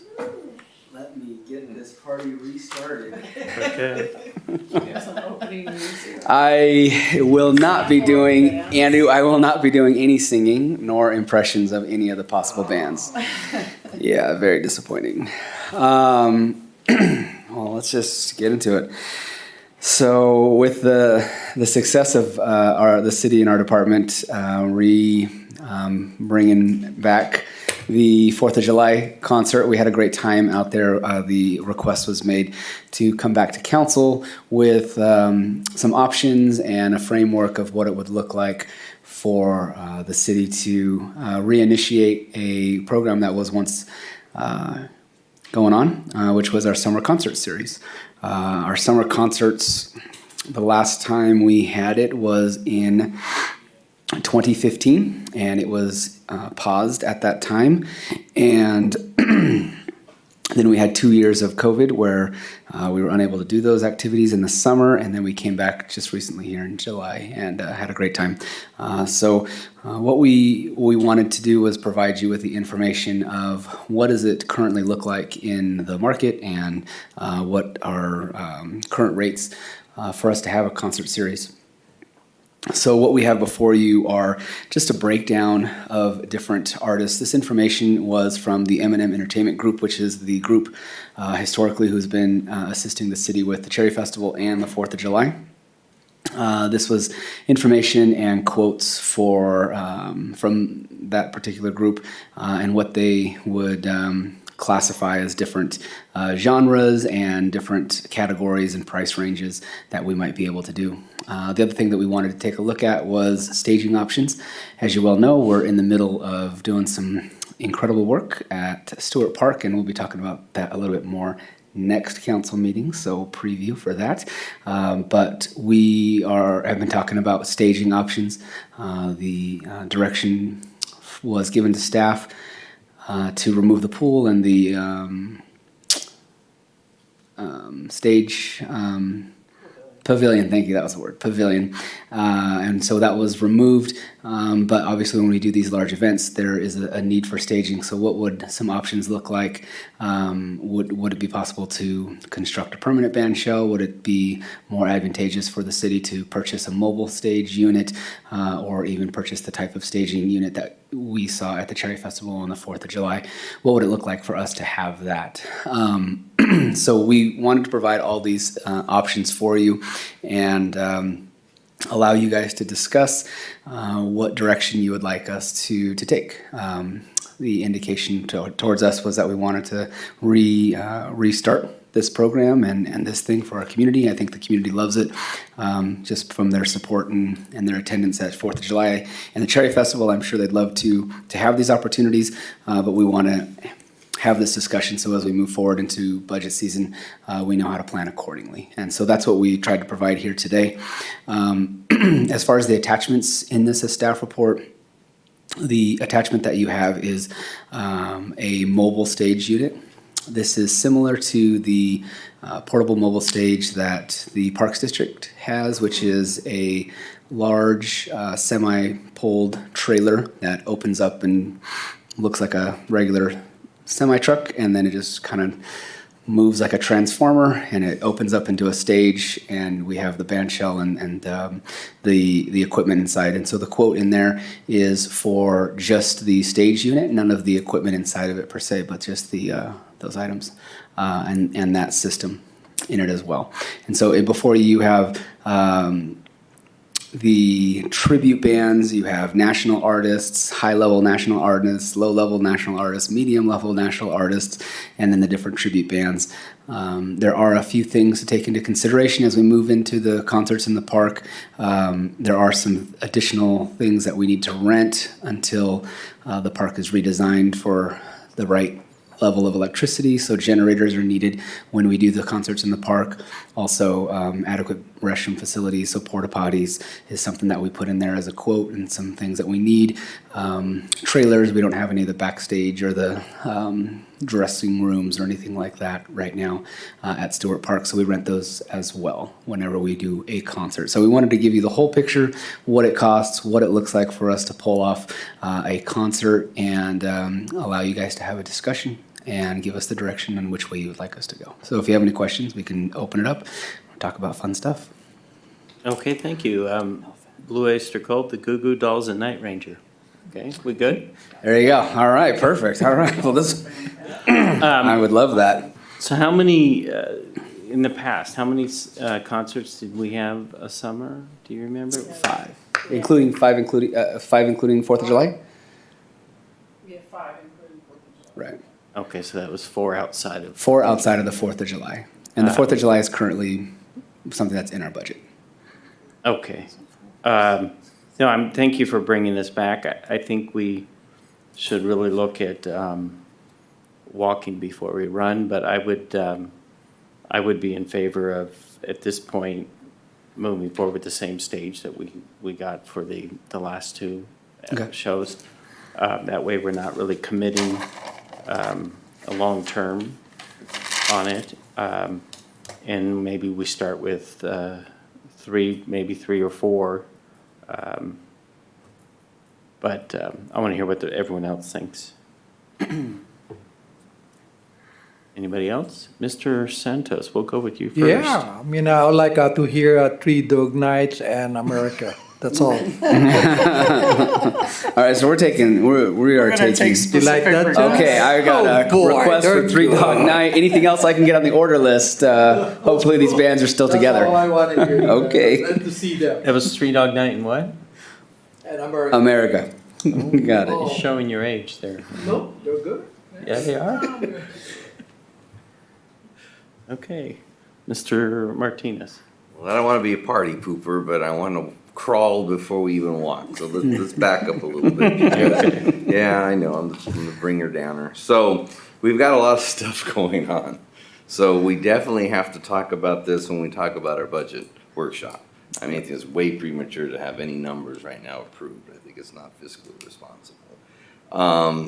What I would like to see, because I really don't think we're ready to jump in yet for a full concert series. I'd like to know what's going on with Stewart. We've got still the Cherry Festival thing we didn't talk about yet. So I think we mean well, and I think the public's ready, but I don't think we're ready yet. So I want to make sure that we get all of these things, Stewart Park, budget, you know, let's get our numbers in row and stuff. What I would like, if we did something, is I like the 4th of July. I think the tribute band was good. We have some fireworks. We have maybe a couple of tribute bands, one early, one a little later. Keep that going. That's nice for the community. Instead of a summer concert series, what I'm looking maybe is like a summer festival. So maybe we pick a theme. You know, I don't know what kind of theme it could be, cultural festival, craft festival, or something, and have a couple of bands in the lower range, not 3 Dog, but somewhere a little bit more in a reasonable budget, have a couple of those going on. So we still get the feel, you know, we still have a summer thing going on, we still have the 4th of July going on. You know, we're getting back into it, but not jumping into it. And that, you know, and if you want to get something on the, you know, on the higher side, you know, we can talk about that. But that's what I'm looking for. I was afraid it's like, oh my gosh, we're starting up. We got Cherry Festival, we got this. We don't know what Stewart's going yet, and it's like, where are we going to put this? Or Stewart, you know, the sports park. I don't know what that's going to look like. So just a little cautious, but I think we do need to do something for the community. I think they're ready. I think we're all ready. But I just don't want that hype to overwhelm our commitment to being fiscally responsible. And, you know, and making sure we're just not doing too much too fast. That's all. So the word of caution, yes, I am the party pooper, but I do want to see something. So I'm not saying no. I'm just saying let's look at some options. Let's talk about it at the budget workshop. Let's see what it can look like. Let's see what these other places, you know, what we're going to do. When would we have to fence off Stewart? When, you know, all that kind of stuff. I'd like to know more about before we jump into something too committed. And I know you have to book a lot of these acts in advance and that kind of stuff. So, you know, that's, you guys can talk about that more. But anyway, I'm sorry to bring you down. Well, that's okay. Mr. Lara will bring us right back up. No pressure. I do like the idea of doing of renting a stage until we can kind of, as Mayor Pro Tem Martinez referenced, until we've done with Stewart Park. I think stage rental keeps us from having to store something else. And they work really well. I agree. I do like the tribute bands for the 4th of July, since we have so much going on at that time. And kind of what you were talking about, Mayor, maybe just a 2-concert series plus the 4th of July, but I think that will be determined when we do our budget workshop to see what kind of money we have to put towards that, because we do have that fiduciary responsibility that we do have to kind of watch our, what we have and where it's going. So, yeah, no, I think this is great. Definitely, I'm sure we'll get good attendance. People want to get out. So that's all I have, Mayor. Thank you. I think what we could do is go with the maybe two concerts, and you space them out between Cherry Festival, 4th of July, and I'm okay with the tribute band as well, but it would be nice to have something special, and I'm not looking to break the bank. Right. But, and maybe one say, a low, low level. We've had some of these bands here before. But it would be nice to have something to look forward to in a, in one. Need to get to the budget first. We don't need to worry about Cherry Festival because they book their own bands, right?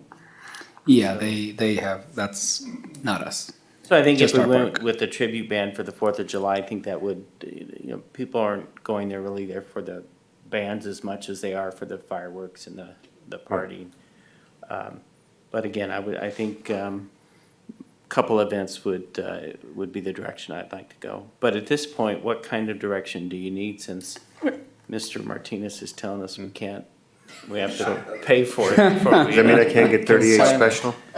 So I had a couple thoughts. Why don't we put a package together, an enhancement sheet together with some options for the budget workshop, and we'll include that in the picking and choosing of what we want to do with that extra money. I did want to tell you that I had a conversation with the Park District Saturday at the Oktoberfest, and they would like to partner with us on a festival.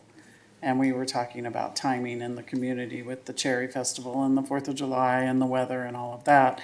And I pitched an idea for a St. Patty's Day festival, because I'm Irish and everybody likes beer. So we were talking about doing a joint project with them. I shared it with Doug. Maybe we can talk about bringing an Irish band in. I tried to talk him into turning the Bogart Park light green. And I don't know if I'll get them there, but anyway, that's something else to consider. But we can bring back some enhancement sheets at the budget workshop and kind of give you option A, option B, mix it up a little bit. We'll target 2 plus 4th of July. Okay. Yeah. You gonna be here for the budget workshop? You Okay. got somewhere else to go? No, I'll be here, because if not, you'll have all the bands. All right, so now we will move back to, Less fun the items. I know. fiscal year 22, unexpended expenditures reappropriation. That would be Jennifer, East Station.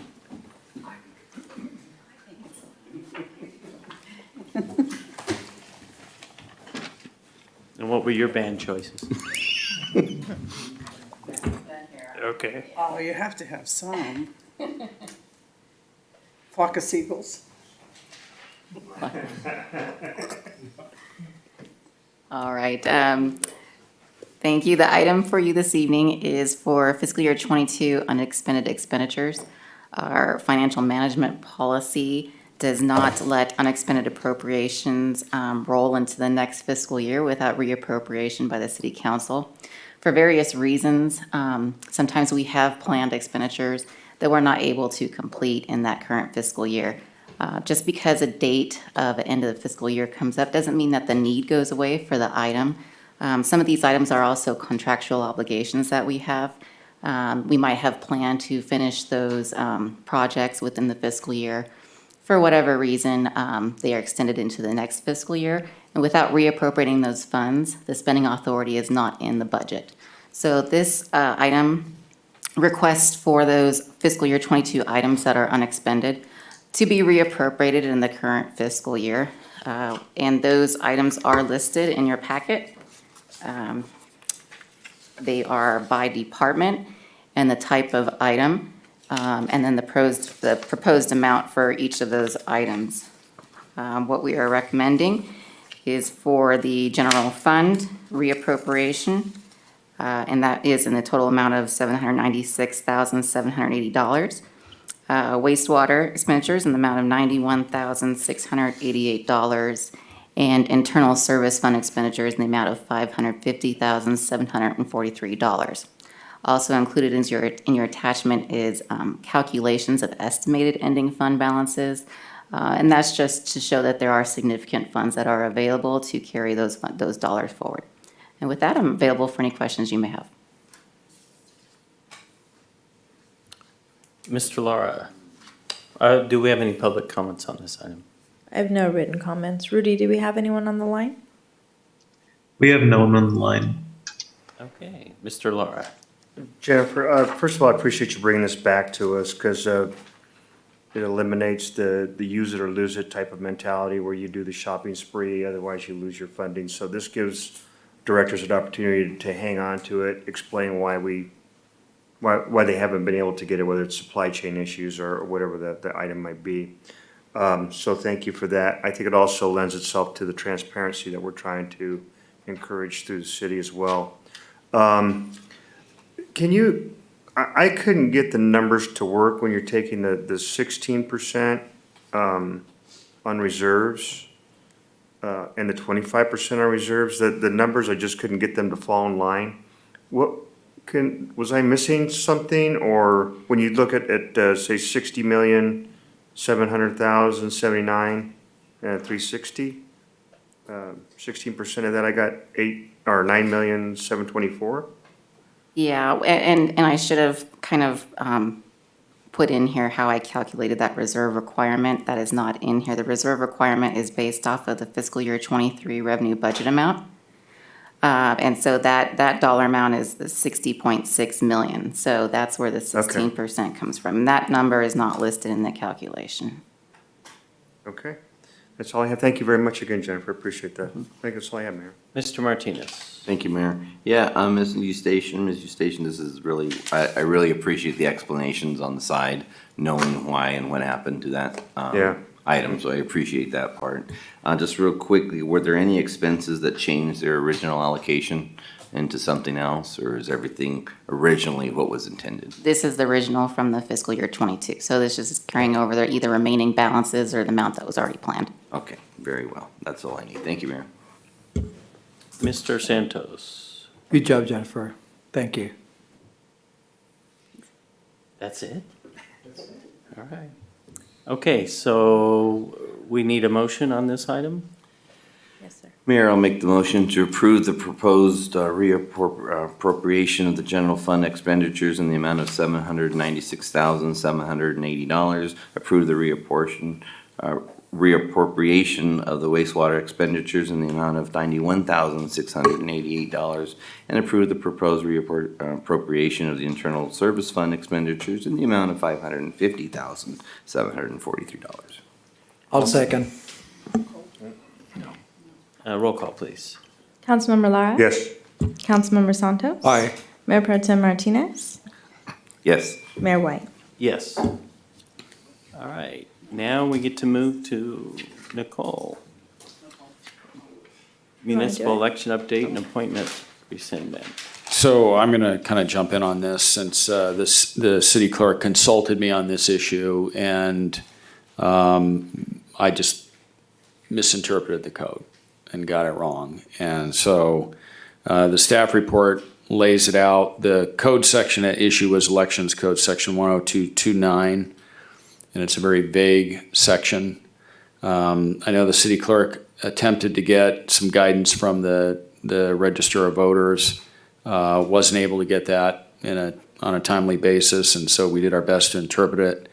And the Register of Voters' position is that because there are other elected officials that are running during that election, we could not utilize that provision of the Elections Code and appoint during that 8-day window. So the Register of Voters is going to include those two positions on the ballot, and so we need to rescind the appointments that we made, and you may end up doing them at a later time. But one of the reasons we need to rescind them is in case there's anybody that wants to run as a write-in. Okay. All right. Motion needed on this one? Yes, please, to officially rescind the appointments. So I will move to rescind the appointments to the city treasurer and city clerk seats and continue the election process. Any appointment process will be deferred until after the election on November 8th, 2022. I'll second. Roll call, please. Councilmember Lara? Yes. Councilmember Santos? Aye. Mayor Pro Tem Martinez? Yes. Mayor White? Yes. Number 13, approval of city attorney invoices. And I'm going to recuse myself on this since it involves my law firm.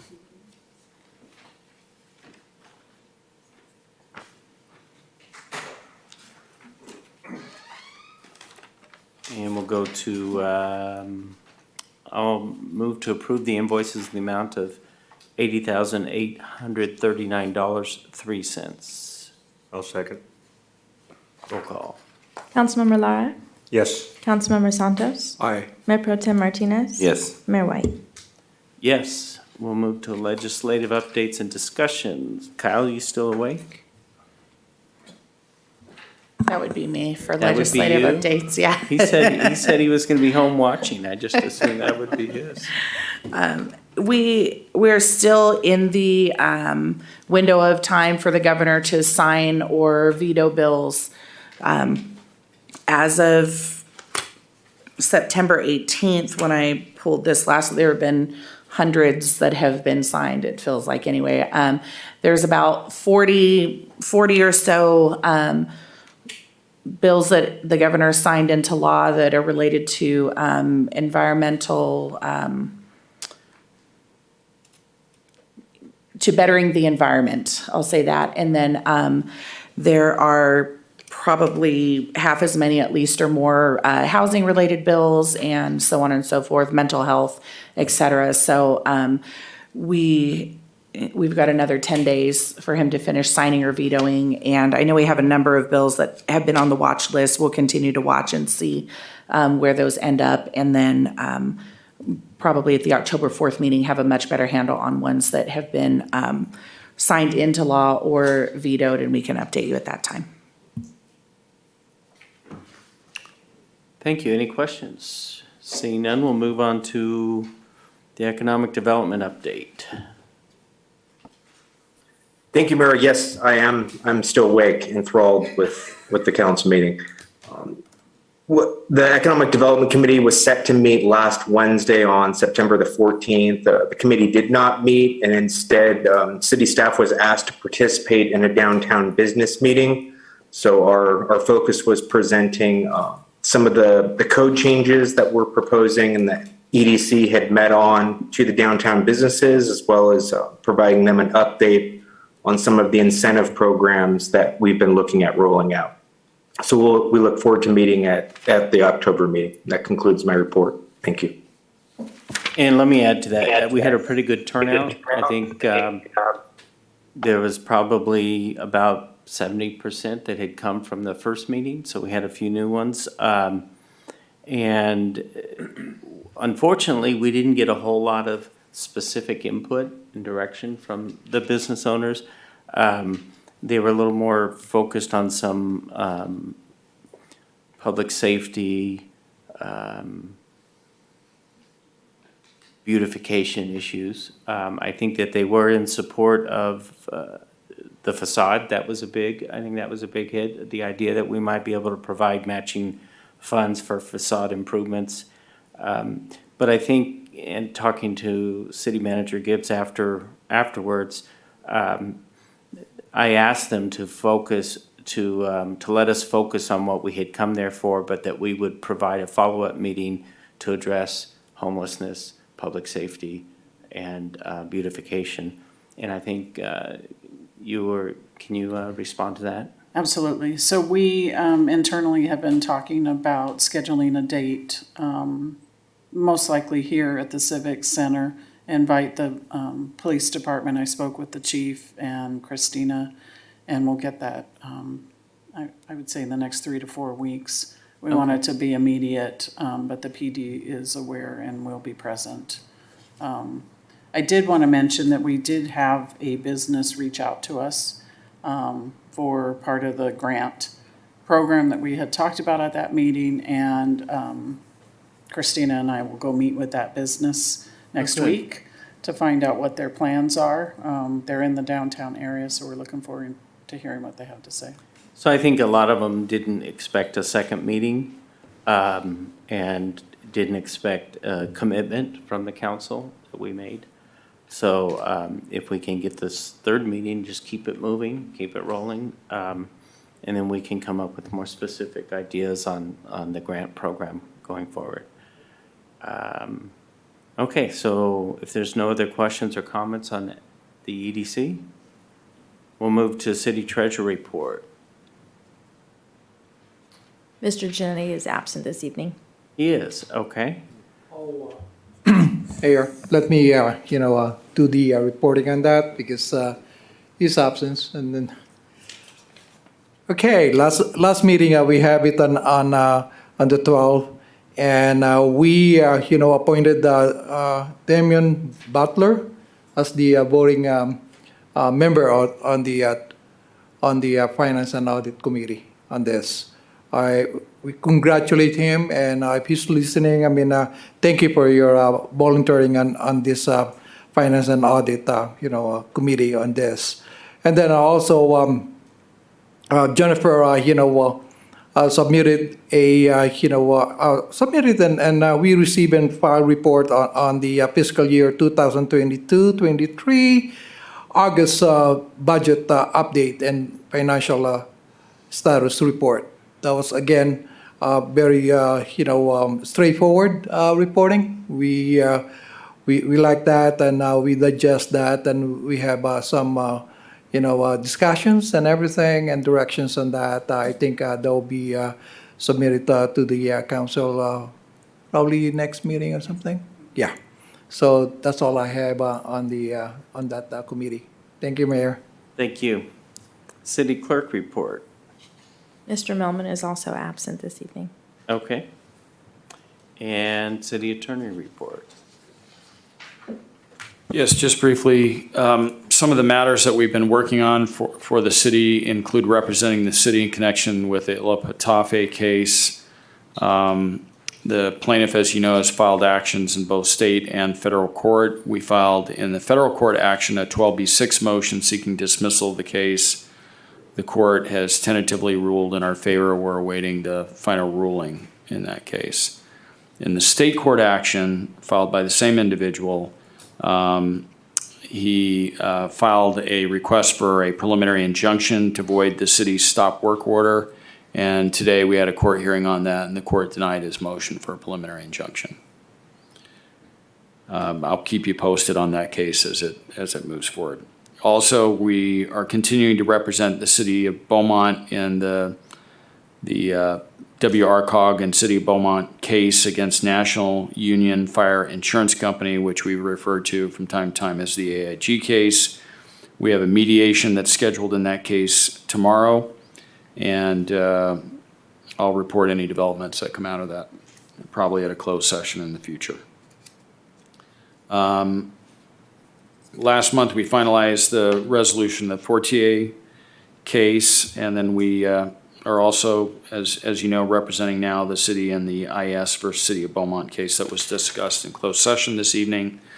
We continue representing the city in the James Gregg case. We attended a mediation. The city manager and I and other attorneys from my office participated in that mediation today. We're attempting to resolve the matter. It's not yet resolved.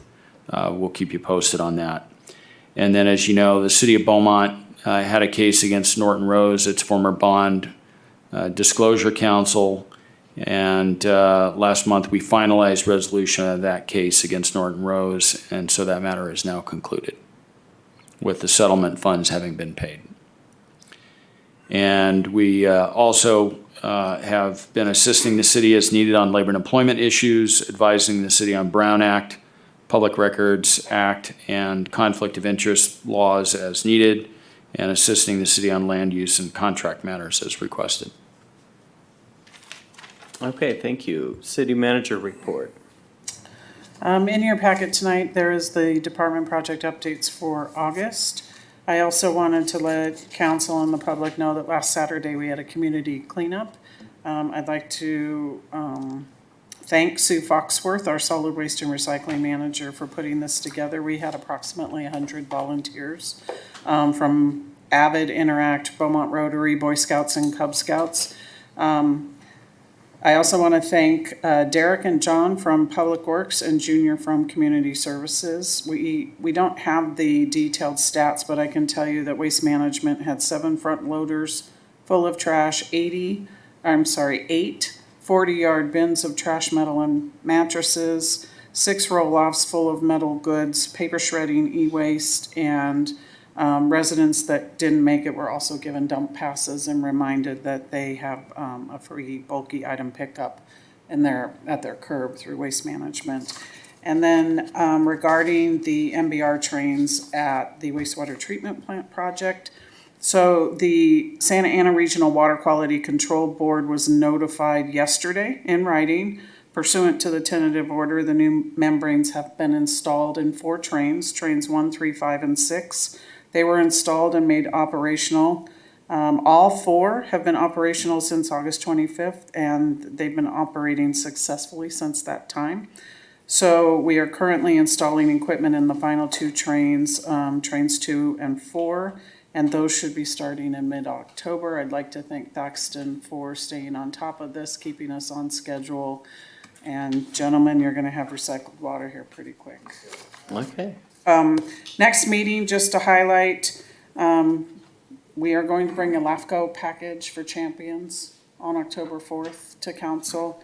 Hoping to have the downtown revitalization bid contract award. We're gonna talk about Curry Mobile Home Park sewer hookup. We're gonna have a presentation from Tesla on the Lower Oak Valley. You'll see Stewart Park conceptual design, and Retail Coach is going to come and give us a presentation. That's just a few of the things going on. That's all I have. Cool, thank you. Any future agenda items from council? Seeing none, we'll move on to council reports. And Mr. Lara, I'll let you go first. Right out of the chute. So it looks like our next meeting will be an exciting one as well, I could see. So, thanks to Sue, I was in that line, and I would anxious to know if she needs a clicker so she can keep track of how many people went through there. There was a line 2 blocks around both parks to get through there. About 45, 50 minutes to wait to go around, but yeah, so a lot of people. Mine was 35 minutes. Well, you're the mayor, so you had special, Didn't help. yeah, VIP It parking, did I'm not sure. I don't want to get into that right now, but also too, I'd love to thank staff for the excellent work that they did on the fire station groundbreaking. They really made that a special event for us, I think, and that's all I have, Mayor. Okay, Mr. Santos. Yes, I'll echo that. The fire station 106 groundbreaking, excellent. I mean, that was great. And also the league's Cal Series. Thank you. I mean, you guys, I mean, that was a wonderful, weekend, not weekend, I mean, weekdays on that. And I really appreciate the mayor and everybody around with us. Oh, I have to say, Pro Tem Mayor Martinez, we miss you, on the groundbreaking. I will rob it, man. I mean, we miss you. So I like to add on this. I mean, I like to say this. Last time, I like to say thank you on the community services or the public works on the 6th Street and I think that's Illinois America, removing all the obstructions, trees in there. And, when you turn going south of that street and then going east, you could really barely see, a vehicle coming from eastbound on that.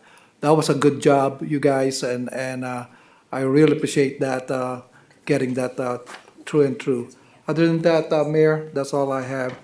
Thank you. So I agree with both sentiments on the fire station groundbreaking. I did have to leave early to get back to work, so I gotta ask Mr. Santos, how come you didn't go up the ladder like Mr. Finn did? Oh, yeah. No? Okay. I have been working for the last, number of months to try and get the University of California Riverside's pipe and drum band to come to the Veterans Day Parade. And I heard from them today. They have us, we are on their calendar. They need to, there will probably be a stipend of about $1,000, I believe. But they've asked me to have someone forward time, place, distance, and then they will get back with a quote on what the stipend would be. But we're on their calendar, so they will be coming out for November 11th. We are doing it November 11th, right? Okay. So that was really good news. I think that'll be real exciting to have them out there. So other than that, unless there's any objections, we'll go ahead. Julio. Mayor Pro Tem Martinez. He probably had a species of the month and everything. Well, it goes back to the summer concert series. That's what it's all about. You know, he's giving me the shoulder for that. That's okay. It's gonna be tougher to get all bands now, but. Rain on that parade, buddy. No, just, so I'll put it together real quick. So yes, the League of Cities Conference was very useful. We had a great time, but we also learned a lot, and you know, the sessions and the exhibits, we learned a lot of good ideas for the city. The Riverside Division meeting and so forth. I'm applying for the Environmental Committee again from the league. So we'll see how that goes. We did have a resolution petition, so you remember you said things pop up. Something did pop up. We had a group that wanted to see if the league would join in on their petition for a strengthening local government control. The problem with it was that it contained a section where they wanted the league to allocate sufficient resources to advance the initiative for the ballot. And that was where we were a little concerned with, because we didn't really know what they were looking for. So it was voted on to go to the committee, which was given a recommendation from the Resolutions Committee. So it's going to go to the Housing Committee and to the Environmental Committee to study it more. So that did pop up, and I did vote in favor of pushing it to those committees. I thought it was premature to vote for it, and there are some cities that did vote for it, but I don't think that was a wise move myself. RCA, I did attend the RCA meeting. We had a wildlife impact discussion. We did have about 28,000 acres burned from the Fairview fire from Hemet on some of our RCA conserved land. So we did have a report on that. Senator Feinstein is trying to pass a initiative or a bill to turn some of the land in our area to conservation, federal conservation land. So they wanted a vote of support from the cities on that. Similar to another initiative that was brought forth, but the problem we had is we weren't quite sure. There's a lot of strings that come with federal land when it comes to firefighting. And I didn't know this until some of the cities brought it up. But you can't do certain things when you have a fire on federal reserved land. You know, you can't pull bulldozers in, and you can't do a lot of things because of that conservation land. So some of the cities were a little apprehensive, but we supported it. And then there's still no areas quite yet designed yet or designated. So when that comes back, we'll look at it a little closer and see how that's going to affect it. And yes, my species of the month is the burrowing owl. So we had to talk about the, thank you. So habitat conservation and ways to preserve and relocate or translocate that species if needed. Thank you, Mayor. You're welcome. Thank you. City Manager, would you like to make a joke about the burrowing owl? No. No? Okay. All right, we'll go ahead and adjourn the meeting at 10:52. About an hour too long. I just had a burrowing out. Is it? Knock, knock. He's trying to make